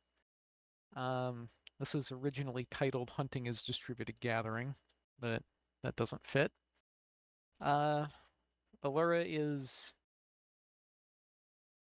a whatever she is, ally. Some kind of discount sphinx. Hasty, this card enters play with a magic counter on it for each non-token friend that left play this turn. Immediate, exhaust this card to move any number of magic counters on it to another one of your friends. Yeah, which sounds really cool. But non-token friends that left play this turn, it's difficult to have that be a really high number and not already be winning otherwise. Or you got rid of your own stuff so you don't have the wreck to play this card. There's some very strange lines of play here where I could see this like doing crazy things, but I think they're sufficiently strange that they won't come up. Yeah, I have this as a 2.5. Yeah, 2.5. I think there's things that you can do with this. Just the fact that you can get multiple magic counters for 2, like that's already, like even if all you can do here is get like 2 counters, that's still better. And if you can get more, then that's just gravy. Like, and it's hasty too, which means that you can start doing stupid stuff like, oh, my opponent just DFO'd and now has to resolve a very large home limit. It'd be a shame if they like got rid of like 6 friends. Oops. Yeah, combined with I don't remember if you just said the card, but the white event. Yeah, I have this as a 2. Because I would actually probably have put this at a 1 if it wasn't for the fact that it's 3 power for 2 cost. I don't like the idea of this. Yeah, I just don't like the idea that in order for me to really get full value out of this, things have to have left play. And like, yeah, pink and purple can do that, but that's a lot of investment. And I don't know. It just doesn't seem like this is gonna be the way to go in a competitive format. So that's why I'm going with 2. Yeah, Eagle has this as a 1. And yeah. GP has this as a 2. Like I said, I did have this at a 1, but I decided that hasty with efficient power made it a 2. Yeah. Ooh. You know what would actually be really funny here is this has a very hilarious interaction with Cadence. The turn that you choose to bounce all your stuff. Yeah, and then you play this, and now you've got a massive pile of. I don't. She generally only bounces a few things. It'll depend a little bit, but you can. I think I have to dock this points because it's too niche. Like, yes, you can do funny things, but it's just too niche. Agreed. It's a really cool effect, but there's also not a lot of value in those colors for having multiple magic counters on the same card, except for what the the pink one that makes it harder for us to confront, like you could synergize with this. And the purple one, I'm looking for the name of it. That gets AT. Elderflower. No, not that one, because it's whenever you put one or more on here, gain 1 AT. I guess you can do it every turn. Yeah, you can do it once a turn. Yeah. That's fair. I like the one that when an opponent plays or moves a character, you can, use this to move that card home. Yeah. Because they'll probably want to replay into their board if you've just wiped their board, giving you all these magic counters. Yeah. I mean, it's hasty. It's fine. I do think giving this a 1 is a little difficult because it's hasty 2 for 3. But yeah, there is that at absolute minimum. So, okay. Where are we? Next card. Yep. Opaline. Next card is Opaline, Drunk on Power. Opaline. Stop sniffing the markers, Opaline. 3 cost, 3 pink and yellow wreck, 3 pink and yellow power, Alicorn friend. When you put 1 or more magic counters on one of your friends, put a -1 power counter on an opposing friend. And when you remove 1 or more magic counters from one of your friends, put a -1 power counter on an opposing friend. That's pretty mean. It is mean enough. It's mean enough to be the foundation of Cursed's entire deck. Yeah. And that's kind of the only reason. Oh, it's the only reason. But, like... I mean, it was my only reason. It is. If Beagle says, if Treehouse didn't exist, I'd put this at a 3. And yeah, it, like, there's a few specific interactions that make this very good. Yeah, it's hard to argue this being something other than a 4 when you've seen it do well and you've seen how dumb it is. Get a lot of -1 power counters. Mm-hmm. So, yeah, have a 4, I guess. I gotta support. A big part of the reason why this works, Cursed actually asked me about this ruling and I had to look it up because I would have ruled it wrong.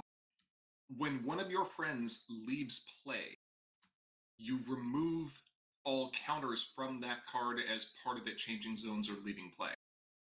Which means if one of your friends with magic counters on them gets retired or dismissed or something happens to it, Opaline's second ability triggers.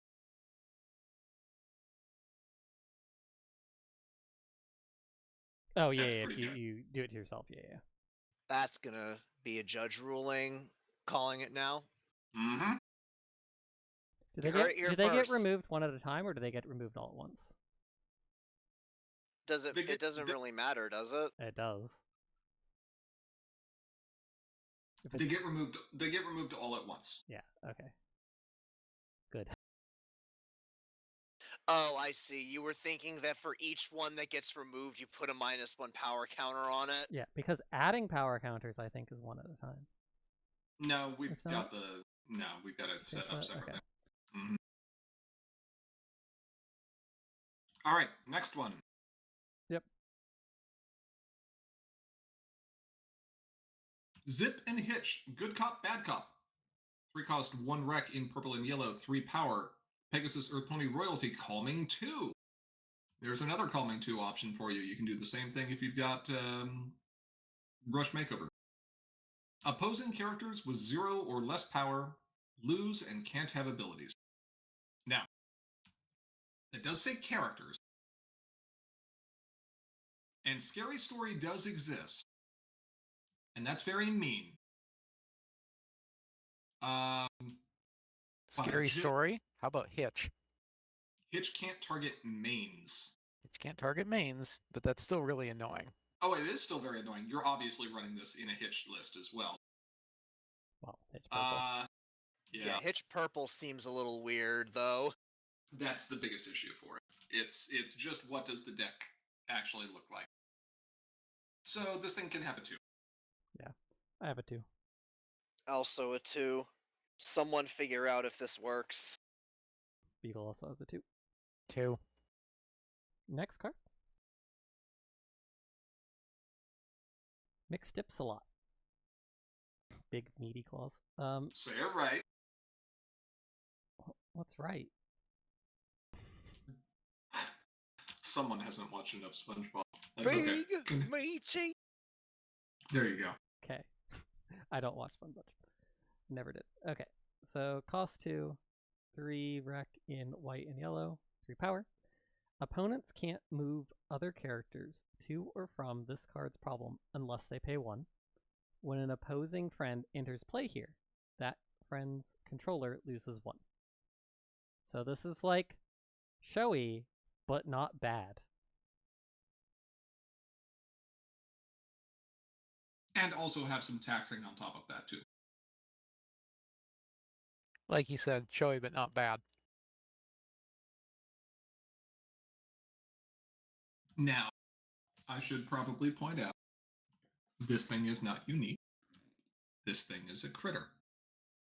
We can add magic counters to this and make token copies of McSnips a lot. At multiple problems. And they're automatically there. But are you really going to run white-yellow? Am I really going to run white-yellow? No. Is someone else really going to run white-yellow? Maybe. Yeah. I think the deck actually kills this one because the card itself, this is annoying. Yeah. I don't know that there's decks that want this is the problem. I give this a 3 mostly around the deck. I think like this card this just makes it really hard to do things. Yeah, the deck wants this, but that deck is does that average deck at exist? best. And is it good? Yeah. Bugle seems to think so. Bugle has a 4 for this. I've got a 3. Citizen Snips. That's a reference.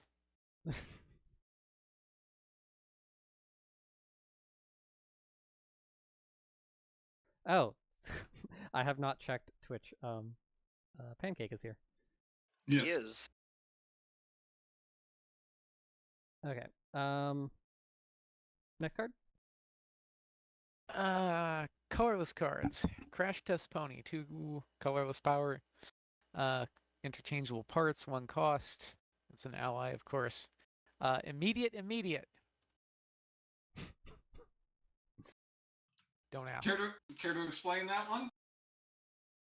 It is immediate to give this card an ability that has immediate too. Immediate. Refuses to elaborate. Leaves. Reveal a friend from your hand to choose any number of that revealed friend's traits. This card has those traits until the end of the turn. Wings, horn, mane, and tail sold separately. Lol. Yeah, it's 1 for 2 power, with no wreck. Now it's no color, but it does things. And decks that care about traits, yeah.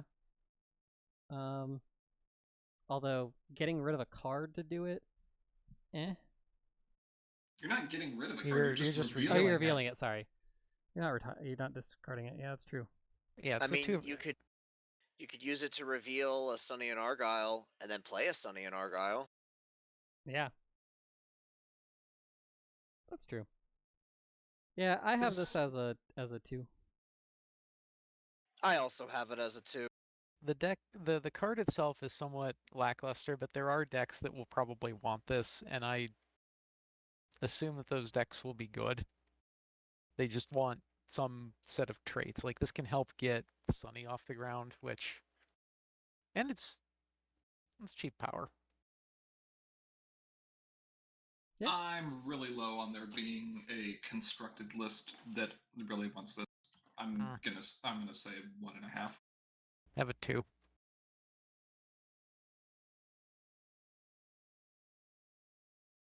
Yeah, the rarely used in competitive decks thing that's the hard one. Anyway, Bugle has this also at a 2. And comments immediate. Yes. Next card. Okay, Senior Butterscotch Junk Hunk?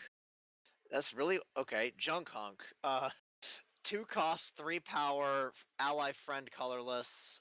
When you confront this card's problem for the first time each turn, put a magic counter on one of your cards. I mean, magic counters are nice to have for obvious reasons that we've discussed already. It is cost-efficient power. I'm not a huge fan of the colorless, but it is what it is. If you like confronting and you like magic counters, you like this card. Yeah. So far, what's been the average cost of magic counters? It's more than 2 so far. So once per turn, maybe. Getting a magic counter seems for no additional investment, I guess, other than confronting, which you kind of want to do anyway. And importantly, this is mandatory, so you can forget about it and then still get it. But yeah. Well, no, you should generally not forget about your mandatory triggers. Do not intentionally forget about your mandatory triggers so you can later put a magic counter on a card to get your opponent to play it. No, bad, cheating.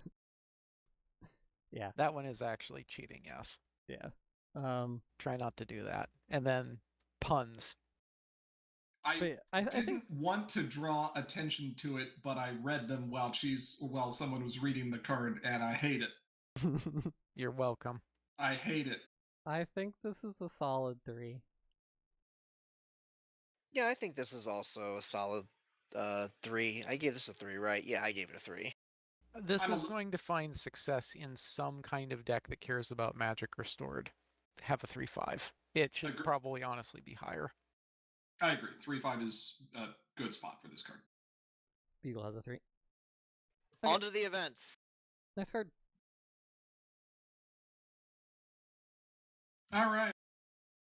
Blender Incident.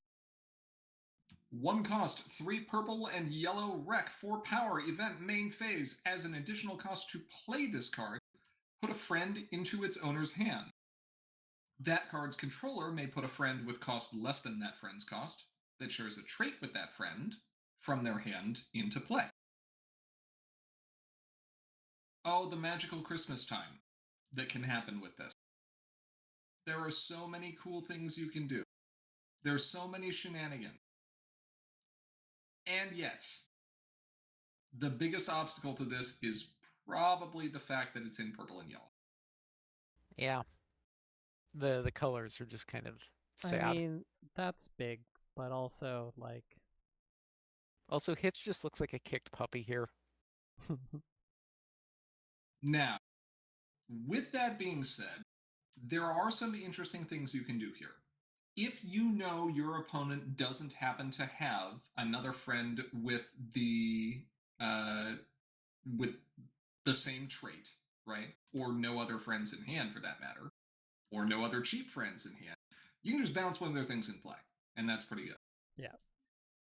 You can bounce your own friend and intentionally sculpt your hand so that you've got something else you can drop in. And this is really good with high-cost friends that you want to re-enter play again. Like if you've got a Spike Dragon Lord and you want to restore the magic counters on it, that's pretty good. You can also get even weirder with the color and go for blue and run Citywide Shield and then just play this as a 1-cost bounce an opposing friend with no repercussion. That's interesting. All that being said, you know what would be really funny here, though? What you got? You need to go into adventure for this, and this is very stupid. But you have this and a loyal pony and a loyal sea pony, and you're just like, backwards. Oh, but it has to be less. Yeah, you pull the loyal sea pony back to play the the loyal pony. Sure. You get another set of shots off of it, which is dumb. That's fair. That's pretty good. Also, if you can get a really expensive friend into play for far less and then use this to get an even more expensive friend into play that you couldn't cheat, like Tall Tale back in Crystal Games or whatever. Or the Sprout. Or Sprout, that's true. Yeah. It's a shame that it's in the not wrong in this colors. color, but oh man, it's just so tempting, but the colors just don't do it for me. It's a 2. Yeah, I have this at 2.5, but I'm sure there's something amusing you can do here, but yeah, colors niche 2. Yeah, 2. And Bugle lists it as a 2 until a combo breaks it. Yeah, sounds about right. So, okay. I think we did a pretty good job of plugging that, but we'll see. Yeah. And that's why it has all the extra conditions. Yeah. Otherwise, dumb things happen. Yeah, environmental storytelling here. Yeah. Next card. Caught in the Act. 1 cost, 3 rec, white, through power. Immediate. Choose a character without at least 1 counter on it. That character loses all abilities and can't contribute its power to face-offs or confronting problems until the end of the turn. So, are you running white control? If yes, add this to your deck. Any further questions? Yeah, I even with that, I still think it's a 3. It's a, I mean, I guess it's kind of like not melted, but heat wave. But heat wave hit 2 things. This hits 1 thing. Kind of like Princess Combo Meal almost. But it does a lot, and it's cheaper. Heat wave. Yeah, sure. I'm comparing this to heat wave. Well, it's like it is conditional. That's the main thing with this. Yeah. If this wasn't conditional, this would be a 5. Have a 4. I don't know. Yeah. I think this is probably a good solid 4. Yep. Yeah. It's a 4. I don't think it does enough to be a 4. But okay. Next card.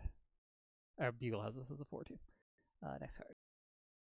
Cold Drop, 6 power, 1 cost, chaotic event. When this card is flipped, move a counter from a card to any other card. Immediate redistribute any number of counters on a card onto other cards of the same type. So the chaos does allow you to start putting, say, power counters on your main.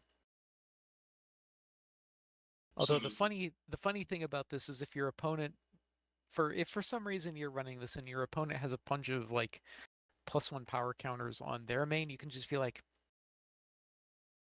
my counters. Yeah, this is very funny against Adventure Farm running Princess for a Night. Yeah, both of these abilities don't care about who controls the cards. Yeah, so this may end up actually being a card that you run not to use it, but to disrupt whatever your opponent is doing. Absolutely. I think this is a perfect sideboard definition, right? Yeah, you can kind of do some shenanigans with it yourself, but this is far better served, I think, as an answer to some other things. Flutter Swarm, for example. Just remove all those -1 power counters.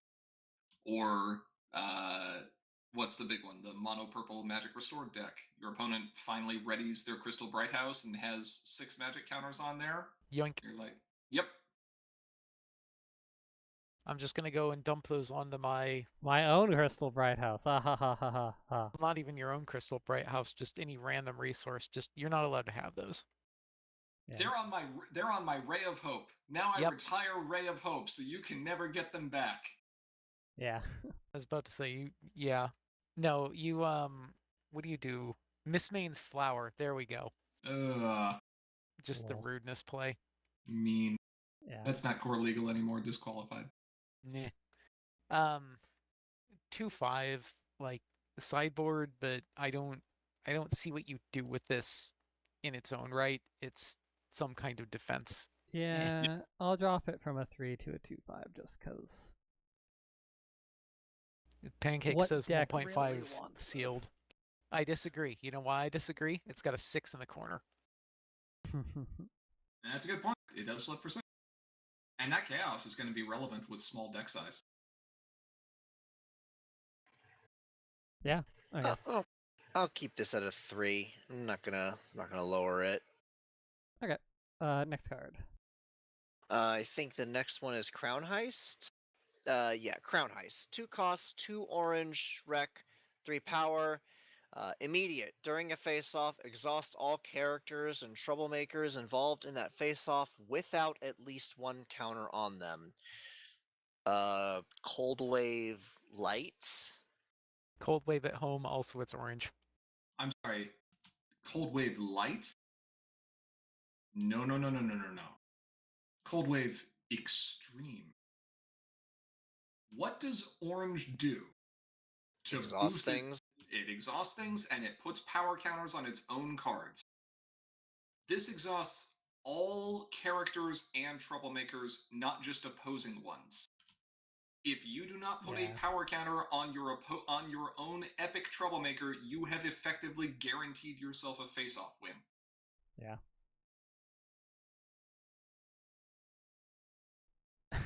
Yeah, Bugle has no cold wave, but good. This is so much better. Yeah, the troublemaker thing is. The thing about cold wave is nobody plays accessories.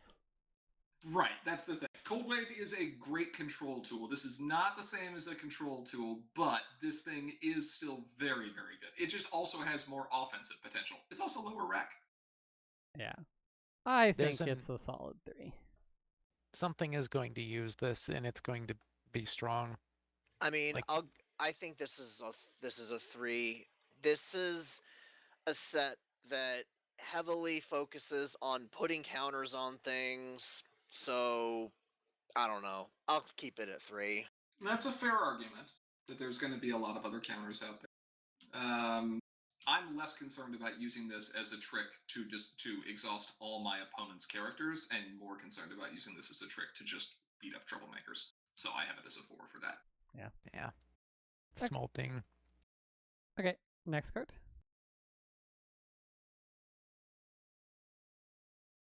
All right, Danger, Danger. Our first song.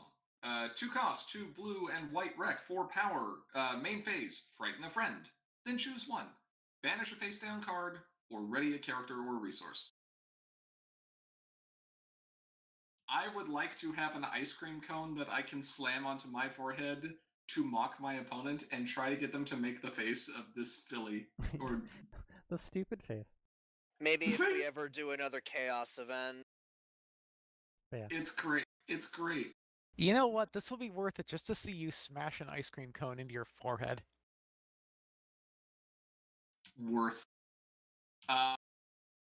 This is probably the least exciting or the least flashy song that we have here. And you know what? That's okay, because it's still pretty good. I like... Go ahead. I was going to say, I like that Bugle has a rebuttal to our ratings.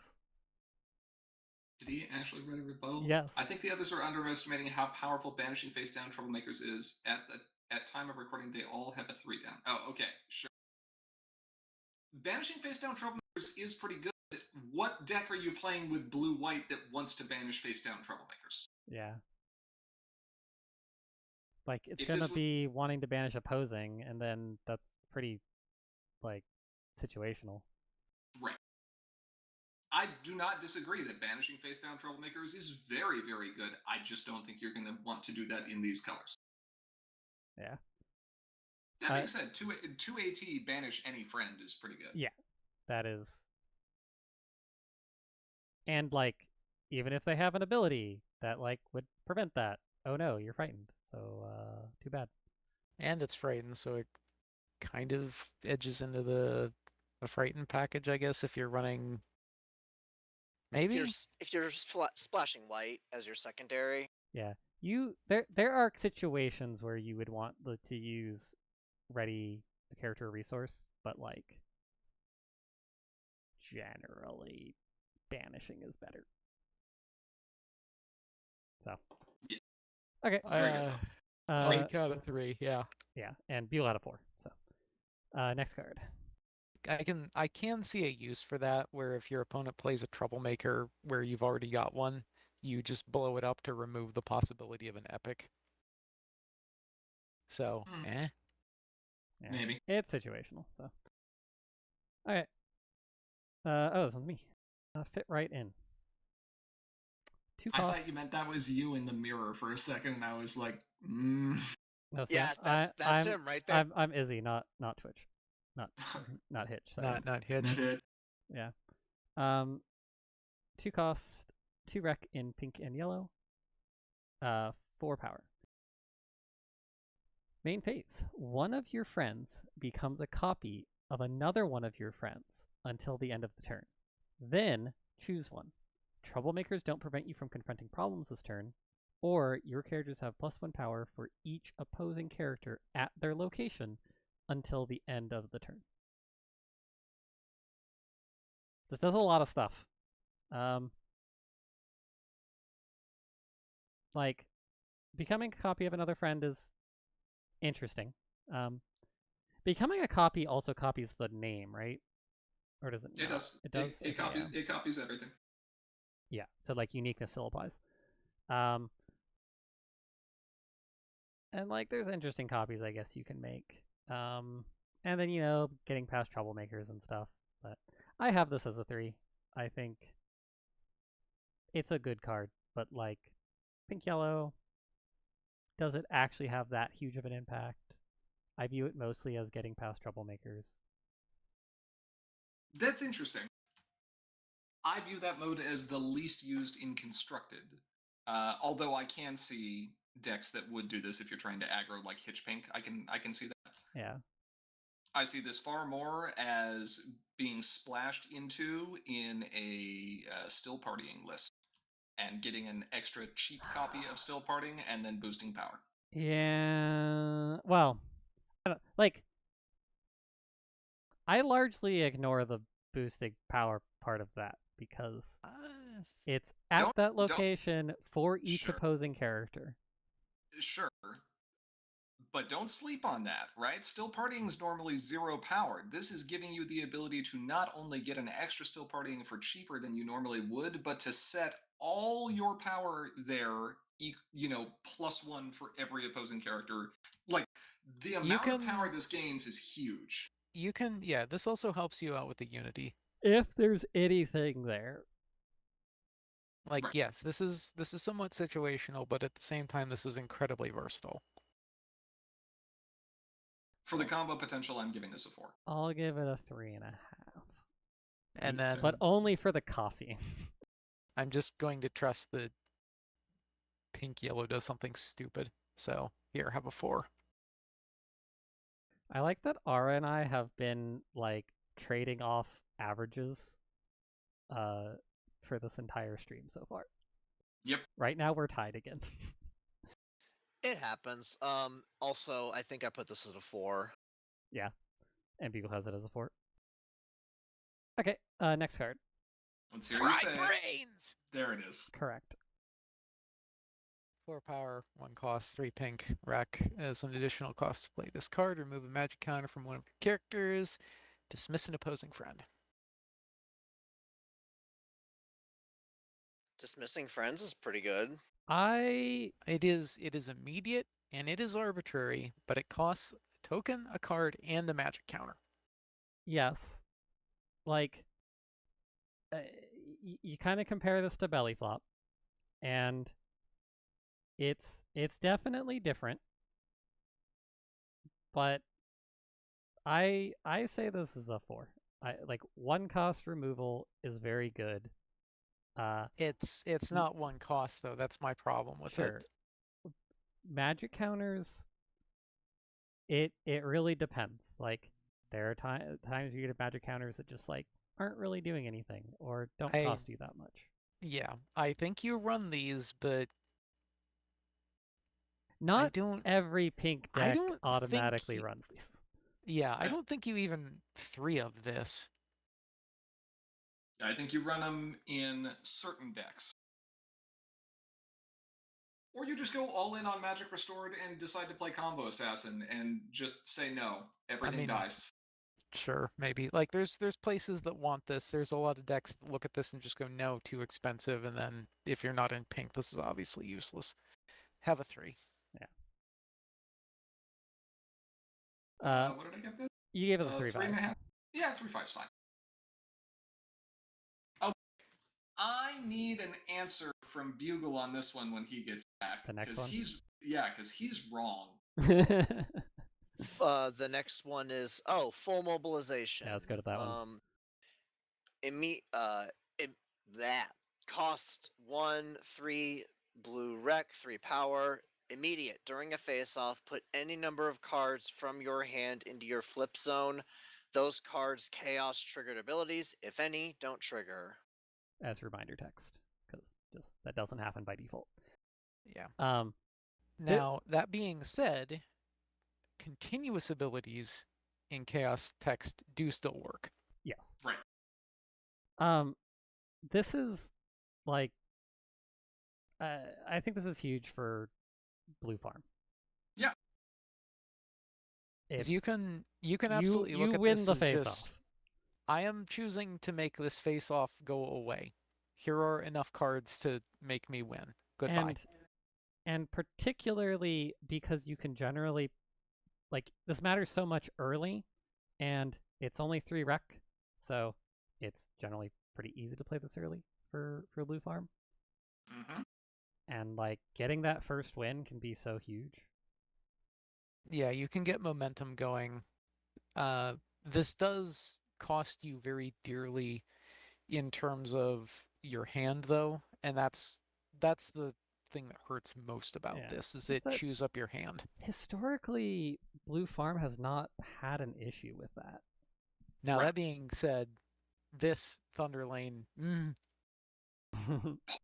Part of the reason Blue Farm hasn't had an issue with it is because there are still 2 very good sources of card advantage in Blue Farm right now. You've still got Prince Rutherford, who is going to be played as a full 3 of, and you have Consolation Prize. So here's the cool thing. Full mobilization lets you pick exactly what you need to get out of your hand to be able to win the face-off rather than just relying on an extra blind flip, which is especially good because the deck's flip average has gone down. Yep. But since you're likely using your main, you can put a card from your hand into the flip zone, win the face-off, and then get that card back with Consolation Prize if you'd rather have it than the other thing.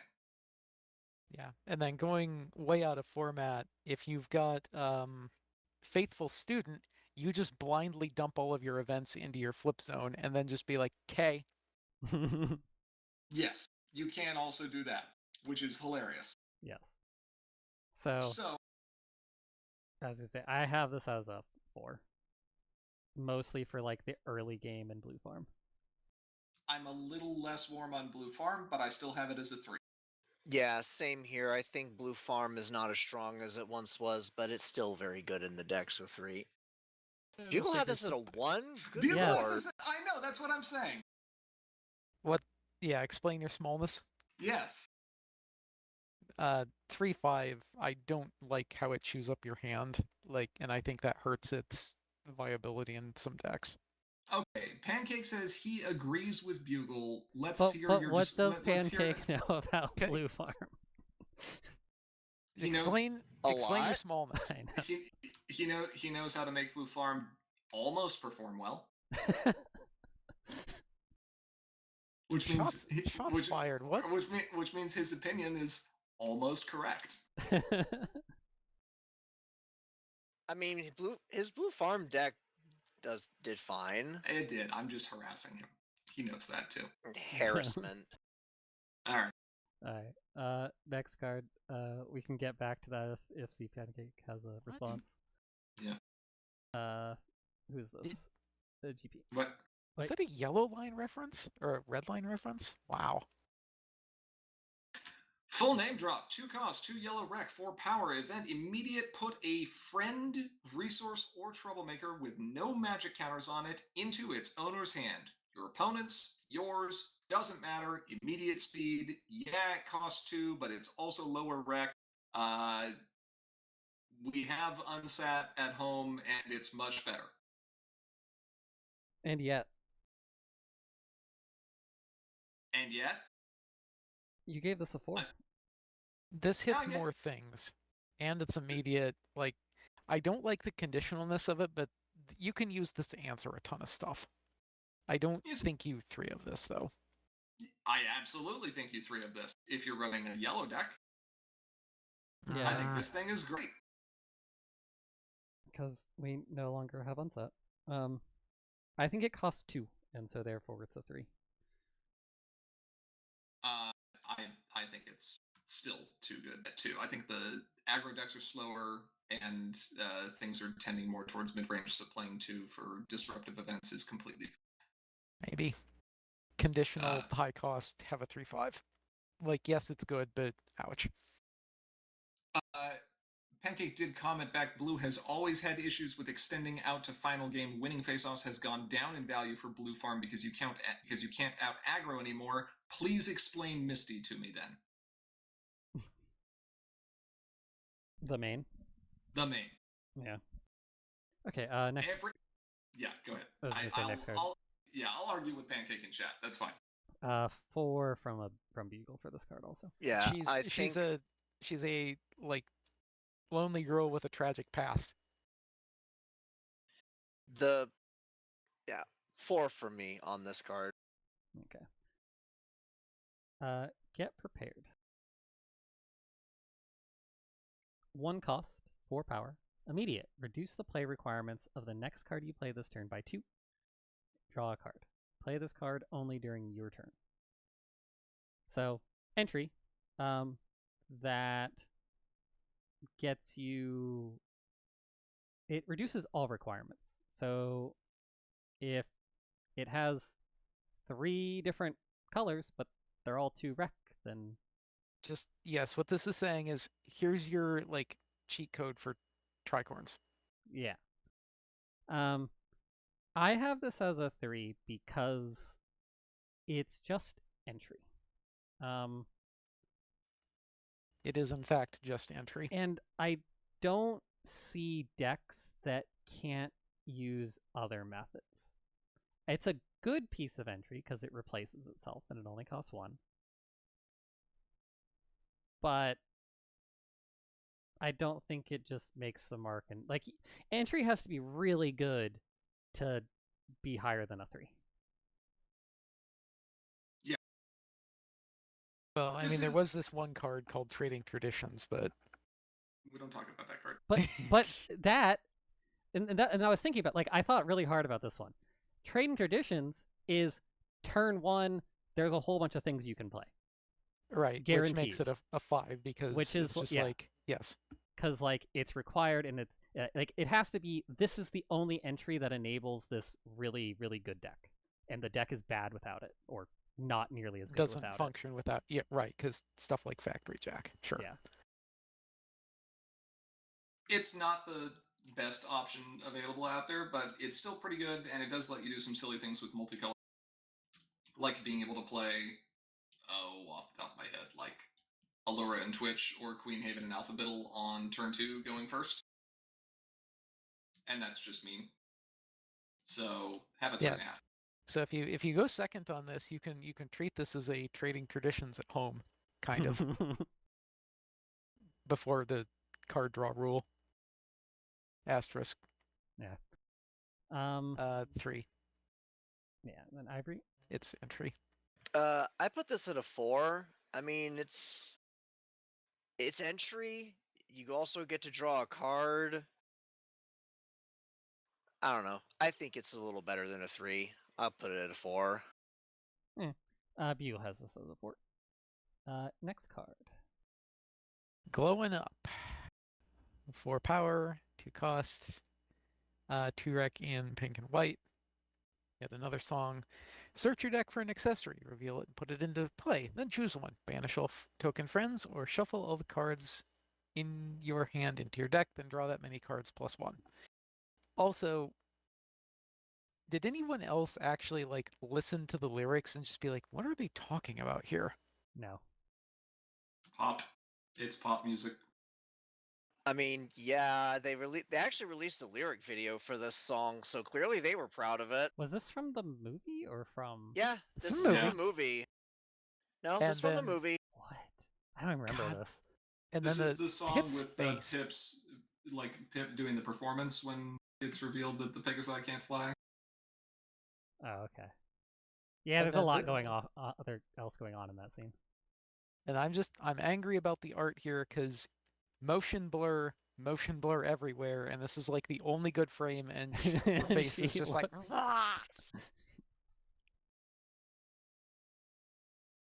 Clearly, so what you're saying is we need to pay for you to get classes on Maya so you can do your own 3D modeling and you could just generate that way.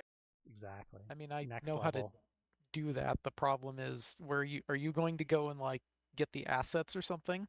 Let me know how that works out for you. Don't worry about the assets. We'll take care of that. We have people. we have people for that. Mm-hmm. Anyway, so like you get an accessory, put it into play, and either like swap your hand or banish all token friends. The banish all token friends is very situational. Like it either, I don't know. I feel like a lot of time this just does nothing. I mean, well, it syncs the. So if you're using this just to go fetch the accessory, which Yonabar is a thing, I could see reasons to run this just for that. Sorry, Yonabar. What's her face? Yeah, endless generosity. Yeah, her. But you can't have endless generosity in your hand if you're going to use the second ability. You need to draw into it. Right, which is what the other option is. You just shoot the banish all token friends at nothing. Oh well. Yeah, I hit nothing because I like my hand. Like it just feels bad. I don't know. It does feel bad, but if that's what it takes to like close the game, because now you can just go find this card outrageous outfit. Essentially depends on what accessories are good, and we do have some good accessories. Bugle that's still in the says dress rack. What is dress rack? Isn't from the set, right? It's dress rack isn't out yet. Dress rack is the proposed fix to latest greatest creation. Okay. And it is like a Mrs. Cake for resources that lets you retire resources you have in play and pay one to put a resource from your deck into play. Yeah. But it itself is an accessory. Okay. It's also still being tested. Yeah. Correct. It doesn't exist yet. And so Pancake also correctly points out that if you were relying on a bunch of unicorn tokens, you're going to be summoning there too. bell. Oh, now I'm sad. Yeah, I think this is a 3. Okay, just cause, that goes down to a 3 now. Just they can have a 3. Yeah, this is a 3. Good, definitely a 3. Like, there's potential for more, but okay. Next card. Okay, next card. Gonna be my day. Oh yeah, we're over halfway done now. Yes. 2 costs, 2 orange and purple wreck for power. Main phase. Draw the bottom 2 cards of your deck, then choose one. Your characters have stubborn until the end of the turn, or there is an additional confront step at your problems this turn. Additional confront steps are good. And 2 is like not a bad price for that. Drawing from the bottom is also good. This also just generally seems useful. Have a 3/5 if you're running, and like these colors will see play. I think this will see play, and the decks will probably be good. It's just good value. Have a 3. I have 3/5. I think like drawing 2 cards is really nice, and then like extra, like I think there's a control deck that likes this. Oh yeah, there's definitely a control deck that likes this. There's also maybe weird things going on if the song deck can make an appearance in core. We're probably not there yet, but just pay attention. Please God, no. Okay. Next card. All right. I'm looking out for you. 2 cost, 2 orange yellow, 4 power song. Main phase, put an opposing friend into its owner's hand. Then choose one. Put a +1 power counter on any number of your friends with +1 power counters on them already. Or an opponent reveals their hand. You choose a revealed card with printed power 4 or more, and that opponent discards that card. So modes 1 and 3 are like a better Dizzy spell from EO. And mode 2 is a way for you to just get some additional value if you want to use this as like the orange yellow mid-range also disruptive tool. And I think that's the way I actually like this best, because you are very likely to be able to get a large number of power counters on your friends in these colors, because Great Seedling is still a card that exists in core. Well, I have to then ask the annoying question: is there a deck in these colors that is that good? Yeah. There's a few options, and it's kind of tricky. Because there's a lot of synergies building up there. Ruby Jubilee adds power counters and stops your characters from going home. Queen Haven has Diligent and says that your characters with counters on them don't count against your home limit. Great Seedling, works well for adding additional power and encourages you to play some disruptive cards, which are usually going to be the events that you have, since these 2 colors don't really have a lot of value-oriented events. Who it goes with, or which main it goes with, maybe it's Grogar Yellow, or maybe it's Sunny Yellow. I could see that too, because Sunny Yellow also adds counters. It's kind of a guess. I give it a 2-5. It's cute. Yeah, it can have a 2-5. 2-5 is fine. Yeah, 2-5. Believe Ivory said 2, and so did Bugle. Yep. Next card.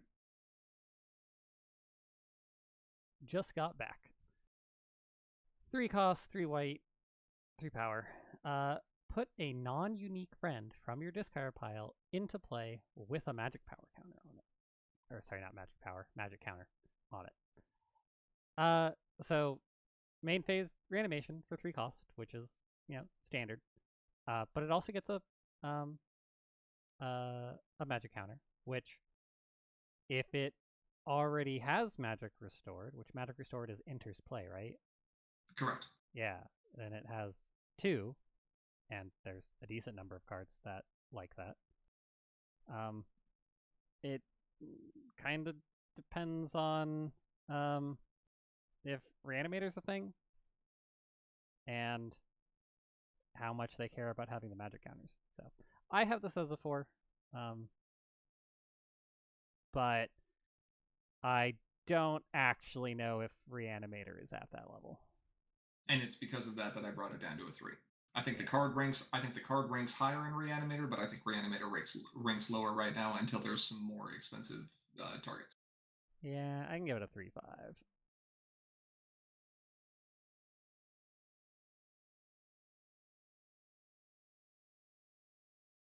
All right. Yeah, 3. 3? Yeah. Ivory and Bugle say 4. Yep. Okay, next card. Just make it work. That's how my job functions. Just make it work. 3 power, 1 cost, 2 wreck.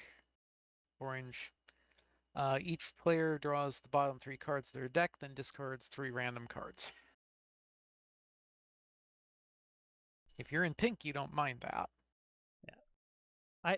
But otherwise, it's just like, okay, hit yourself. There's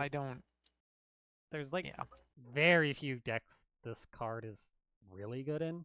This is niche. And I can see this. Yeah. Yeah, I was going to say, in that deck, I do think this is a pretty good card. But the card does not go in most decks, so it's getting limited by that. Have a 2-5? I I think it's a 3.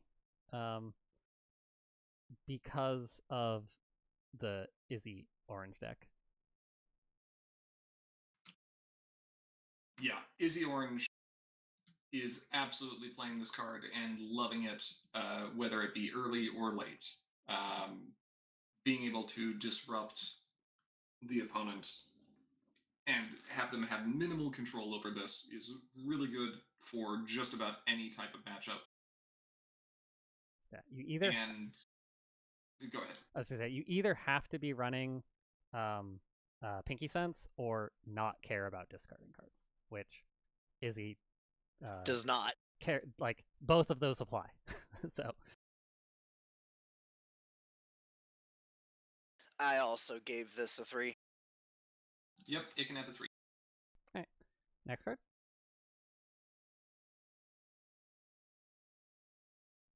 Okay, let's make our mark together. 2 cost, 2 blue and purple rec for power. Main phase, gain 3, then choose 1. Move a character, or draw 3 cards, then put 2 cards from your hand on top of your deck in any order. That's pretty good. The Twilight that copies events, good. She's not in New Core, is she? The Twilight that copies events? Yeah. She is. Yeah, she's here. No, like the 2-cost entry one? Yeah, she's from Leaders and Legends. That seems really good with this card. Uh-huh. It's very good with this card. This is also a very good card. Yeah, I think this is a 4. Yeah, I mean, there's nothing but efficiency here. Like, it starts as gain 1 and do this other thing. But, like, as soon as you can copy it, that's... Yeah. And Selena Blue. And Selena... Oh, yes, and to have Selena Blue's ability on... Yes, that is very true. 4 or 5. Yeah. That got a card banned. This also says gain a token. This is dumb. 4 from me. Bugle says 5 in Adventure. I agree. Yeah, that's a good card. Yeah, I'll go with 4 for core. Okay. Next card. I'm sure the printer took one look at this and was just like, okay. It's correct. Magic Brownout. 3 cost, 3 rec, 5 power. Immediate. Choose a problem. Remove a magic counter from each character at that problem. Then move all characters at that problem without a magic counter on them to their controller's homes. This is Cutie Pox Scare. Okay, Cheese, I need you to explain your smallness here because you are the most pessimistic of all of us about this one. And this is literally go home not deck fodder. Yeah. Explain your smallness. I mean, in his defense, go home deck has typically not worked very well outside of limited formats. This isn't go home deck. This is, it is, but this is also just like purple control. Right. And admittedly, this does not fit in limited go home because it is a rare. I mean, it's still a 5 in limited because go home deck is always a 5 in limited. You're not wrong. I can see it being a 4. I guess my thing is, does the deck this go in? Is it a 4? That's probably the better argument. I think you can make an argument for 3/5. Yeah, I think it's the deck that this goes in is going to be strong. It's also niche because you really do not want to run this unless you're trying to do control stuff because that just hurts. Very expensive and it, as Pancake says, it hits your own stuff. Yeah. Yeah, I think 3/5's good there. I'm still going with a 4. Yeah. I think there's probably a purple control deck that can push that, and I think this is one of those cards that might bring it over. Then Ivory, I think you're still there. Yeah. Yeah, I am. And where is it? Where are we? Oh, there this we is are. You. 4. Yeah. Oh, and right. Bugle also has a 4. All right, next card. Bugle says the return of Cutie Pox Scare. Yep. Main Melody Challenge. That is some card art. That is, in fact, some card art. 2 cost, 3 rec in orange and white for power. Main phase. Your opponent reveals their hand and separates it into 2 piles. Choose one of those piles, and your opponent discards all the cards in that pile, banish this card. Okay, why this isn't a 4? Because it doesn't happen on, like, the first or second turn of the game. It does if you're playing Grog Horde. Not guaranteed. Which is I mean, run a rushed or a ray, and it does. You have to have 2 cards in your hand. Yeah. Whatever, you had to have 2 cards to play Rarity and Trenderhoof, and you saw how often that happened at Van Hoover 2 years ago. I don't. I give it a 3 just because I don't think it's at the same level as Luna was, and also like right, the meta's a lot different. But Luna was not that deck was not. That also happened a whole lot more often, and it happened earlier, and you had it guaranteed. This you have to find, and you have to get the Rex. But if you find it and you have the Rex, if you find more than one, you can also, get the event back somehow. That is expensive, though. But yeah. Well, so getting this event back will not end up because banish this card. Because it banishes. So playing this event is not going to allow you to get it back. However, I think Ivory's right. If you're discarding one of these to a card like Just Make It Work, and then you're later bringing that back with Izzy, you'll be able to rip your opponent's hand to shreds. However, I also think people neglected to mention the thing that made Luna probably the strongest out of all of those, other than the fact that she was repeatable if you ran the right deck and did it early. She banished. She banished all those cards. These just only discarded. Discards. Right. Yeah. I don't know. I just have a hard time giving this a 4. Have a 3. What did I do here? You give it a 4. No, I changed my rating on a different. There, I think I had the number locked. Oh, okay. I need to give it a 3-5. It's a 3. I'll still keep it at 4. I think that this ability is disruptive enough and putting your opponent in a position where they have to make decisions like this. This is good. Yeah. Can someone translate the emojis here? I don't know what that says. I don't speak bottom. Lol. Bugle gave us a 4. Next card. Math doesn't add up. The wrong one. Hashtag pretty hooves but stinky. Okay. That's what that means. All right. Math doesn't add up. 4 power, 2 cost, 2 purple rec. Main phase, banish a resource. You may play this card from your discard pile by removing a magic counter from one of your characters as an additional cost. It's banishment? Sorry, resource removal? It's hard resource removal that if you have to, you can get more shots off of it. And you can keep doing that as long as you've got magic counters. It's repeatable, and it doesn't banish itself with the second ability. So the main thing I don't like about this is it says main phase. Yeah. This seems extremely relevant to basically any purple deck. I think with how important resources are and like your kind of options for resource removal, I think that this gives purple, like even purple mono control or mono purple control, like just really good. Yeah. I think the best argument against this is that Double Babby exists. That's it. Yeah, I give this a 4. 4. 3. 3. It's good, but Beagle I don't know. I'm giving it a 3. Beagle also gives us a 3.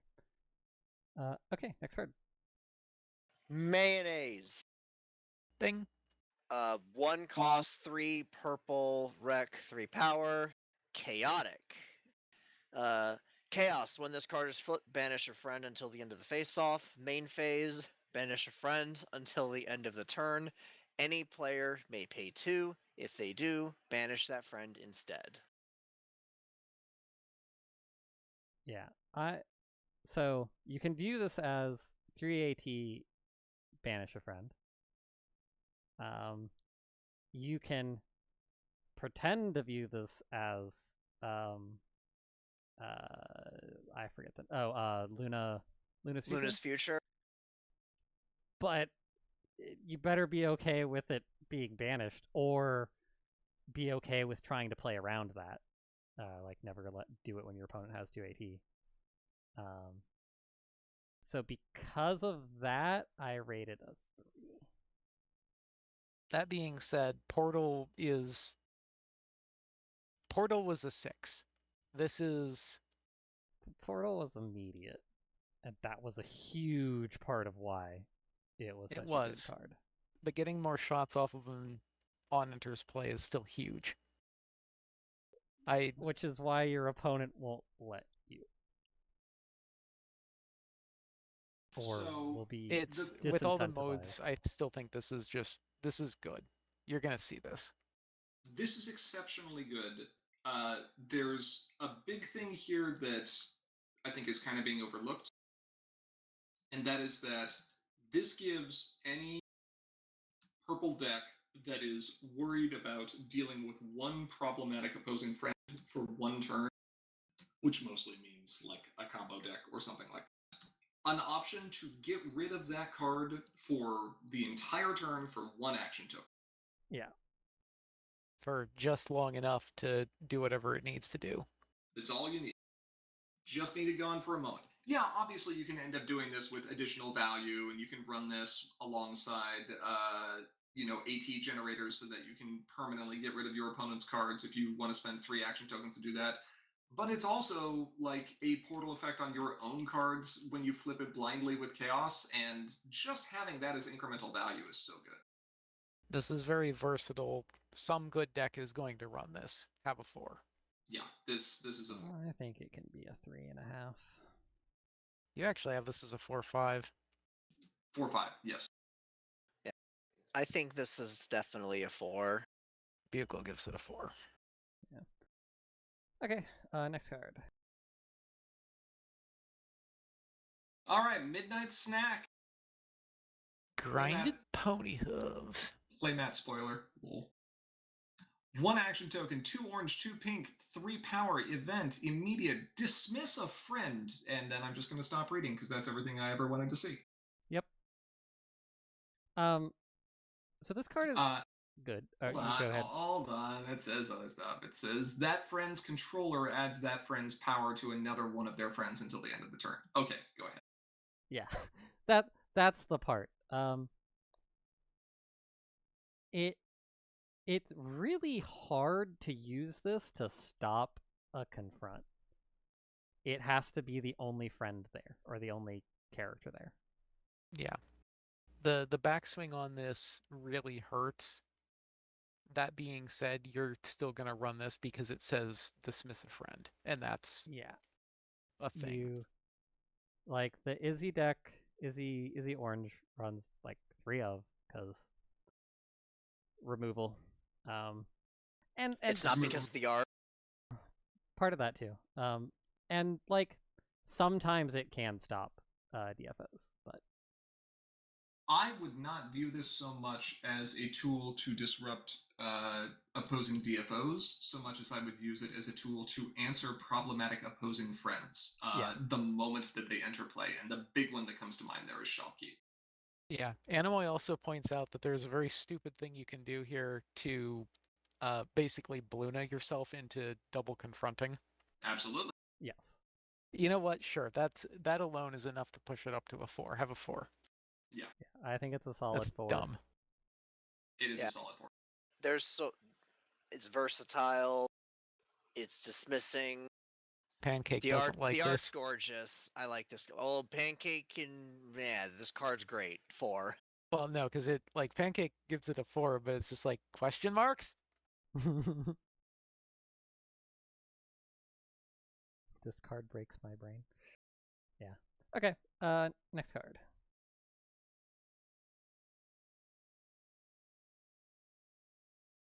Mixed messages. 1 cost, 2 rec, white, yellow, 4 power, immediate. Choose a character. Then choose 1 power or 5 power. Until the end of the turn, that character has the chosen power and can't gain or lose power. Yep. It sets power. Kind of like Breezy go? No, the Breezy is a trigger on enters play. This requires priority. Yeah. This is kind of like Scary Story? Yeah, it's kind of like Scary Story, except you can use it aggressively. Yeah. I have this as a 3 just because it happens once. It's cute. You have to already have a friend. As an offensive tool, you have to already have a friend or character there.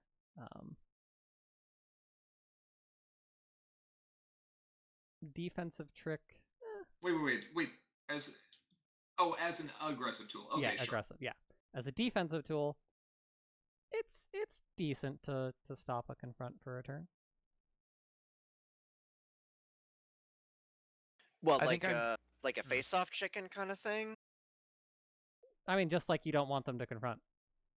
You don't want them to get the DFO, so that maybe you could get it next turn, or you could remove stuff, or whatever. It's just you want to stop a confront. Sure. Yeah, and you can also hit your own stuff if you can't stop them from confronting, but could at least not cause a face-off. Yeah, to prevent a single problem face-off. Yeah. That's probably the worst feeling way to use this card, but it is. I mean, but sometimes that's just what you have to do. Yeah. It's versatile enough, but the colors are strange. I'm unconvinced that there's a powerful deck that this goes in. Have a 3. I mean, with McSnips a lot, maybe? Yeah. I'll leave it at 3 for now. This is another one of those cards that someone needs to figure it out for me. Figure it out. Yeah, I need to see the deck where this card is super important. So, yeah, and Boogle gives it a 4. Okay, next card. Move-in Day. 4 power, 2 cost, 2 white rec. Main phase for each opposing non-attachment resource. Oh, how did that hyphen get there? Gross. Gain control of that resource unless its controller pays a token or removes a counter from that resource. That hyphen should not be there. That shouldn't have line broken. I think mass resource removal. Well, it's not removal, it's gain control. Yeah. This could make a bang, but I think this is too situational. No. I originally gave this a much higher rating, but this is too weirdly situational for me to think that this is really going to see play. Yeah, I'm not convinced with this one. I mean, yeah, it could probably get some things, but you would have to wait for the moment where your opponent passes with no AT left to use this to really. And there's no counters on any of them. And the stuff is worth stealing, and there's enough things, and this costs 2, and just the case against it piles up. Yeah. I think it is worth noting that if you are going up against a meta that is super heavy on resources, great, you can run 1, maybe 2 copies of this card at the most as a sideboard tech, but that's it, and because of that it gets a 2. Yeah. Definitely a 2. I think we're just going to end up with enough resources in the good decks that are being played that I give it a 3/5. We might. It's possible. Yeah, Beagle gives it a 3. Alright, next card. Okay, one photo.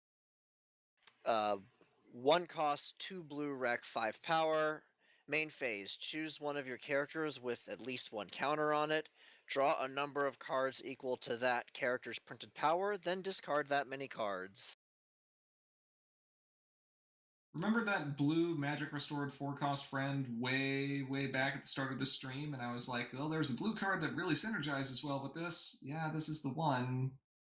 But I'm still not playing that 4-cost blue friend, so, you know. Yeah, let's see. What did we rate that card again? Yeah. I give this a 2. It, like... Yeah. Blue likes all this stuff, but there's no card advantage here. It's the same number, not +1. So... It's actually -1. Yeah, because you gotta play this card. So... Yeah. And it says printed power, so... It's a 2. Actually, it has to have a counter on it. You know what? It's a 1.5. Sure, 1.5. The fact that it had to have a counter on it made me almost put this at a 1, but... I mean, like I said before, there's so many magic counters floating around this set that, I mean, it's gonna be more common to have at least something with a counter on it. I don't know. I just don't see decks running this. Okay. I'll still keep it at 2. I'm annoyed this next card doesn't have a Half-Life reference. Pick up that Karen. Exactly. Pick up that litter. 1 cost, 3 rec in orange, 4 power. Event Chaotic Chaos. When this card is flipped, ready one of your resources, then put a magic counter on that resource. Immediate. During a face-off, choose one of your ready resources, then add that resource's power to your power in the face-off. Now, the dream here is that you're running this in zip orange, and you have a Crystal Bright House at home that is exhausted, and you ready Crystal Bright House by flipping this card for chaos, and then put a magic counter on Crystal Bright House, and then play this card from your flip zone, adding 7 power to your total in the face-off, and then flipping a new card. Now, after all that magic Christmas time is over, this card is still a 2 because that is way too much setup. Yeah, it's a 2. But I want that thing to happen once. Okay, let that one thing happen round 1, say you accomplished everything you set out to do today, and then have fun for the rest of the day. Yeah. I think adding your resources power to the power in the face-off is good. Like, it seems like a good thing for like a farm deck or something. It isn't a bad trick, right? And there are a few ways to make that really valuable. Like, you can do that with Consolation Prize before you actually use Consolation Prize. Yeah. That's not bad. I have it as a 3. I think there's some room for it.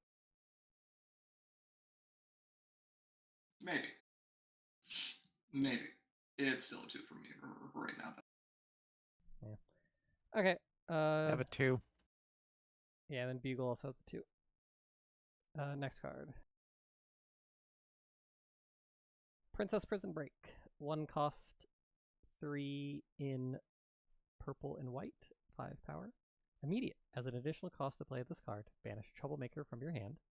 Put a token copy of that Troublemaker into play face up. In immediately blocking a problem with a Troublemaker is big. In colors that want it. Yeah. It's not quite as good as being able to put it into play and then uncover it at immediate speed. True. Because then you get frightened on villains.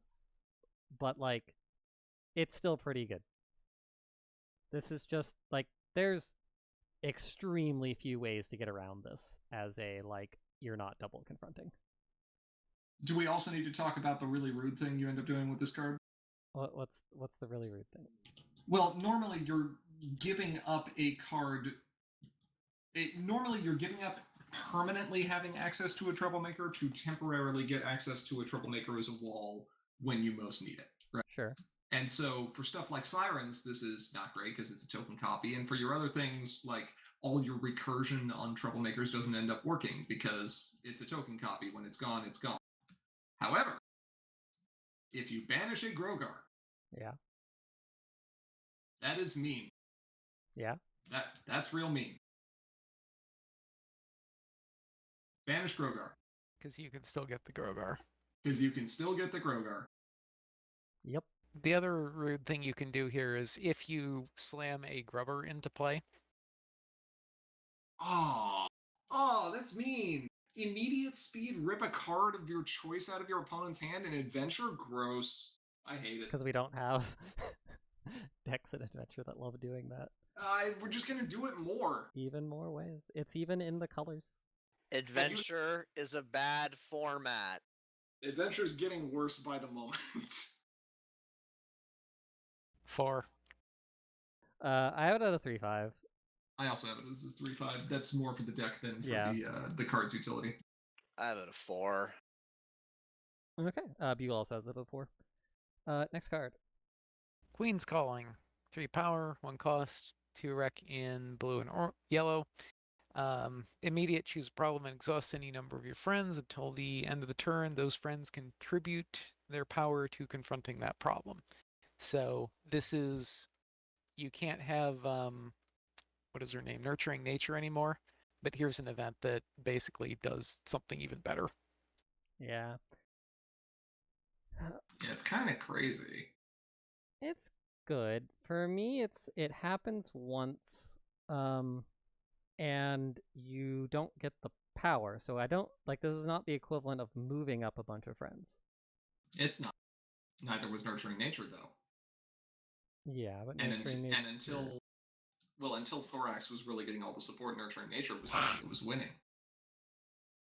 Yeah, it's just that this happens once. It's pretty. I think I can give it a 3/5.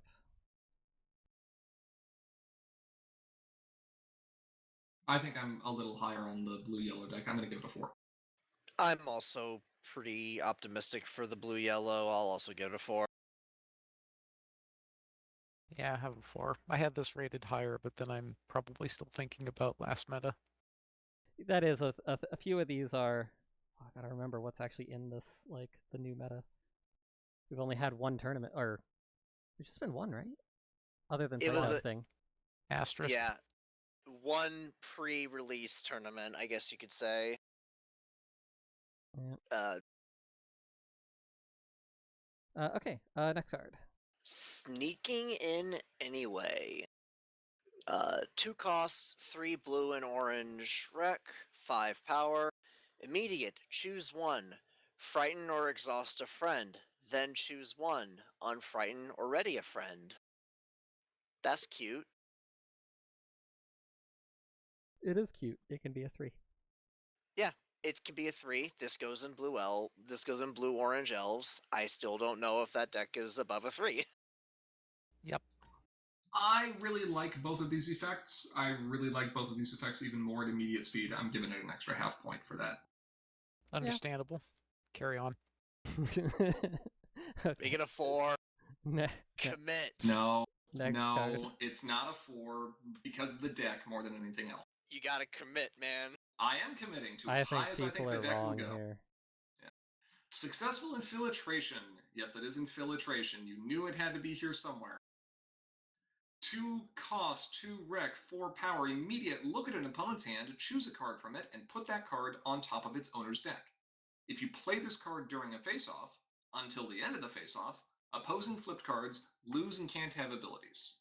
This makes me so mad.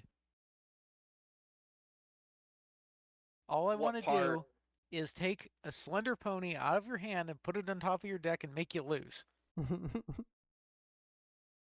Do it before you start a face-off. Then they can just draw the card. Do it at the start of a Troublemaker phase or something. Get creative, come on. Yeah. If you're gonna do dumb things, you have to be creative. See, I don't want to get creative. I want to make you lose. Exactly, which is why you gotta get creative so that you can creatively make people lose. Yeah. My issue with this card is purple control wants to, or like, I'd much rather remove something from the board and make you lose the face-off than I would remove something from your hand. I'm less worried about actually ripping the card out of my opponent's hand, although you do get to do that, which is obviously good. I'm more excited about also getting perfect hand knowledge in the process, which is something purple doesn't often get. Without growth. That's true. Can you fail to find? No. Not if they have a card. Yeah, if there's a card, like, there's no condition on it. It's not a hidden zone. Yeah, it's also not a hidden zone. Well, when you're at that not point, at this exact moment. It's more that there's no condition. There's no condition. You can't say that you didn't find a card that met the condition. Yeah. Yeah, because that. I don't know if you'd ever want to do that. Like it. I mean, you can also just treat this as I'm just going to arbitrarily take some random thing out of your hand. It doesn't have to be good. It just has to go away. Yeah, you might try to flip low if all you care about is winning the face-off. It might be, oh, this card is super good. I need to get rid of it. Yeah. I think the card itself is kind of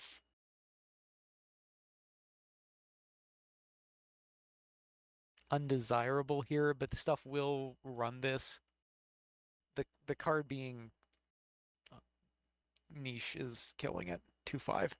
My argument is that the most valuable thing that any control deck can have is information. And because of that, I really like this card, and I'm giving it a 3. Right. The hand. I understand the hand knowledge. That's the mitigation there. If it did anything else, it'd be so much worse. Yeah, 2/5 because the only thing is that I just think control decks are going to prefer something else. But that's fair. I'll let it go up to a 3.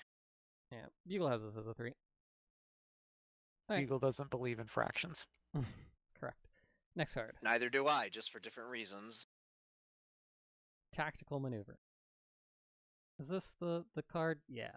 This is the card. The card, okay. 2 cost, 3 blue rec, 4 power. Immediate, frighten a friend. If you own that friend, unfrighten it, then move it. And own is important here because that doesn't mean control. You can use this to recover your things that have been stolen. Yep. It's really good. This is Sepakli attack with upside. This is also the final piece of the Frightened package we were hinting about earlier with Misty and Phyllis. Right, the new pieces of the Frightened package in mono blue anyway. Yeah.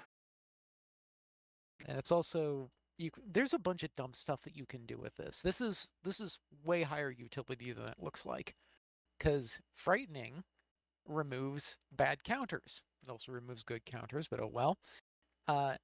Including exhaustion. So, you used a really powerful ability and want to do it again? Well, do it again. For the price of 2 tokens and a huge brain. Lol. So huge. His brain's so big. Yeah, I was a 3/5. I'll move it up to a 4. Yeah, this thing can have a 4. This is aptly named. There's so many random things that you can do with this. Have a 4. Yeah. Okay, next card. Ta-da! I said 4 case. I think I said 4 case I forgot to say. Bugle also said 4. Ta-da! 3 power, 0 cost. I'm already concerned. 3 rec in pink and purple. Chaos. When this card is flipped, you may pay 2 tokens less to pay your next event until the end of the face-off. Immediate, pay 1 less to play your next event this turn. Put this card on the bottom of its owner's deck. Hey, don't we have a bunch of stuff that draws from the bottom of your deck? We got a few pieces, yeah. Okay, so what does this card actually do? By itself, literally nothing. With other cards, it gives you a little bit of incremental value in terms of, like, a card in hand is worth less than 1 AT. This card's effect is worth 1 AT and is replayable. You'll never deck yourself in limited if you have this, which is nice. The big argument here is, are you messing with connection board? If you're messing with connection board, this thing is like a 5. If you're not messing with connection board, This is very niche right now. It is very niche. I think it is very good in the things that want it, but it's very niche. I'm not even sure if it's very good. I think it's just okay at best. And because it's so niche and okay, I think it's looking at a 2. I mean, I can see a lot of complicated lines of play that would probably be able to take great advantage of this, but again, you're doing complicated lines in a very niche situation. Let's just have a 2.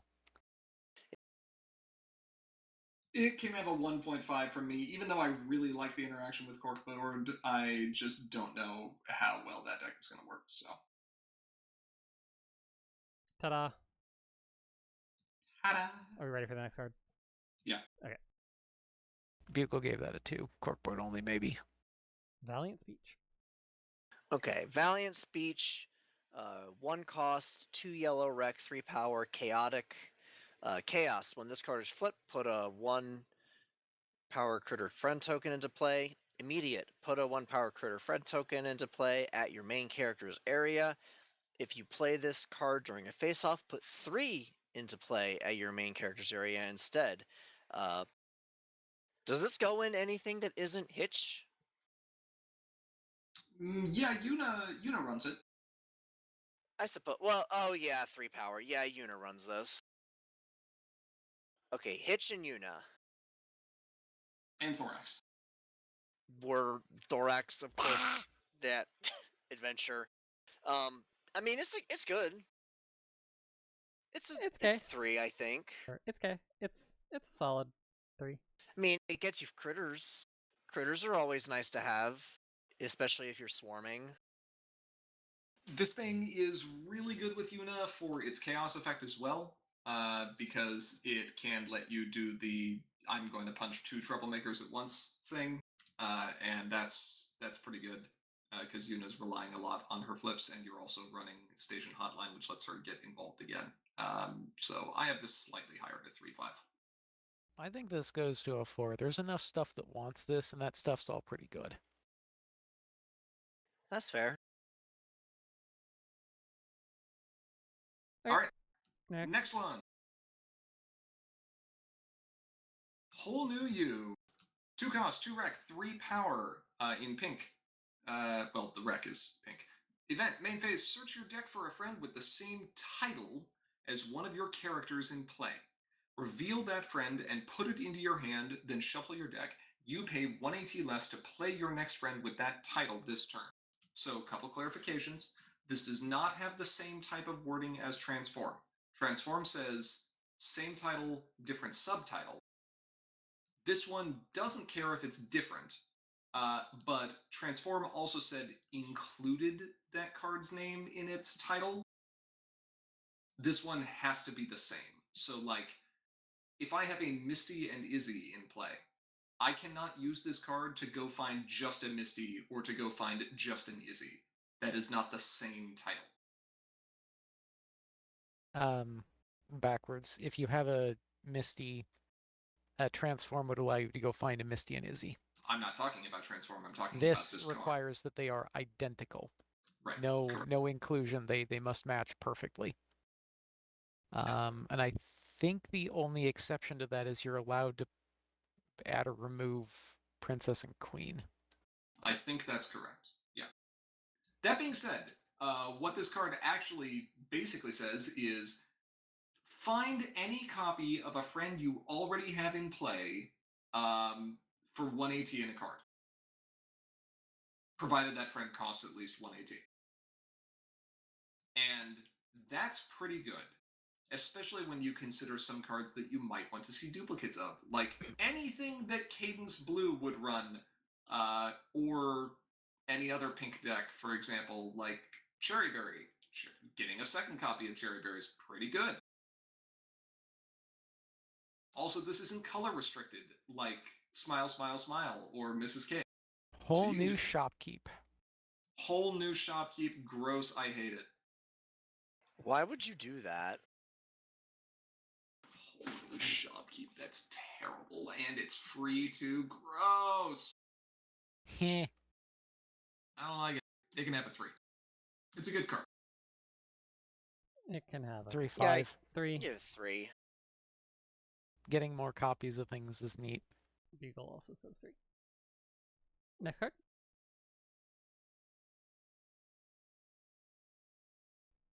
Angry Mob and resources. 2 cost, 4 orange, 5 power. Play to your home. Your friends with 1 exhaustion marker on them can become exhausted again. When you ready your first friend each turn, remove all exhaustion markers from them. So basically, your exhaust abilities, you can do them twice. But you can only do that repeatedly for 1 friend each turn. Correct. Every friend you have basically gets to use its exhausted abilities twice once, and then 1 friend gets to use its exhausted abilities twice every turn cycle. Yeah. So if you squint at this a little bit, you can look at this as pay to get part of another ready phase. Just the ready step. Yeah. Which now if this goes away, your stuff is double exhausted. You're then sad, yes.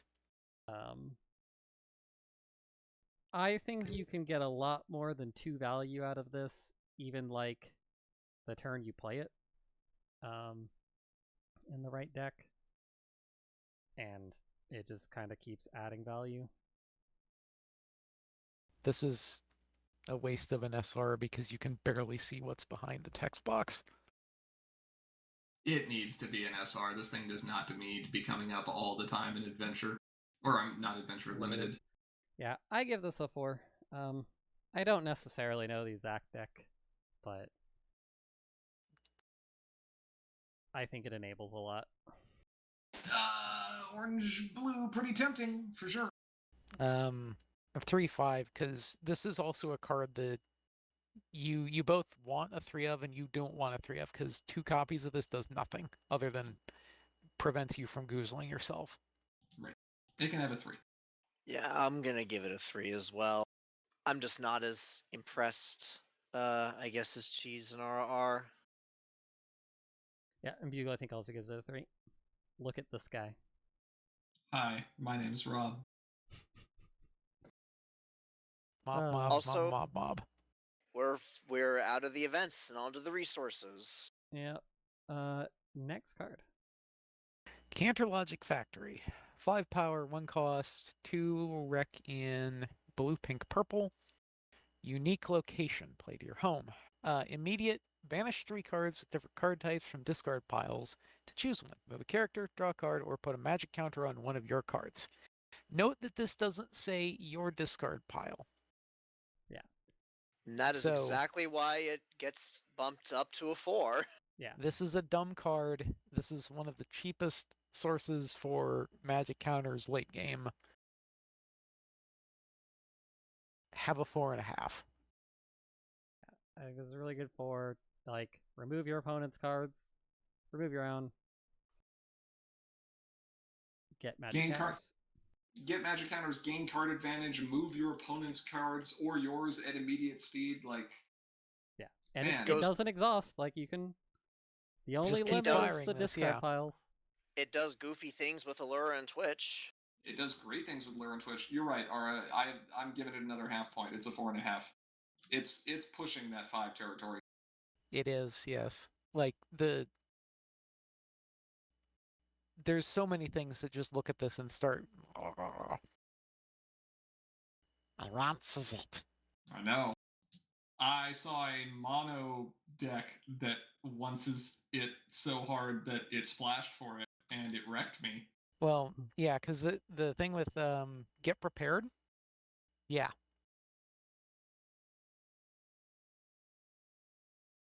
Is real good. Yeah. Okay, next card. Bugle gives this a 4. Yeah. Next is completely surrounded. 2 costs, 3 white wreck, 4 power. Condition unique. Play your home. Each player's home limit is reduced by 2. I don't like that too much. Most people don't. You know who does? Pip. You know why? She's a bad pony. I said it, Hithrock. Come fight me. We have reached the spicy point in stream. We had a peace treaty about this. No, we didn't.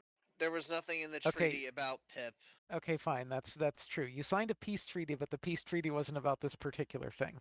Correct. So they're going to war over a completely separate issue. Therefore, the treaty is invalid.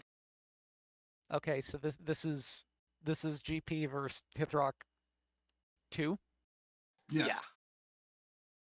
Electric Scootaloo. See you at Everfree? Yeah, basically. I mean, reducing both players' home limit by 2, yeah, it's good, but I mean, will non-Pip white decks use this? Probably not. Probably not. It goes in like one deck. Well, not just one deck. But it goes in like white control. And well, you need what you need here is some kind of Galaxy Brain move with Cadence where you play this to have like instant instantly. Right, before Cadence is flipped, let me just go ahead and casually get my 3 white right now. Yeah, basically. I don't know how it's going to work, but let me have my dumb hypothetical. I mean, what you actually do is you run Cadence White and you play Citrine Spark to your home and then play this, and then that works. Yeah, it's great. At the cost of 4 tokens. That seems terrible. Maybe don't do that. Yeah, it does seem bad. That being said, it is really funny with becoming popular to force your opponent to make a copy of this resource. Ouch. Maybe do that. That one's funny. That's actually really funny. And then, of course, there's another card that we'll get to later that just makes this connect. Have a 3. Yeah. It can have what did I get this? You gave it a 3. Yeah. I think 2/5, but yeah, 3. Okay. Bugle gives it a 3. Next card. All right. Brighthouse. Crystal Brighthouse, aka the payoff for magic restored as a combo. 0 costs, 7 power, resource location unique, play to your home, exhausted. Boy, does that word matter. Main phase, pay 3 action tokens to put a magic counter on this card. Main phase, exhaust this card to remove all magic counters from it. For each magic counter removed this way, score a point and draw a card. Bear in mind, those points are scored individually, not in one lump sum, so if you have a Saddle Row storefront, you will only ever get 1 action token out of this. This is important. That being said, I'm just going to direct everything to Animoy if he's able to stay awake this whole time. I don't know if he's still here. Mono Purple Magic Restored with Crystal Brighthouse is really, really fun and very, very consistent. And if your opponent does not have resource removal on the perfect turn, you're just going to run away with it. Also, this card has great utility in farm. It's an alternative win condition. It can give you a source of card advantage in addition to accelerating your points. And it flips for a huge power, and it costs 0, which means it works well with Shopkeep. Like, farm is more than happy to splash a couple of these many, many times. Says I. And now Pancake's going to tell me why I'm wrong. Well, I think this is a 4. It's good. This is also your missed main surrogate. Yeah. I think I put this at a 4. Yeah. Bugle has this as a 3, but I think that's a misunderstanding of what the deck qualifier part means. Yeah, probably so. It's not just against the best decks, it's against like the average field you would expect in a tournament. Sure, have a 4, I guess. It's good. Alright, next card. Dragonstone. 1 cost. 4 power. You get a Sparky. No, you actually get play to your home, immediate. Exhaust this card to double the power of one of your dragon characters until the end of the turn. If this card has at least 1 magic counter on it, and that character has no magic counters on it, put a magic counter on that character. So you get to spread magic counters around. Yeah, kind of. Once.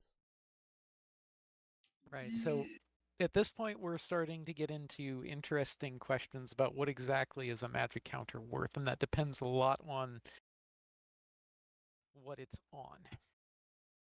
It depends a lot on what it's on and what you're going to do with it. Right. Also, I don't think my score changes for this card at all if we completely remove that second sentence. Because that's not why you're running this card. You're running this card to double the power of one of your dragon characters 9 times out of 10. Yeah. I just give this a 3 because I'm not convinced the dragon thing is a 4. Now, when you say the dragon thing, what are you referring to? Any of the dragon decks. Well, what do we have? We have Dragon Farm, and there's like a dragon mid-range. I mean, remember, we've also got some dragon stuff from Leader's Block, so, I don't know, Garble? Yeah. Garble is very good. Like, there's some decent dragons, but... There's some Embers. When we're talking about Dragon Farm, it's important to remember for chat that we're talking about Starlight. We're talking about Starlight Glimmer, who as your main, which means that this is as close to staff as you can get in core, as there are no other viable dragon main characters. So this thing can double the power of your main character, provided you're willing to play Starlight Glimmer, and you know what? She's not the worst option for farm.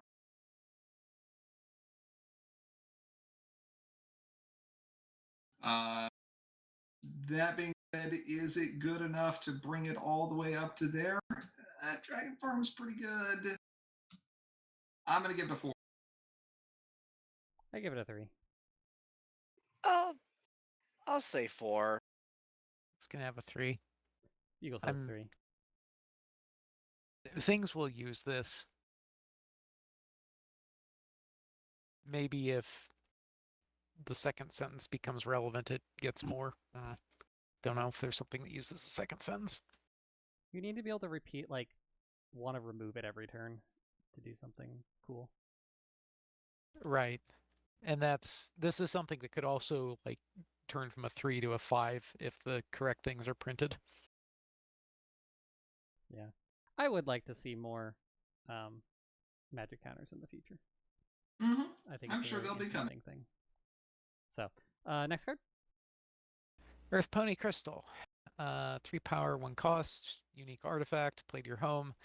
Exhaust this card to put an Earth Pony friend from your discard pile into your hand. If this card has at least 1 magic counter on it, you may pay 3 to put that friend into play instead. So, another reanimation tool for Earth Ponies.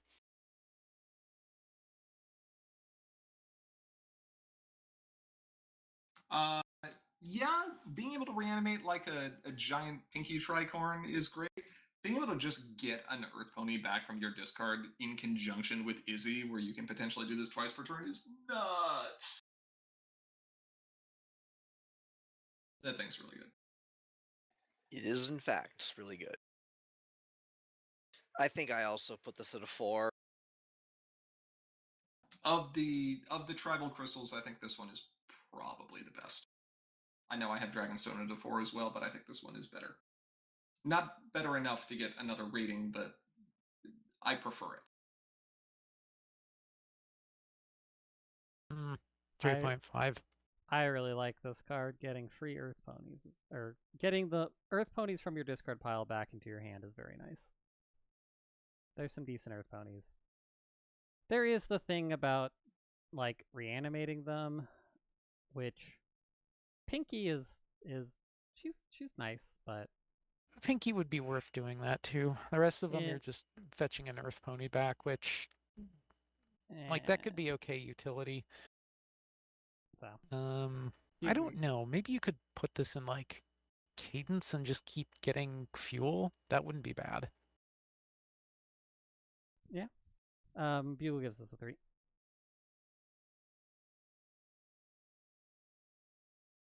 Next card. Okay, first dilemma, Lunch Rush. 2 cost, 2 yellow rec, 4 power, 7 wild for both players, 2 bonus.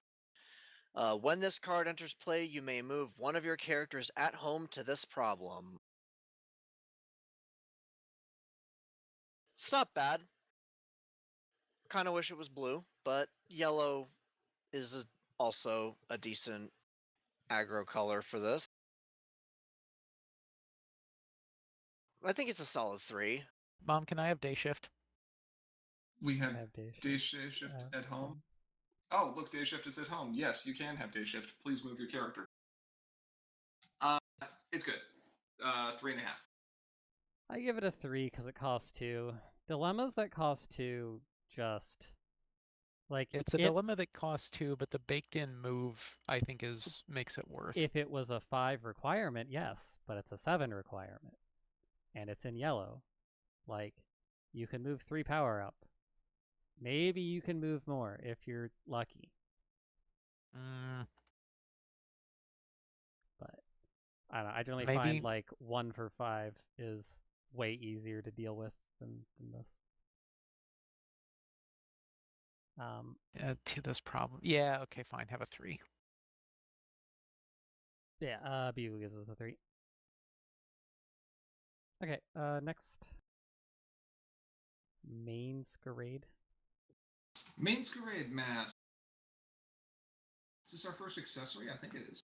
Yeah. 2 cost, 3 power, colorless, accessory, magic restored. Play on a friend or troublemaker. While that friend or troublemaker has at least 1 counter on it, that friend or troublemaker has +2 power. Don't worry about that last part. Sometimes that matters. What this actually says is it's a 2AT generic method of getting magic counters on your cards. And we already had Senior Butterscotch who did that.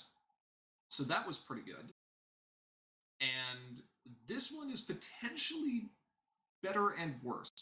It's not repeatable, but it is duplicatable.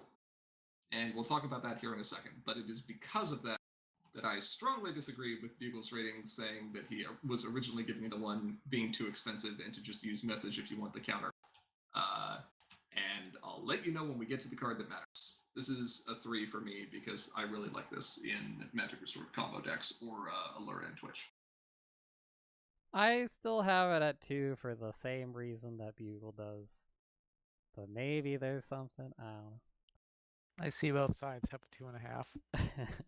It is worth noting that ability 3 here doesn't require it to be a magic counter, so +1 power counter turns into +3. Mm-hmm. My like the reason that, like, the last ability matters a lot less is paying 2 for +2 power is bad. Well, it means that. So I think that this is actually significant in limited, because if you can get a +1 power counter onto the host of this, then you've got a probably 5 power thing moving around, and that's, like, in limited, that's still kind of important. That's good efficiency. Okay, next card. Maritime Bay Lighthouse. 1 cost, 2 rec in orange, white, and yellow, 5 power. Play to your home. Your token friends enter play with a +1 power counter on them. When you play a friend with at least 2 traits, you may exhaust this card to put a friend from your discard pile into your hand. both of those abilities are actually pretty nice. Your token friends just having +1 power. It's probably actually better than having them interplay with a power counter. Just having like the cloud effect. But this is still pretty good. And lots of friends have at least 2 traits. So getting stuff back into your discard piles to hand is nice. The only downside is the colors, I think, here, actually. This works pretty well with Hitch as a primary and then splashing for a couple of value cards like Queen Haven and Alpha Biddle, who we'll get to eventually.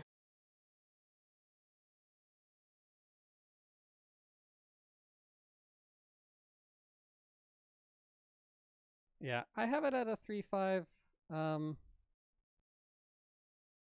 I'm not convinced actually that the deck exists to make this a 3/5. Just because like the 3 colors, maybe it's good enough to splash because it's only 2 rec, but sure. Too niche to have a 2/5. 3. Bugle gives it a 4. What did I give this? Oh, I gave it a 3. Yeah. Yeah, I still probably agree with 3. Yeah. Okay, next card. Nova Charm, 3 power, 2 cost, 3 rec in pink and white artifact. Hasty, which is listed first, yes. Play to your home. When this card enters play or leaves play, each player retires a friend with the highest power among friends they control. Immediate pay 2 and exhaust this card to banish it, meaning it leaves play and triggers ability 3 again.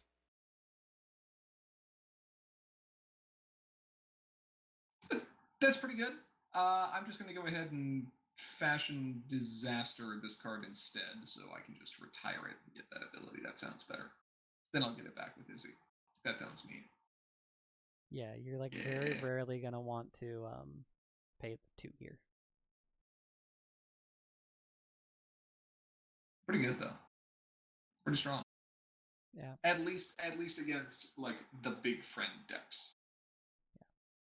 I have it at a 3, mostly around the decks. This feels like a trap. It might be a trap, which is why I'm not going higher than a 3. I'll go a half a point higher, 3.5. Okay. 2.5. I still think this is a trap. There are situations where you'd want this, but it's too easy to hurt yourself here. Yeah. Bugle has this as a 4. So. Because notably, an opponent blowing it up causes it to do the thing. Yeah. Don't let your opponent goozle you. Would be bad. Okay. Next card. Pegasus Crystal. 1 cost, 3 power, artifact unique. Play to your home. Immediate, exhaust this card and pay 1 to move one of your Pegasus characters. While this card has at least 1 magic counter on it, troublemakers don't prevent your Pegasus characters from confronting problems. So we have Pirate Ship with a little bit of extra text. Yeah. But only for Pegasus. But only Pegasus. Pegasus Crystal, more like Sus Crystal. I mean, it's good. Ignoring the tribal thing, it's an immediate speed pirate ship. Yeah. If you're running aggro and you have significant numbers of Pegasus in, consider this. Yeah. Like, I think that this goes in enough things, and aggro is going to be good enough that this should go probably a 4. I think the immediate movement is for 1 AT is nice. Yeah, and like Ara said, Pegasi cards typically find their way into aggro because obviously. So now that being said, let's take this into adventure because this gets stupid in adventure. What's Thunderlane? Oh right, Thunderlane's a Pegasus. More movement. More move. I decided I don't want to spend a diligent counter to move him this time. Or I don't have a diligent counter, but I want him to continue wrecking faces anyway. He is dropped, but he continues to shop. Yeah, I think a 3.5. I'm gonna give it a 4. I like the movement. Yeah, Bugle gotta gives be it a 4. All right, next card. Oh boy. Here it is. Prisbeam Lantern. 2 cost, 6 power, resource artifact unique, magic restored. Play to your home. If one of your other cards' magic restored abilities would trigger, it triggers twice instead. Main phase, exhaust this card and remove a magic counter from this card to pay 1 less to play your next card this turn. Okay. This does not double every source of magic counters. It only duplicates the trigger of cards that specifically say magic restored on them. Yeah. That being said, very, very good. Exceptional in a number of decks. Obviously, the Crystal Bright House combo list uses this 100%. The Allura and Twitch deck uses this 100% to get some extra magic counters rolling on those cards and, get some discounts when they need them. And the 3-card combo we were talking about earlier with Ruby Jubilee and Patch and Cherryberry also uses this so that you can get past your starting problem once you've cycled your deck. Yeah, I think this, at its most basic, it's like your magic restored cards cost 1 less. But it does so much more. Yeah. It's just so good. And the fact that even if this, one thing that kind of sucks is if you put this into play first, chances are you don't already have a card with Magic Restored that you want to use this card's trigger for, although it will duplicate all future triggers after that. But you can turn excess magic counters into AT value using this card, and that's pretty good. So play nice. this, then use the discount to put something with Magic Restored into play, profit, etc. Right. There are so many things that use Magic Restored to have a 4.5. Some of those are going to be good. I think at least one of them is top tier. I'm giving it a 5. I'm giving it a 4. I can see the argument, but I'll also give it a 4, but I do agree that there are some very top tier deck strategies that use and abuse this.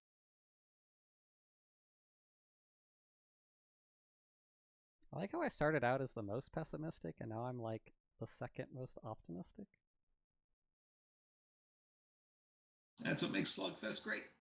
I think I started out the most pessimistic. Oh yeah, you did yours last. Yeah. Okay, next card. Rainbow of Light. There's a lot of cards with light in them. 2 cost, 3 blue, 3 power. Chaos. When this card is flipped, you may put it into play attached to one of your friends. That friend becomes involved in the face-off. Play on a friend. That friend has competitive 2. When you win a face-off involving that friend, score a point. It says score a point. This is and it's competitive. This is just This is 2 cost. Attach this to make this Daybreaker friend sort of Daybreaker. Yeah, it's Daybreaker on a hat. I like this card. It's a 4. Sure. Blue Farm runs this. Blue Farm will probably be good. Have a 4. There's maybe a combo with this too. I'm just a little lower on some of this 3-5. Still good. I think Blue Aggro also likes this. Blue Aggro probably does like this, just not as much. I would say it's a 4. Yep, Beagle also says it's 4. You could actually do something really stupid with this, and you don't even need to be in blue to run this. No. Set it with Pinky Sense. Yeah. Mm-hmm. So it's fun. Okay, next card. Ray of Hope. 4 power, 1 cost. Asset, play to your home. When this card enters player leaves play, choose a color. Your main character has that color until the end of the turn. Immediate exhaust this card to retire it. So here's your fixing. I mean, it's entry. It's more than entry. It's entry that can be used twice, and it can be used twice with the same card for different colors, and it doesn't cost you anything extra. I think that's nuts. It is definitely very good. I think it's entry. I think it's a good 3. Entry that can be used by any deck, I think, is a little higher than a 3 personally, so I put it at a 4. My thing is that it's your main character, and so a lot of times that's only 1 power. Now, yeah, you can run Buckball if you really need like 2 power and 3 colors turn 1 or turn 2. In which case you like absolutely have to draw this card or the deck doesn't work. Like, yeah. Like the fact that you can get 2 colors off this is probably the more interesting piece. Have a 3/5. Yeah. Not every deck wants this, but it's perfectly fine. I would argue that not every deck wants this if they are not mono colors, so I'm high enough on it to give it a 4 or 5.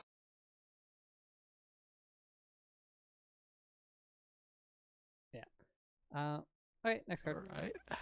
Okay. Another dilemma. Second agenda. 1 cost, 2 blue power. I'm sorry, 2 blue rec, 4 power. 4 wild for you, 6 wild for your opponent, 0 bonus. When you confront this problem, draw 2 cards, then discard 2 cards unless you discard a non-friend card.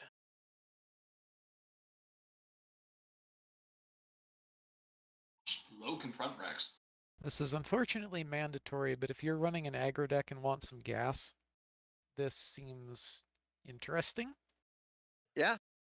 I mean, we did just lose. Blue just lost a lot of its really good dilemmas, so I mean, it's not an awful option. Yeah, I think that like the current dilemma pool and the ability is okay, but it's mostly for me it's the 1 cost 4 confront requirement. I think it's a good 3.5. Yeah, I have it at a 4. This is good enough that I think Cadence Blue might look at this even, because that's just gas for Cadence. Have a 4. Where are we? Second? Yeah, you can have a 4. Yeah, Bugle also gives it a 4. Okay, next card. Okay, so many questions. Another dilemma. Orange. 1 cost? Question mark? 2 rec, 5 power. When you play or move a friend to this problem, choose one, put a +1 power counter on that friend, or put a magic counter on that friend. 1 bonus. It's a 1 cost orange dilemma. That also makes your stuff big. That's very good. How often does orange want to get around troublemakers versus just go through them? That's the thing that makes me bring it down to a 3. For me, I have 3.5, and I think it's like because it can also be a magic counter, and it's only 1 cost. I think there's things. It's a little speculative, but the magic counter I think is the interesting thing here. What? Well, okay. Enough stuff probably wants this that something that wants it will be at least okay. So 3/5. That's fair.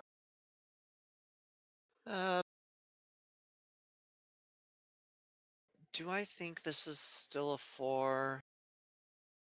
Probably not. I think I'll put this at a 3. And Bugle has it as a 4. Do unicorns eat pizza? Yes, they put pineapple on it. Next question. Ooh. Next card. Splatapulted. 2 cost, 2 pink rec, 4 power. play an opposing character. That character can't contribute its power to face-offs. Immediate. Retire this card to draw cards equal to that character's printed power. Yeah. Go ahead. I have this as a 2 because it's like 2 cost. This is a box with more steps. And like, Thorax isn't in the current meta, so box matters a bit less. It costs 2, and the ability is. It's hard to see a use for it. Like, either you don't want the friend to have power permanently, or like you want to draw cards, but you don't generally want to spend 2 to draw cards. I don't think there's anything that's big enough that you're going to justify just using this as straight card draw. Yeah, it's like 2 for 3. Sure, there might be more, but have a 2. You can have a 3. Like, yes, it's a box, but eh. I'll go with 2. And Beagle has a set of 3. I think that's the problem, is Pink is just going to remove an annoying friend, and I don't think there's a main that's really worth doing this to right now. Yeah, exactly. Like, especially don't do this to Zip. That just sounds like a bad idea. Not in core, anyway. Yeah. Okay. Next card. Sprung Trap. I'm getting a ton of use out of this tiny little sequence here. 3 power, 1 cost, 1 orange rec asset, plan a problem. When this card enters play, exhaust a character here. While that character is here, it doesn't ready during its controller's ready step.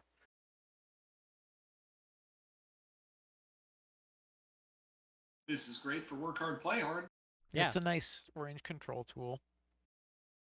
There is a deck that wants this, and that's AJ. But it's also location restricted, have a 2. Yeah. It can be 2.5. Yeah. The location restriction and the fact that it's going to leave when the problem does. I mean, too niche. Yeah, it's got to be a 2 for me. I'm not worried about it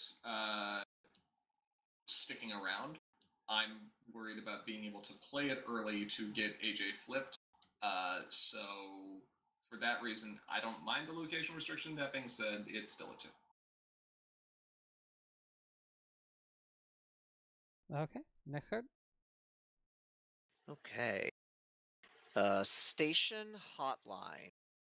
1 cost, 2 yellow power.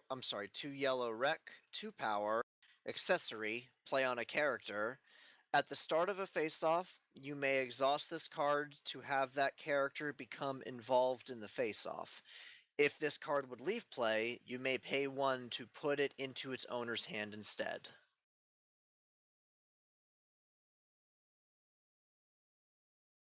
Yuna loves this, especially in conjunction with Consolation Prize. Being able to be involved to give your troublemakers an extra boost on your opponent's turn and get extra card advantage out of it, huge. Also, this works really well with that yellow event we talked about earlier that lets you, put a Critter Friend token into play on Chaos Flip. Very good. And it flips for 4. Outside of Yuna, are you going to run this? Maybe not. Probably not. But we also know that we've seen a couple Yuna decks that have performed well, even in the new meta. So I would say this justifies its place as a 4. I would like to know if Hitch actually believes that he is an officer of the law, given that they gave him a play school phone and are calling about spilled smoothies. Look, that counts as an actual emergency in Equestria, okay? Can we go live in Equestria? Also, please explain to me how Hitch is not, gnawing on the floor right now, because both of his forelegs are in the air. They do that all the time, and it's really annoying. They did that in You're G4 just mad too. that you don't have anti-gravity tech on your chest. They're all wearing gravity shoes. That's exactly what it is. They use their tendrils to lock their back hooves No, in. exactly. No, we're done with tendrils. And then have massive whatever muscle that would be to like. No, I hate it. That being said, I like this card. It's a 4. 3.5. Have a 4. This would be very funny if you brought out Endless Generosity and just had everything get involved in every face-off forever. It'd be pretty good. I'm amused by this. You should do this. You also gave this a 4? No. Okay, next card. Next card, the Mare Stream. 2 cost, 3 back, 4 power, asset, play to your home. You may perform your Troublemaker phase, main phase, and score phase in any order. You may only perform each phase once per turn, and you must perform all the steps within each phase in the normal order. To answer the question, what happens if you haven't performed all the phases and this card leaves play? You perform those phases, any additional phases, in the order that they would normally be if you took your turn normally. So, like... whatever you haven't played yet, yeah. Right. Barring other effects, you only get each phase once per turn. So any phases that you haven't gone through yet, you go through in the normal order. Right, correct. Someone needs to explain Bugle's rating on this. What did he rate it? Pi. I don't know. What does pi have to do with this? Bugle hates fractions, but evidently pi is not a fraction, it's just an irrational number. Oh, fine. Okay. Yeah. This thing does really wild stuff with Pink Farm. I'm sad Pancake isn't here to talk about it, because it is really, really crazy. Being able to perform this in order means you can set up main phase, go to score phase, confront, get your point, flip the Troublemaker, fight the Troublemaker, and be, getting double value. It's really good. You can also do things like cut down on the full turn delay that's normally required for the Sprout Troublemaker to flip phase up. Play Sprout during your main phase, then uncover Sprout during your Troublemaker phase that comes after it.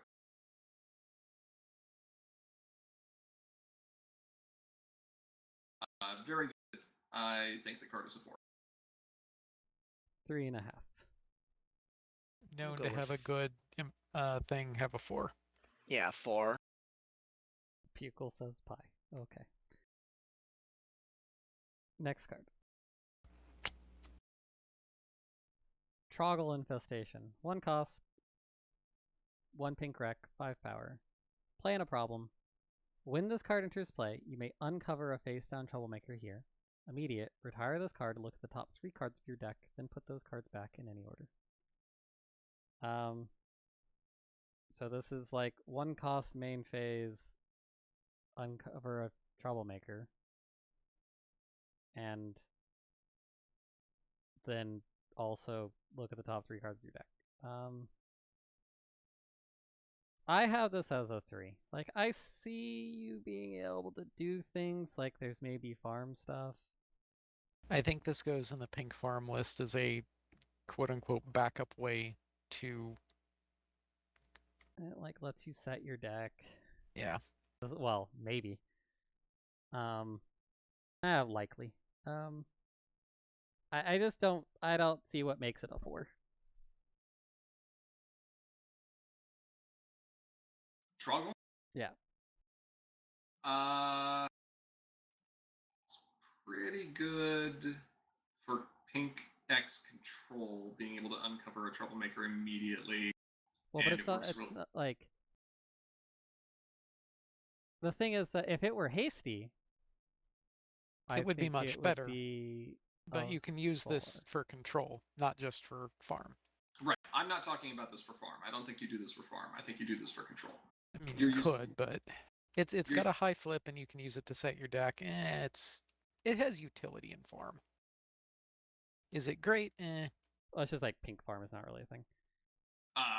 Pink farm is the thing. The thing? The thing. The dragon. Oh. Dragon farm is pink. Yeah. Have a 4. I think it's a 3. I put 4 for this one. I think that it's got some stuff it can do in the pink farm list. And in pink control lists, and those will probably be good. Bugle has a 4 for this. Yep. All right, let's keep going.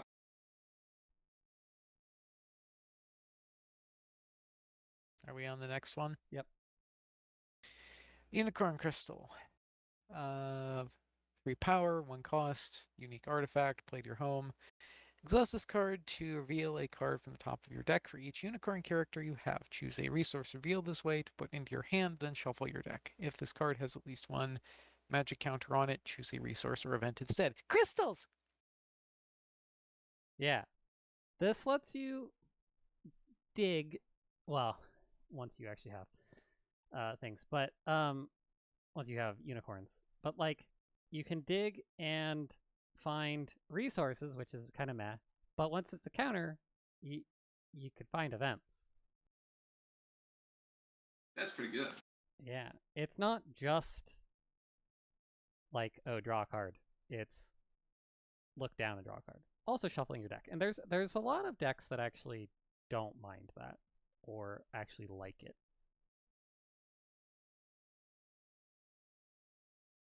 Yeah, my rating's a little too. So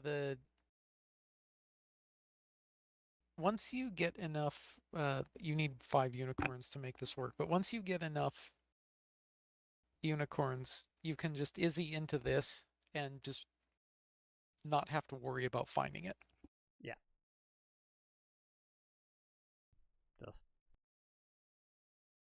Just go crazy. Unicorn tokens count.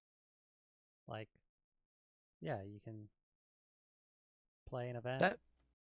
That being said, this is kind of niche. Get it? And I think the nicheness is what restricts this here. Have a 3. I got it. Jeez, that was good. I'm gonna stick with 2. I think this might be a little too niche, but we'll see. 3.5. Beal says 2. Okay, next card. Okay. Unicorn Traps. 3 cost, 2 purple and white rec, 5 power, location, play on a problem. When you play this card, put a token copy of this card into play at each other problem. Your non-token characters here have prepared. So if you're in a purple-white control deck and have a troublemaker wall up,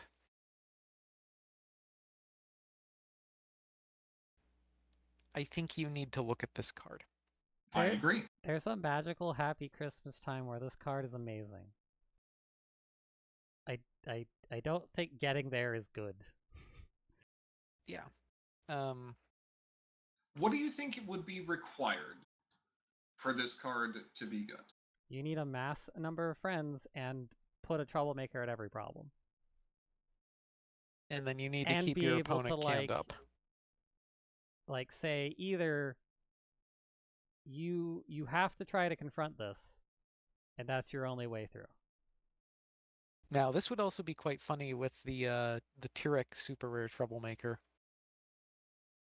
Because you know there's going to be a face-off. Oh, yeah, the one that forces the face-off? Uh-huh. You can also put that troublemaker into play at immediate speed through 2 different methods now, thanks to the purple-white event and to We're Back. Yeah. That being said, you have to be running a very particular kind of deck to want this. I don't think it is good. It is probably a good card in that deck. I don't know if that deck is good, but it's nothing else wants this. Yeah. 1.5. I think this is zip white and like no more than 2 copies, and probably not even 2, though it does flip for a lot. It does flip high. And it's only your non-token friends or characters. Yeah, I just think.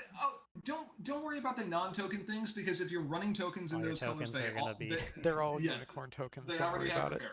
It's fine. That is not a downside that matters. I'm gonna give it a 2. I give it a 2. I'll also give it a 2. Okay. We're into troublemakers. Eagle gives it a 1. Yeah. TMs. I hate and blast through some of these. I hate this version of the character. I much prefer the 2D animated character. Yeah. Allura Volunteller, 3 power, 1 bonus. At the start of a face-off involving this card, you may exhaust one of your friends to add that friend's power to this card's power until the end of the face-off. It's a common troublemaker. There are better options.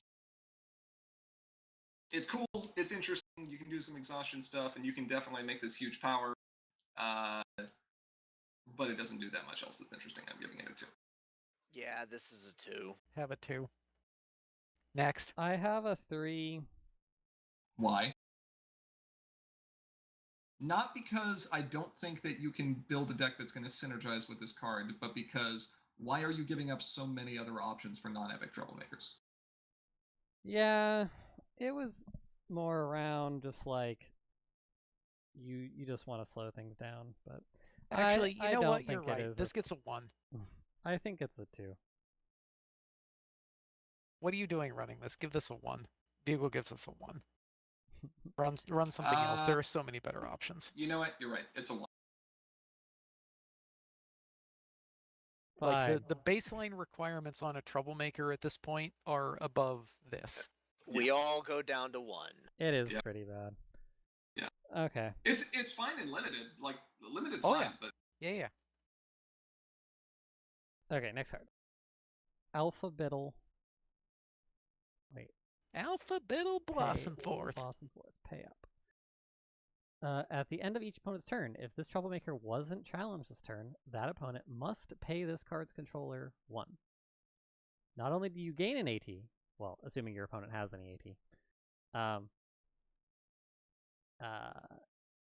your opponent loses 1. So, or has to spend it frivolously, right? Yeah. Or just like draw cards or like whatever. So you probably aren't actually going to gain much AT off this card. It's more making your opponent play non-optimally. And then it's either so it's either that or your opponent has to like answer this card. Which you have to be prepared at it. Like you have to be sitting here and like massively disincentivizing your opponent from confronting this, or you have to have the capability to just keep your opponent away from it. There are decks that could use this. Is this the best option? Maybe. This doesn't seem great, but it's a contender, I guess. It's okay. Pretty good. I think it's a 3. It's a 2. Can have a 3. Yeah, a 3, but no more. It's a non-epic troublemaker, but there's been troublemaker control lists that have used cards similar to this that found deck space. So yeah, 3. There are decks that use this. They're probably good, but there's not that many of them. Nothing else wants this. Okay. Next card. Hitch Trailblazer. Stakeout. 7 power. Not bad. 2 points. Troublemaker. At the start of each player's turn, you may move this card to a different problem. Players can't confront this card's problem. So even if you can confront through a troublemaker, no, you can't. This is honestly pretty annoying. And this is annoying enough that even if you're running an aggro deck and just need something, like if we're in a very aggro heavy meta, an aggro deck would consider running this just to be annoying to its opposing aggro deck. My issue with this card is it's 2 bonus. Okay, but keep that first ability. If they're going to fight it, you just make it run away. But that also means that it's not in the way. Yeah. I don't know. I have it at a 2/5. I think this is pretty reasonable as far as interfering with somebody getting into or aggro decks, but eventually you're gonna need to either DFO yourself to make this go away before it gets beat up, or accept the fact that this is gonna get beat up. If you're running a control list, maybe you could use this, because this admittedly does stop a few very annoying mitigations for troublemakers.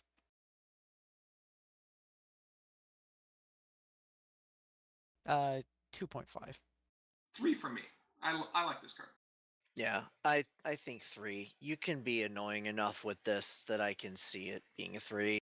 Yeah, the 2 bonus does really hurt that, though. It does. Like, but... your first ability is relevant, but yeah. Alright, next card. Well, so this one is got some contention, it appears. Izzy Moonbow, Unicorn Invasion. 6 power, 2 points.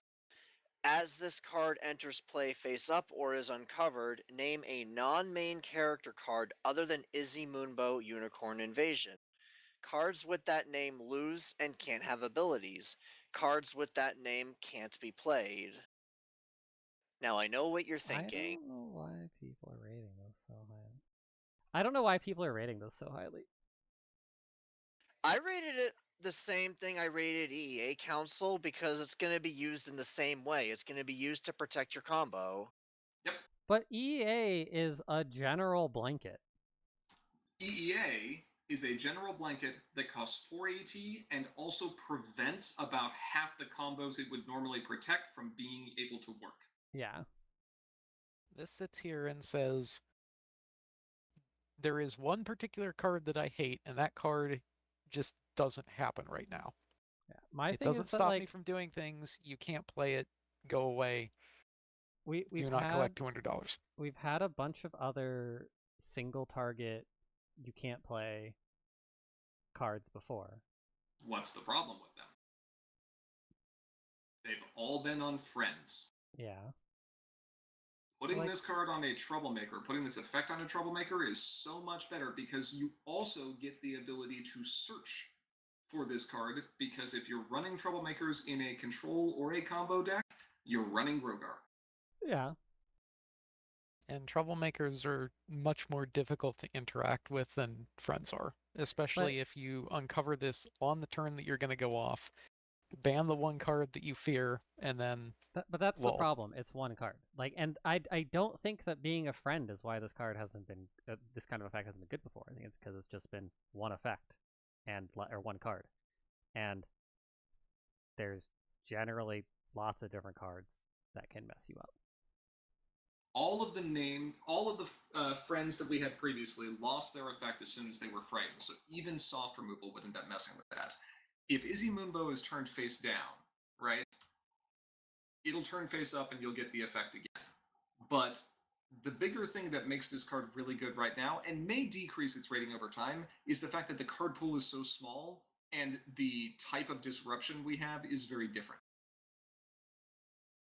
You're probably not going to fear a Frighten effect for your combo most of the time.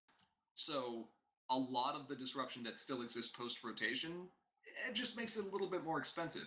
You are going to fear the hard removal, though, and there's significantly less of that. As the card pool gets bigger for the format, yeah, Izzy Moonbow is probably going to be less. That being said, I completely disagree with what Bugle is saying about this being the equivalent of Mimics. Mimics stopped every deck from doing anything they wanted to because it was a blanket tax way above curve on an entire card type. Yeah. Not just one card. This is not a 6, but it is very good right now. What did I give it, a 5? Yeah, you give it a 5. I'm still going to give it a 3. Like, I don't see removing a single card as... Watch Continentals this year and watch what happens. I'm not going to run it, but someone else will. There are decks that want protection that are going to win, that are going to run this 4.5. Yeah.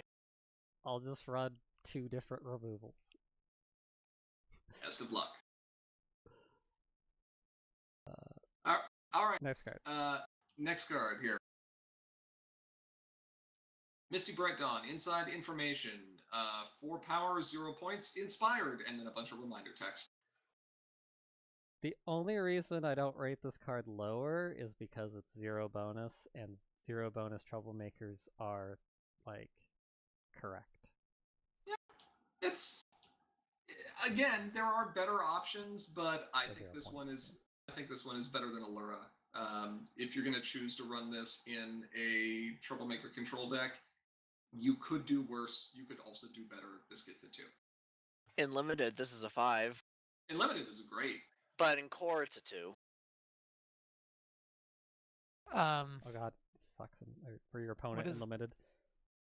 Yeah. It's an option, and I think the actual rating for this depends on whether or not you are running an A tier 3 tournament and whether or not you can remember to inspired. That's fair. This is a 0 if you're running in a high tier tournament and can't remember to inspired, because it will actually lose you the game because you keep skipping your triggers. That's a good point. It's an option, whatever. Next. It was 2s across the board. Yeah. Next card. Queen Haven, Laugh Practice. 1 point, 5 power. Once per face-off involving this card. When a player flips a card for the face-off, you may have that player ignore that flipped card, then flip an additional card. So, a little bit sticky.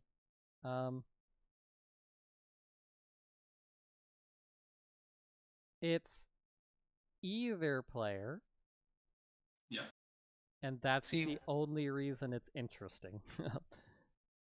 Yeah, so you can either use this to be like, that's a big number, make that go away, or you can be like, I want to flip more chaos cards and have more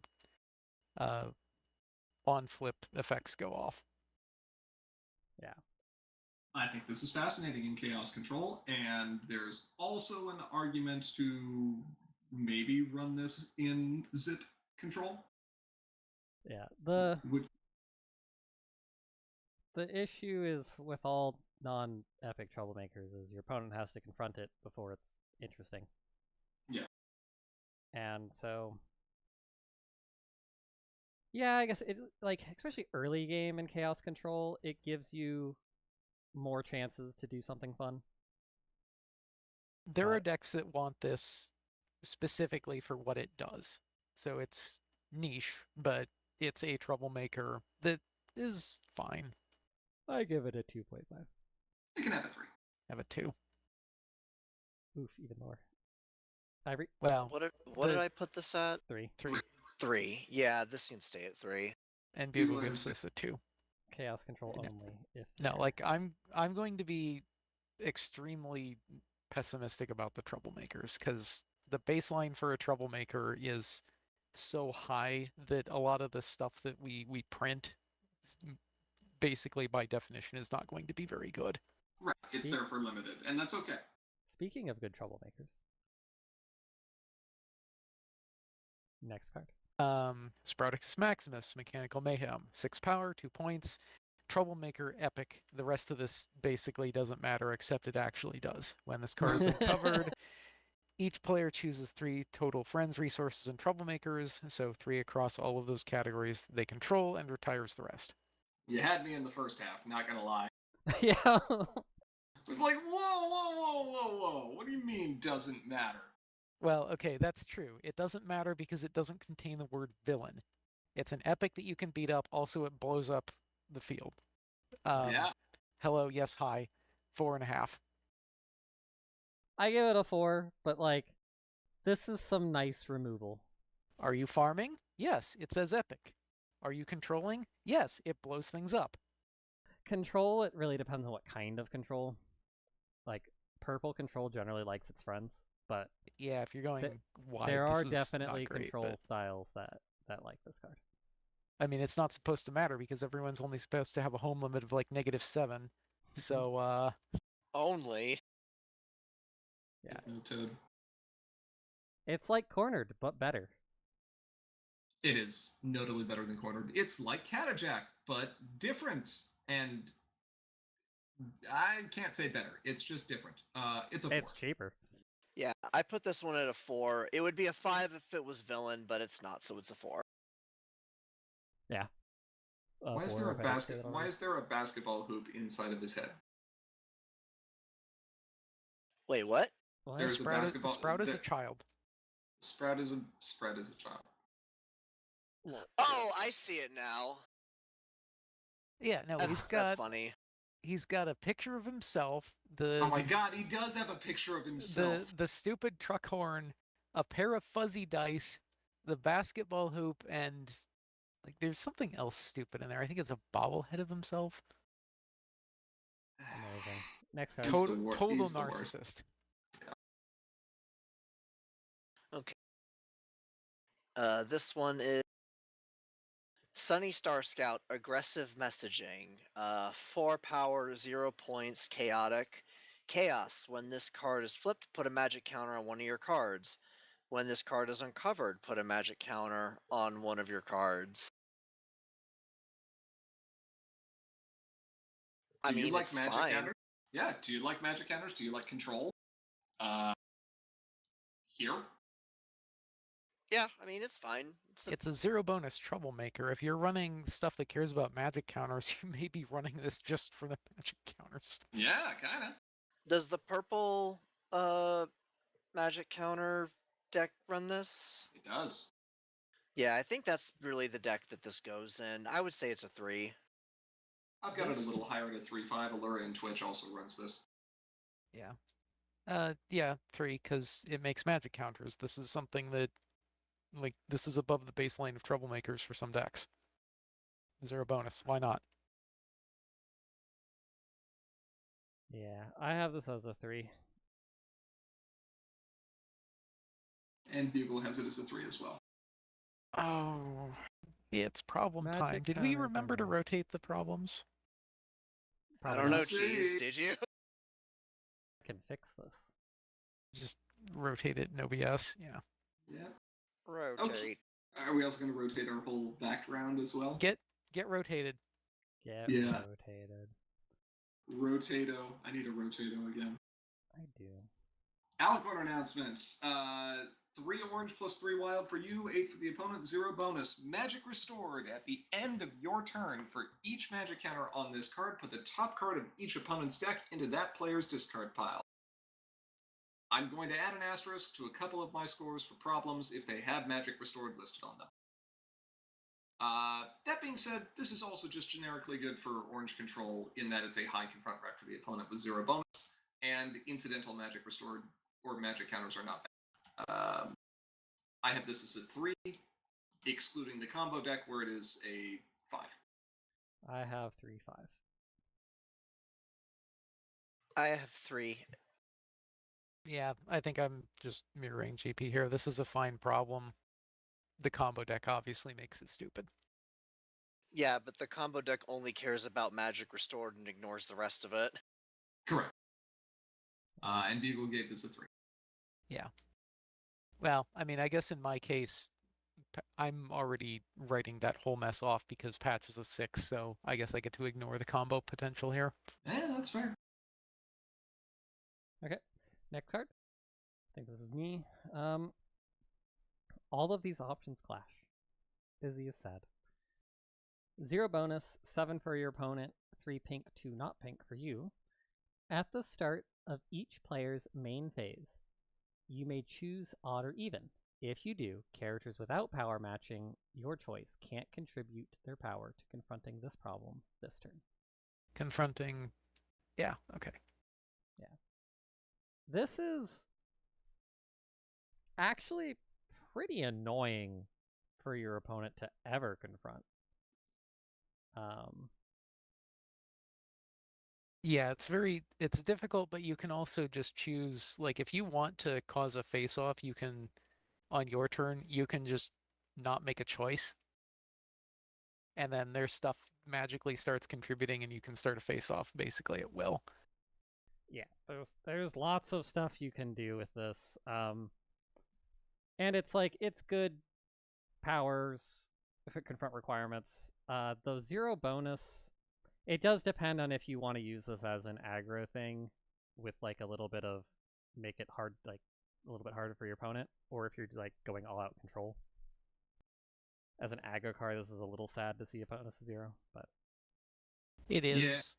There are ways around that, and then mid-range may not mind this just because you can sit there and screw with your opponent for a couple of turns. Yeah, mid-range often is just happy scoring a point per turn for confronting until it's ready to burst through, so not the worst. Pretty good. 3.5. 3.5. give it a 3. 3. And Bugle gives it a 3. Yep. Next card. Brand new products! Fire 2 voice. white, 2 wild, 6 for your opponent, 2 bonus, magic restored. Once per turn, you may play a resource from your discard pile with cost less than or equal to the number of magic counters on this card. That did not used to say once per turn. It never did anything in core. It would have done something in Harmony. The thing it would have done in Harmony is called One Pace. No, it's fine. Just let it happen. I almost did, and then was just like, with so, just like can I Heart's point Desire? out here? Yes, just with Heart's Desire. Well, yeah, and I'm also oh my god, gross. Yes. Yeah, correct. isn't it great? I'm also sitting here going, you may play a resource from your discard pile with cost less than or equal to the number of magic counters on this card. 0. There are 0 cost resources. I'm sorry, did you want that pile of presents to not stay in play? Oh, that's mean. Yeah. So Harmony ruined this card. 0 out of 7. Look at Pip. She's so happy. Someone has to She's be. so fluffy. She's so fluffy. Every Are you time going I to see die? her. It's just the wings. It is just the wings. Did we end up using the card art of Pip that just like looks like a head with legs? No, No. we need the Pippa sprite. The Pip sprite. It's great. That ability is still pretty good. You can still end up playing a number of good resources in white. Summoning Bell, Saddle Row Storefront, those are all very good, of course. Get a couple extra magic counters on there, and you can start running stuff like Prisbeam Lantern, branch into multicolor, and you can start playing Golden Parachute, which is really rude. But even with none of that, like the stat line is just fantastic for white aggro. Yeah, the white aggro just loves the stat line. That's great. I don't think the bonus I think makes this really unattractive to control. Like Agreed. you could maybe defend this, but you have to really be in on the strategy of being able to defend this and really being able to do something stupid with the fact that you can keep bringing resources back. So maybe, but it's way more obvious that there is a like white aggro deck that wants this. Yep. Have a 3. Have a 3/5. 3. Okay, next card. Bugle said 3 as well. Consider yourself grounded. Opposing 1 bonus, 4 blue, 2+2 non-blue for you, 8 wild for your opponent. Opposing problems other than those named consider yourself grounded. Lose and can't have abilities.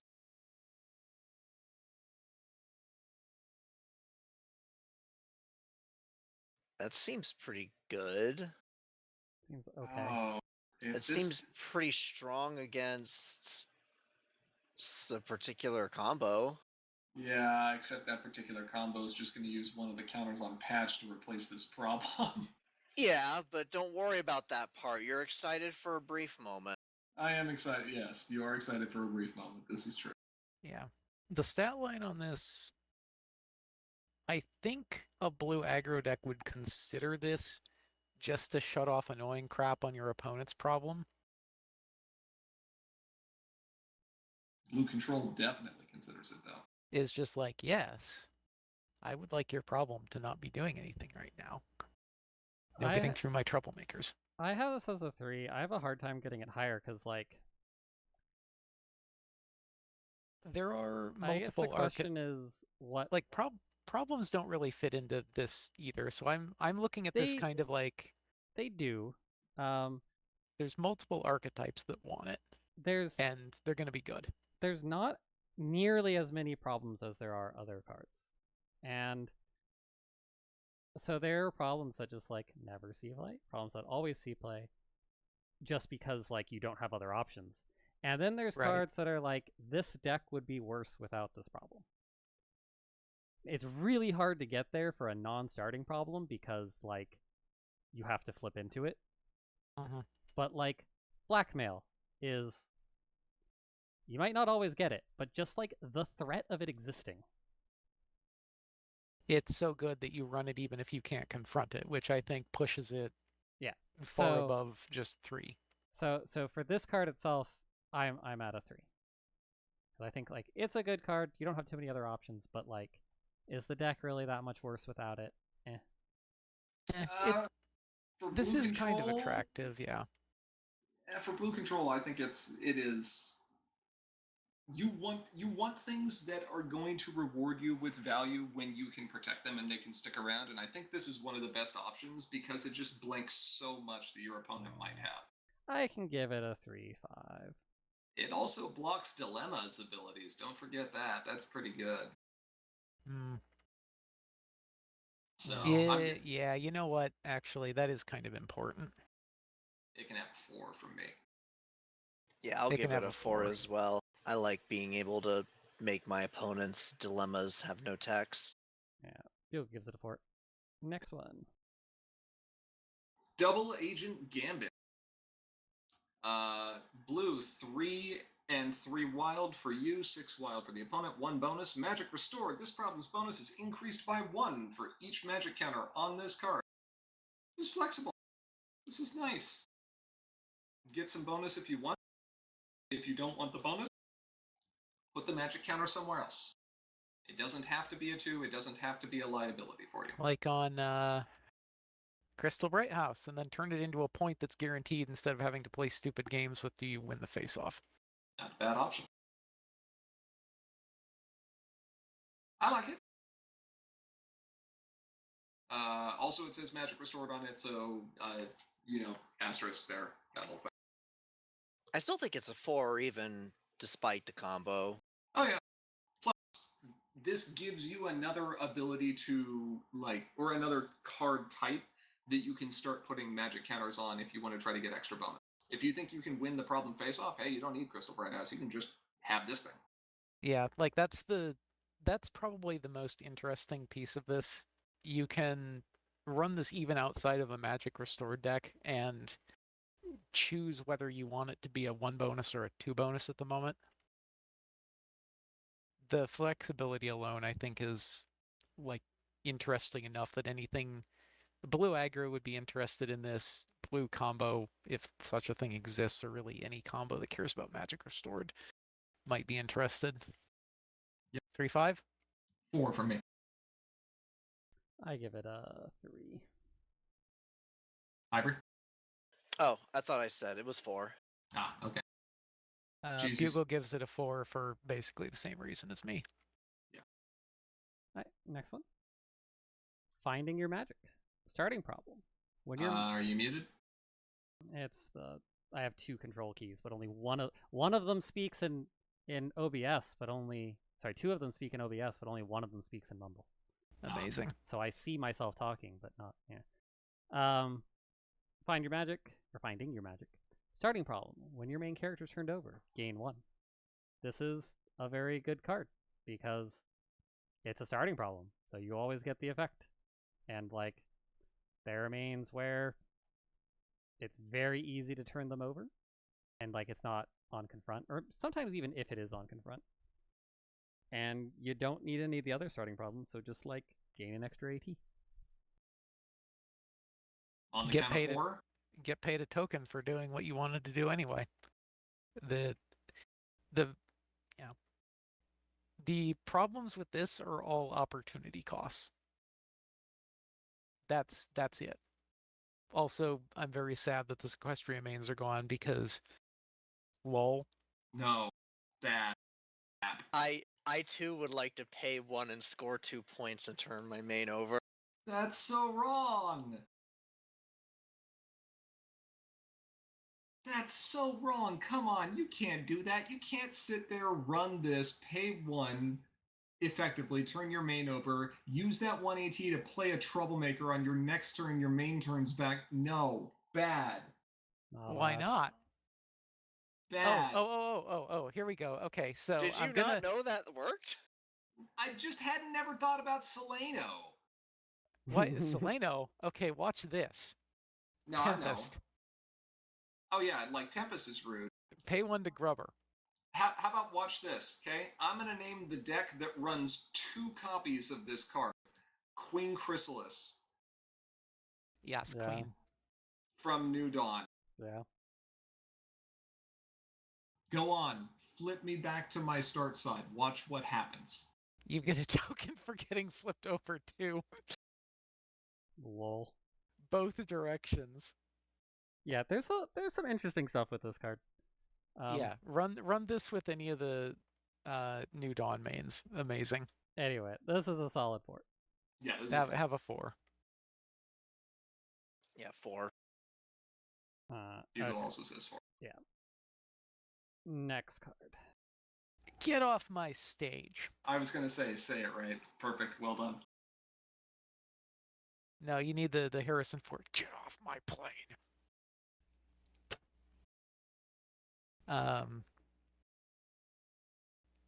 2 orange plus 3 not orange.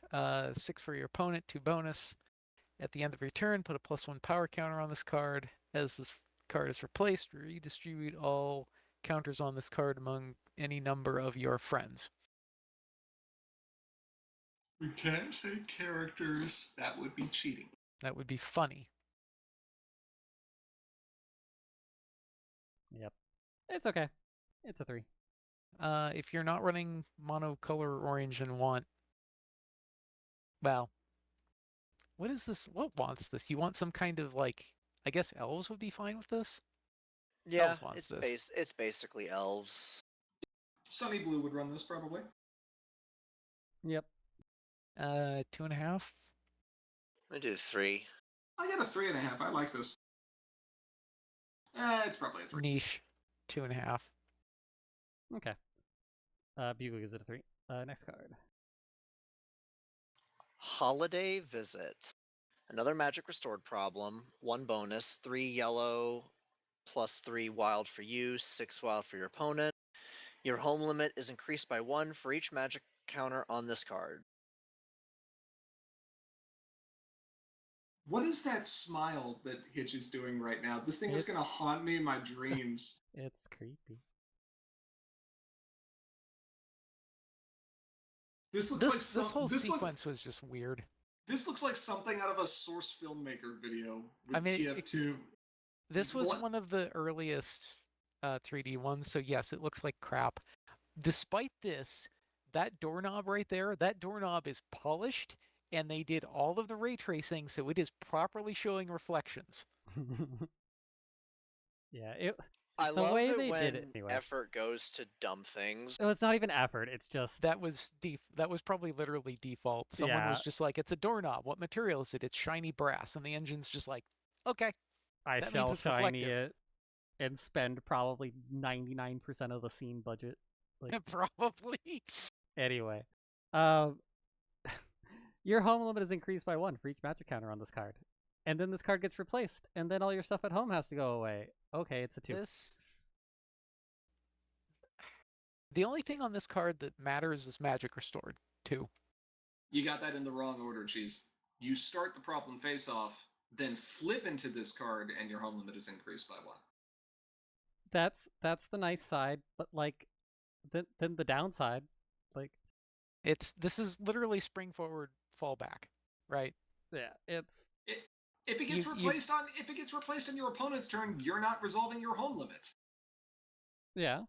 Yeah, but if you place it on your turn, you are resolving your home limit, and then you go down by 1. Then you're sad.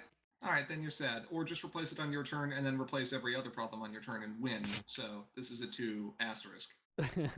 Yeah, it's a 2. Yeah. Next card.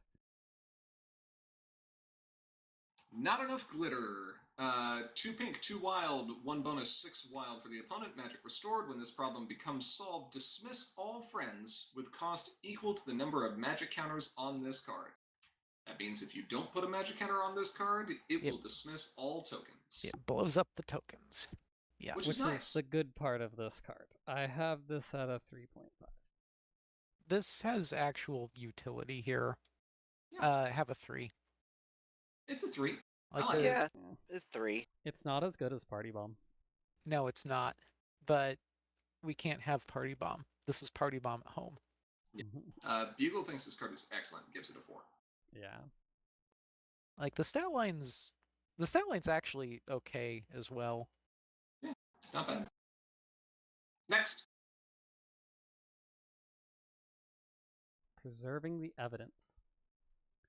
8 for your opponent, 4+2 for purple +2 wild for you, 1 bonus. Magic restored. When you move an opposing character away from this problem, gain 1 for each magic counter on this card. I gave this a 4. Wow. Gaining AT. This is another one of those things like so finding big. your magic, where it's just like, I'm getting paid to do the thing I wanted to do anyway. I don't think Ari could hear you there. No, that's what are you saying? So yeah, I think this is good. It is good. I would question how you are moving characters away. There's a couple different repeatable moveaways, and making them cheaper, especially because like this is the kind of thing where it's already a control-y card and you're in purple, so it's gonna like you can make it stick around, and putting like even 2 counters on it, you can just keep moving things.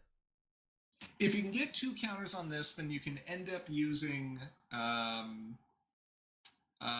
message, which we'll get to here in a moment, and then that breaks even, provided that you've got the other friend that lets you spend a magic counter to move away. I just don't think there's enough repeatable options right now. I think this will get better over time. Right now, I have it as a 3.5. Yeah. And then there's the obvious other problem of you're investing a lot of resources into a problem which you basically cannot get back. So you need decent protection around this. Like, I think you have to go ham on the control. I don't think you want this otherwise. Yeah. 3. I mean, I see the 3.5. It like maybe the deck's not quite good enough yet. 2.5. The one deck wants it, and that deck will probably be good. Nothing else wants it. Okay. Next card. Pretend you don't know me. 2 purple +3 not purple. 6 for your opponent, 2 bonus. When this problem is replaced, you may banish a friend, then put that friend into play. 3 getting back up to a problem, and on Ninder's play effect. If you're in purple, you probably want this. It can have a 3.5. I'm gonna stick to 3. Yeah, like the only bad thing about this is the 2 bonus. Maybe that's why I had it at a 3. Yeah. Like, that's not great if you're control, but if you're doing any kind of aggro or farming, it's not bad. Really not. Zip is so sad. Zip is so sad. Look how sad she is.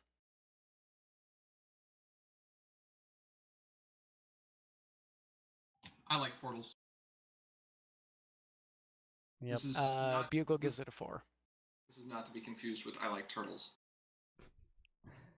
Next card? Do you like trains? Yes. The ultimate challenge.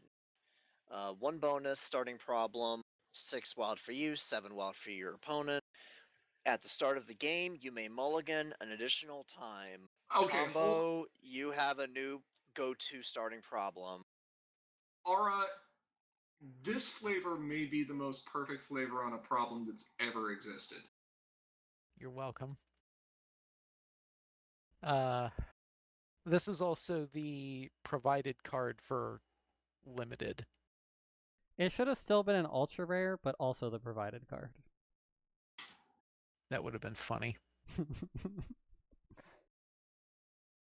Yeah, combo loves this. Certain types of control love this. This is great.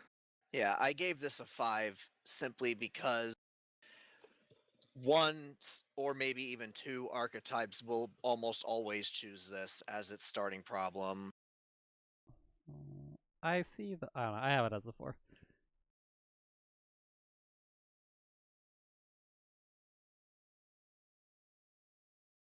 3.5, because the other good thing that a lot of control decks would be looking for here is Mystery at Hope Hollow, which lets you just go find something, and the stat line is a little bit better for trying to get a point. But this is also interesting. So I think this comes down to playstyle, but there are certainly decks that wouldn't mind this. I think the 3/5. Yeah, I think the argument is like if you're running a combo that's already a tier 5 deck, combos care so much about finding the right card and a lot of times that card is not a reckless card. So yeah. I mean that's fair. But I think those decks would still be good even without the additional mulligan. Oh no, you know what this means? This means we need to go redo the math again. Yeah. It's not hard. Cool. Anyway, next card. Alright, only a couple more problems. What does he have anyway? 2 yellow, 2 not yellow. Yes. Say it right. What does he have anyway? Sure, he's got a perfect main, shredded abs, paid off mortgage. Yeah. 2/5, 2 bonus. During face-offs here, you have +1 power in the face-off for each action token your opponents have. It's a yellow aggro stat line. The problem text is almost irrelevant, and it's like a little bit of a compensation bonus. Do we not have that many other stat lines that yellow has access to like this? And it's not mono yellow either. It has to be yellow X something. It does have to be yellow X something. Right now for problems in core, your options for 2 bonus yellow problems are this and Bring Out Your Best, and that's it. Yeah, I still give this a 3, but I understand the argument. Yeah.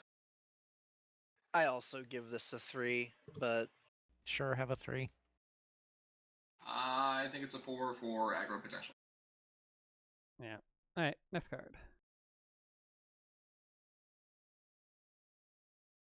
I like this art. Combined with the title.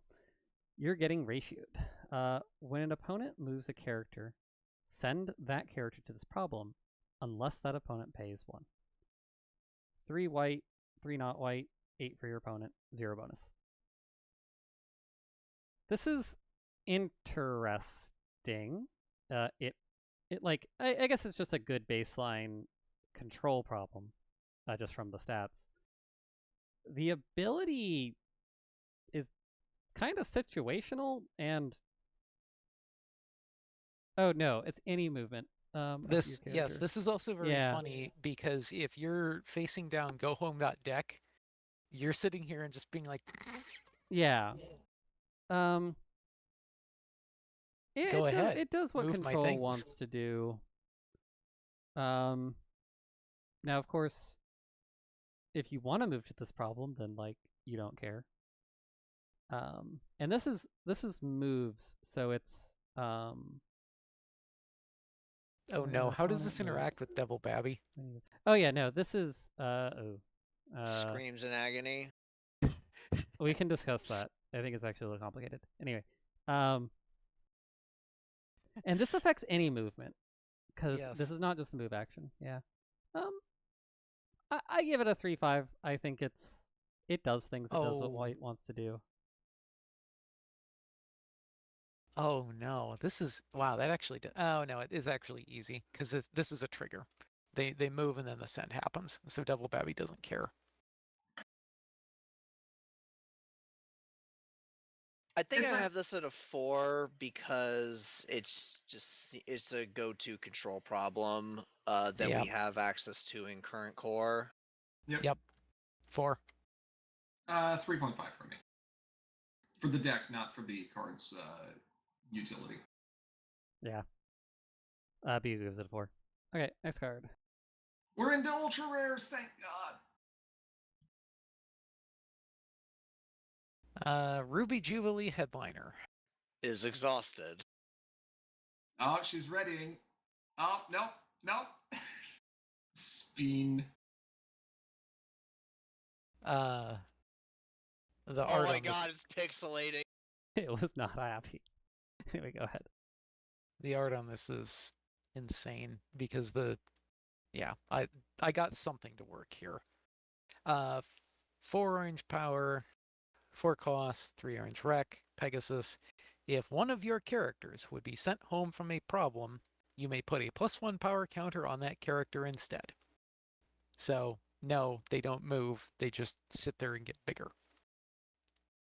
This card is dumb. Even without the combo, this card is really good. Oh yeah. I mean, we didn't have any knowledge of this combo until like the last 2 weeks, and we were still talking up this card as being like an answer or die thing. It puts power counters on your opponent's main, and it leaves them at problems. Like, this is nuts. It passes the Thunderlane. This passes the Thunderlane test this with is the flying new test. colors.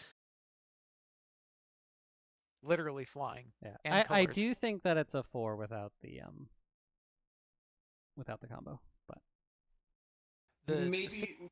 maybe for what decks it would end up going in. Sticking counters on the main is kind of huge. That being said, this is an investment. This needs protected. That's its main weakness, is it needs some kind of protection to avoid just getting pumpkined. It's perfectly statted to get the discount off of Limestone. It's also perfectly... You dropped out.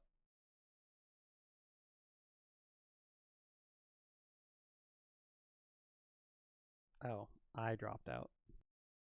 Okay. You're good now. Yeah. It's still a 5, though. Because of the combo. Yep. I'm ignoring the combo. 4.5. Like, again, my bet is that Patch is going bye-bye. 4.5. Okay.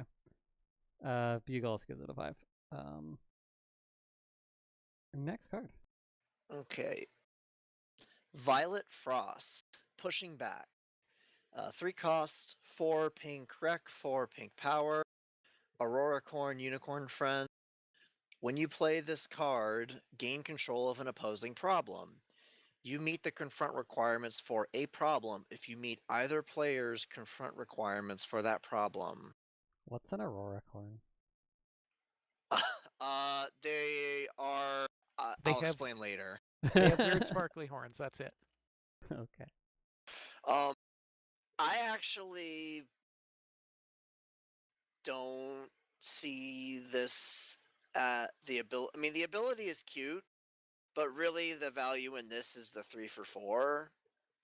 And I guess there's some situations where the ability would be useful. I gave this a 2. Go ahead. The first ability here is mostly you can steal like annoying opposing stuff. Like what is that? Whatever the orange problem from last set was that we had to ban and reform. Oh, yeah, I know what you're talking about. Not Back to Work, but the one that came before that. Yeah, well, even that, like, that's still really annoying, and turning that around on your opponent is just funny. Literally won't work because this is a pink friend and that thing required mono orange, but whatever. Yeah. Oh well. Sag. Turn around blackmail. Yeah, like just turning a problem around and just being like, now you have to deal with this is just one of those like, But is it worth running 3 cost? this thing?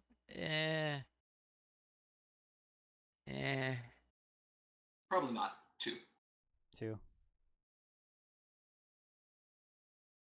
2. It's just too niche, I think. Prove me wrong, maybe. Bugle doesn't like this at all and gives it a 1. I could understand the 1. Yeah, I can get it. I probably would have given it a 1 if it wasn't for the cost-efficient power. Yeah, especially with the high rec. That's just annoying. Mm-hmm. Okay, next card. All right. Bark, bark, bark. Bark, bark. Bark. Bark. But I'm just going to sit here and keep saying bark. You should look at the sheet. I mean, you did give it a 5. Yeah. Cloud Puff, Intruder Alert, 1 cost, 2 yellow, 3 yellow power. Critter Chaotic Chaos. While this card is flipped, players ignore all flipped cards except for those titled Cloud Puff. This card can't contribute its power to its face-offs. Immediate, exhaust this card to put it on top of its owner's deck. It is difficult to find a deck that would run yellow where this card doesn't do something that deck wants. You're playing aggro? Fantastic. You just got 3 power towards confronting for 1 action token. You're playing farm? Great. You're probably playing Yuna, which means this thing flips for 6 and shuts off your opponent's flip. You're playing control? Okay, no problem. You can put this on top and again have excellent control over the face-off. You want to play some mid-range? Yeah, you can run this in Cadence and do weird things like play it to get huge power towards confront, trigger Cadence's ability, start a DFO, let the DFO go through, and then at the end of the turn, or at the, like before you would retire to home limit, exhaust it, put it on top of your deck so you can either draw it next turn or flip it for the next problem face-off. It's just great. I think this has to get a 5. It goes in so many things. If you're playing Hitch, it's a critter.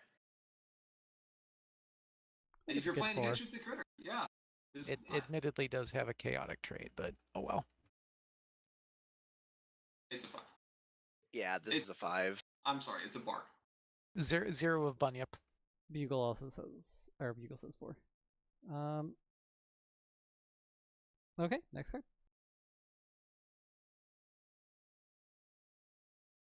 It's Spike. 5 cost, 3 power. This card is displayed with 3 magic counters on it. Immediate, remove a magic counter from this card to choose 1. Put a 3 power colorless dragon ally friend into play. Send a character to a different area. Or shuffle an opposing resource or troublemaker into its owner's deck. Dragon's OP.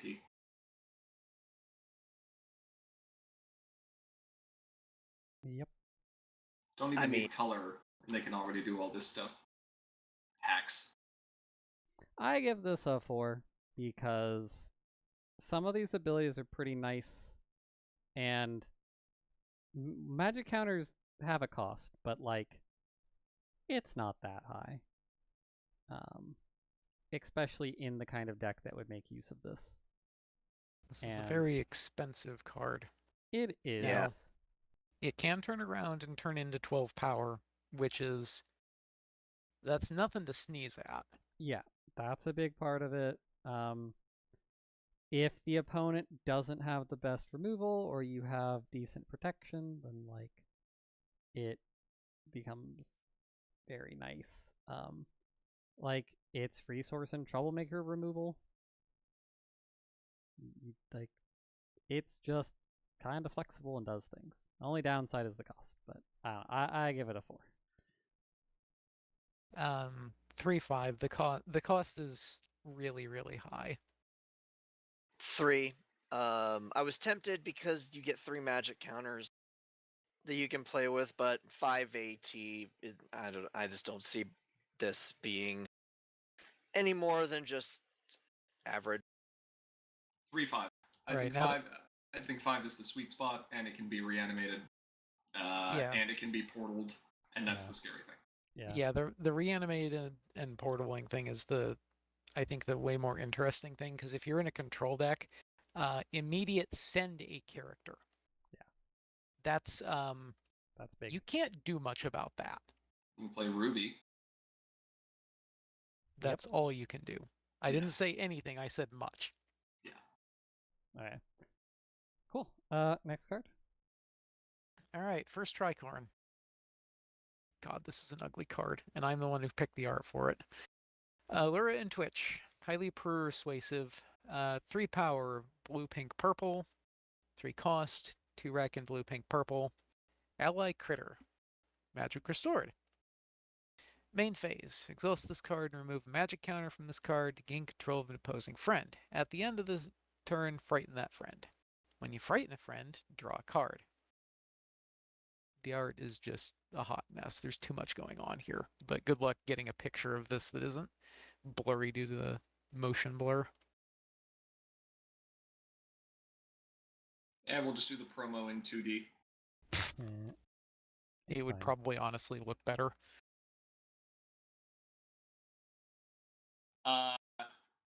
This thing is such a build around, and I don't think you get punished for doing it.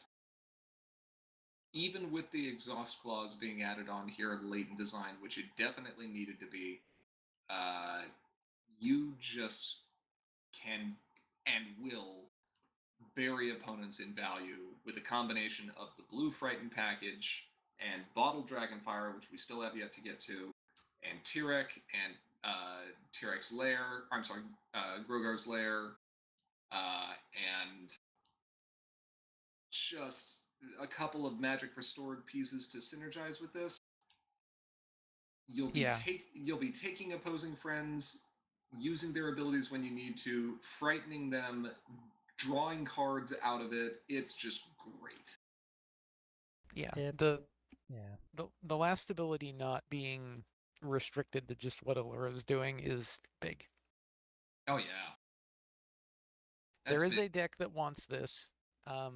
Almost nothing else wants this though, but that deck does, I think, work. Have a 4. That deck also wants True Evil. I will be impressed if any of you can remember what that does. Frighten all friends. Or frighten all opposing friends. I can't remember which one. Nope, it's all of them. It's like a 4 cost, 4 rec Crystal Games event. Yep. I want that. I'd play that in here and draw like 20 cards. Sounds great. Does sound good. That being said, it only goes in one deck, and the deck's going to be fine. Pretty competitive, but it's a little inconsistent if you don't draw this card, and you don't have a lot of ways to find this card right now, so it gets a 4. Yeah, good 4. I am kind of laughing at the ability to splash into a 5th color for yellow to run adoption options to find this. That amuses me. Amazing. Next. Yeah, I think this is 4s across the board. Yeah, 4s across the board. Yeah. Alphabettle and Haven.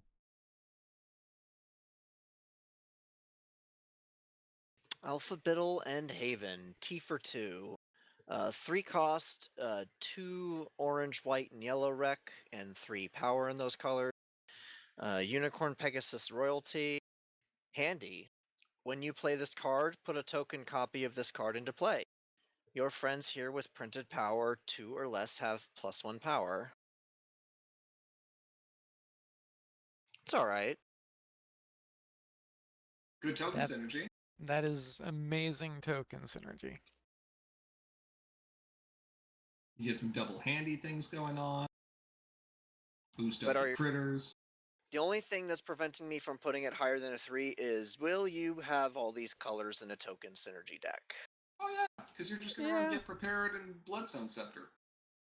You can splash into that easy enough. The theory here is that there is an orange-yellow deck that doesn't mind also splashing into white and just makes all the tokens. There's also a white deck that uses this in conjunction with Infiltration Orders, I believe is the reformed version of that card. Is that right?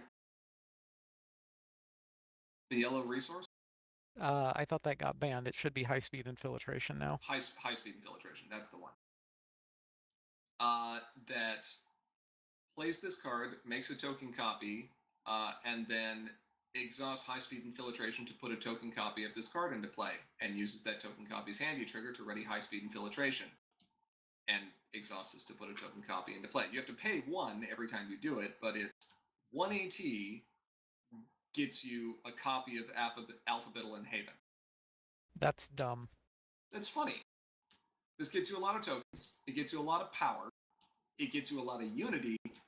And then we're just still ending the game with Endless Generosity and Outrageous Outfit. So, like, it's not even creative. But it's funny. This is dumb. Have a 3.5. 3.5. Yeah, there we go. I haven't changed 3. That. It's 3.5. Okay. Yeah, I give it 3.5. Next card.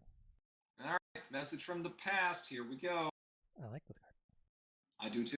2 cost, 7 power, event, immediate. Put a magic counter on one of your cards.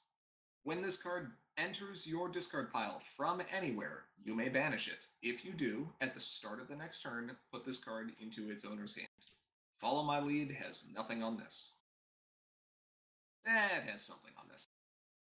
This is still arguably better. Repeatable magic counters at worst. Artificially... But it gets better. Yeah, artificially filling your hand with cards that you can then spend or discard for whatever else you want to do. So good. I have an 11-card hand. Guess I'll discard these 3 cards and get them back at the start of the next turn. Man, that seems okay. Also, you can find this thing with Mystery of Hope Hollow. It works really well in, like, your mid-range lists. It works really well with, like, Synergistic Engine. It is good. If you care about magic counters, you probably have 3 of these in your deck. Maybe not 3, maybe 2. But you definitely... Yeah.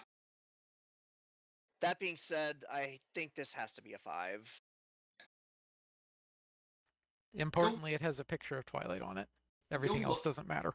Go look at the HitCon results and look at how many decks were not including at least a couple copies of this. This is a 5. Have a 5. 5. Google also says 5. Yay! Unanimous 5. Okay, next card.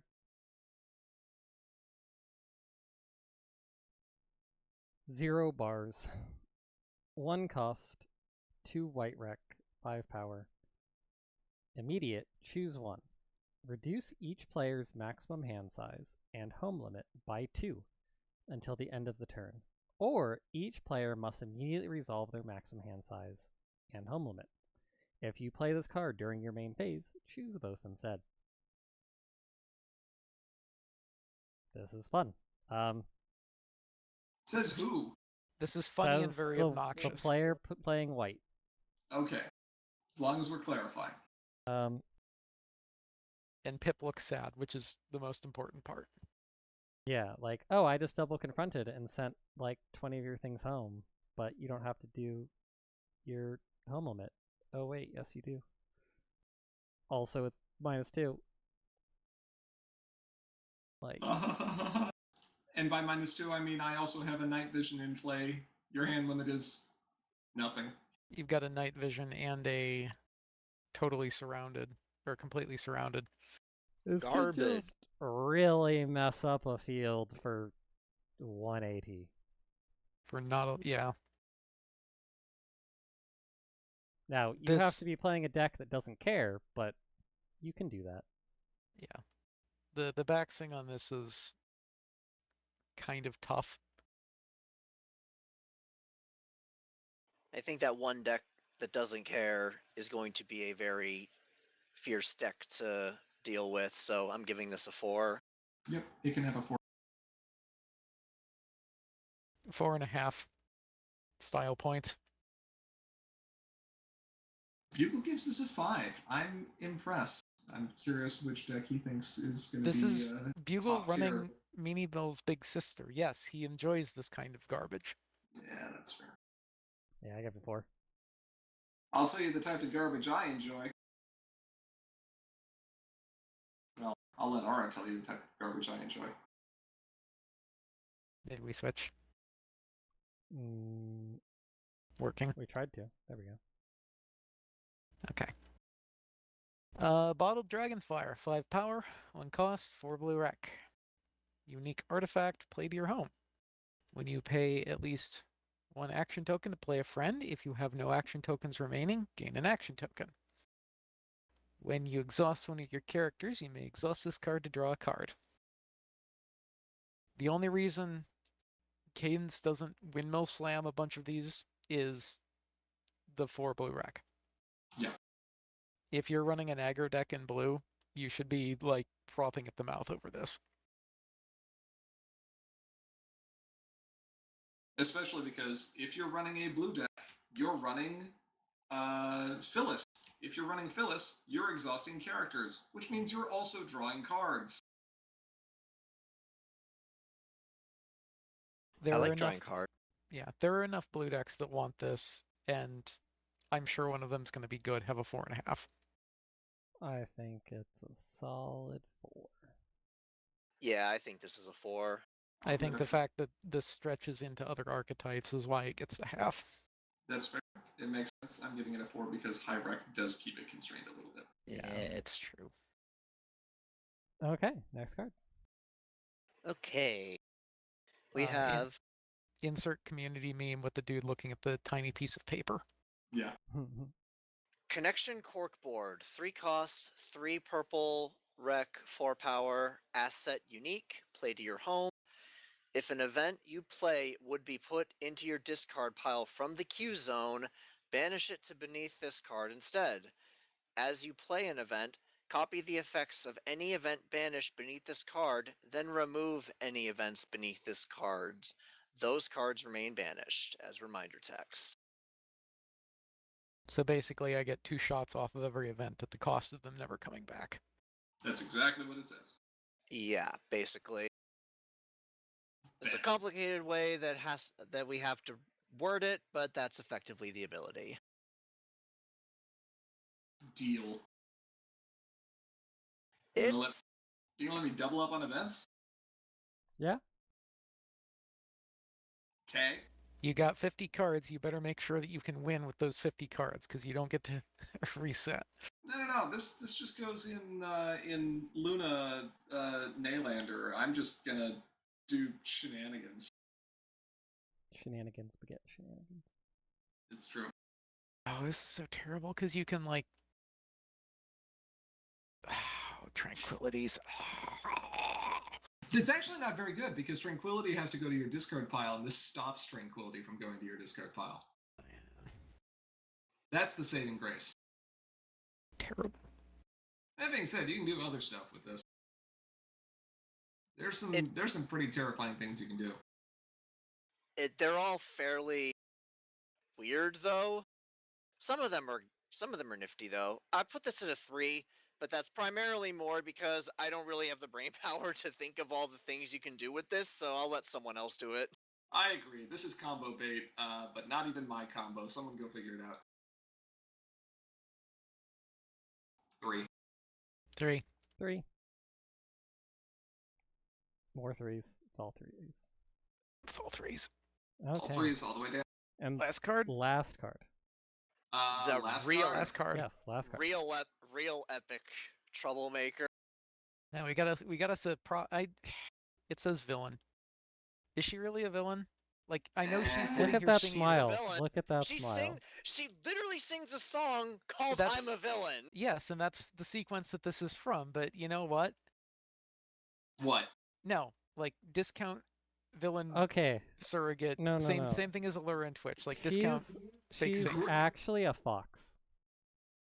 What? Why? Look at her ears. They are triangles. Therefore, she is a fox. I can't unsee this. She's a purple fox. This is terrible. I knew it. I knew it all along. Great value villain. I can't believe it's not villain. We haven't even read the ability yet. We haven't. We're okay. 5 power, 2 points. Troublemaker, epic villain. If an opponent would put one or more counters on one of their characters, put those counters on this card instead, unless that opponent pays 1 action token. Patch hates this. This card is broken and OP and totally stops my completely fair combo. 0 out of 10. This card does things. It does things, and it's also villain, and it's also small enough to farm easily and gives 2 points. I think this has to be a 5. It does things. It's a little irritating. It causes minor irritation on your opponent, and then your opponent punches her in the snoot, and then she rolls over and dies, just like the show. Show accurate. Well done. I give it a 4. Basically, have a 5. It's a 5. Bugle says 4. And that's it. We're done. We're done. Right? Right? Everybody starts making noise. Anyway. Don't you start, Ivory. We have the best card for last. There it is. Sparky Baby Dragon. 2 cost, 1 rec, 0 power. Swift. Main phase. Pay 1 to give this card +1 power until the end of the turn. This is a 5. -3. I refuse to rate this card because no one's gonna play it. You had it at a 5. You have to rate it. No is a valid rating. What is GP your doesn't rating, have a then, rating GP? either. You put face. Okay, Yeah. so GP's rating is greater than :3. It's angry ooh face. Yeah, Bugle rates it Destroyer of Worlds, Ender of Games, and Harbinger of the End Times. Accurate. Yeah. I mean, this card is kind of like is our definition of a 0. Yes. It's also number 0. Yes. Intentional. It's because nobody likes Sparky. Enjoy the secret troll card of the set. Yeah. You're welcome. Yep. There you go.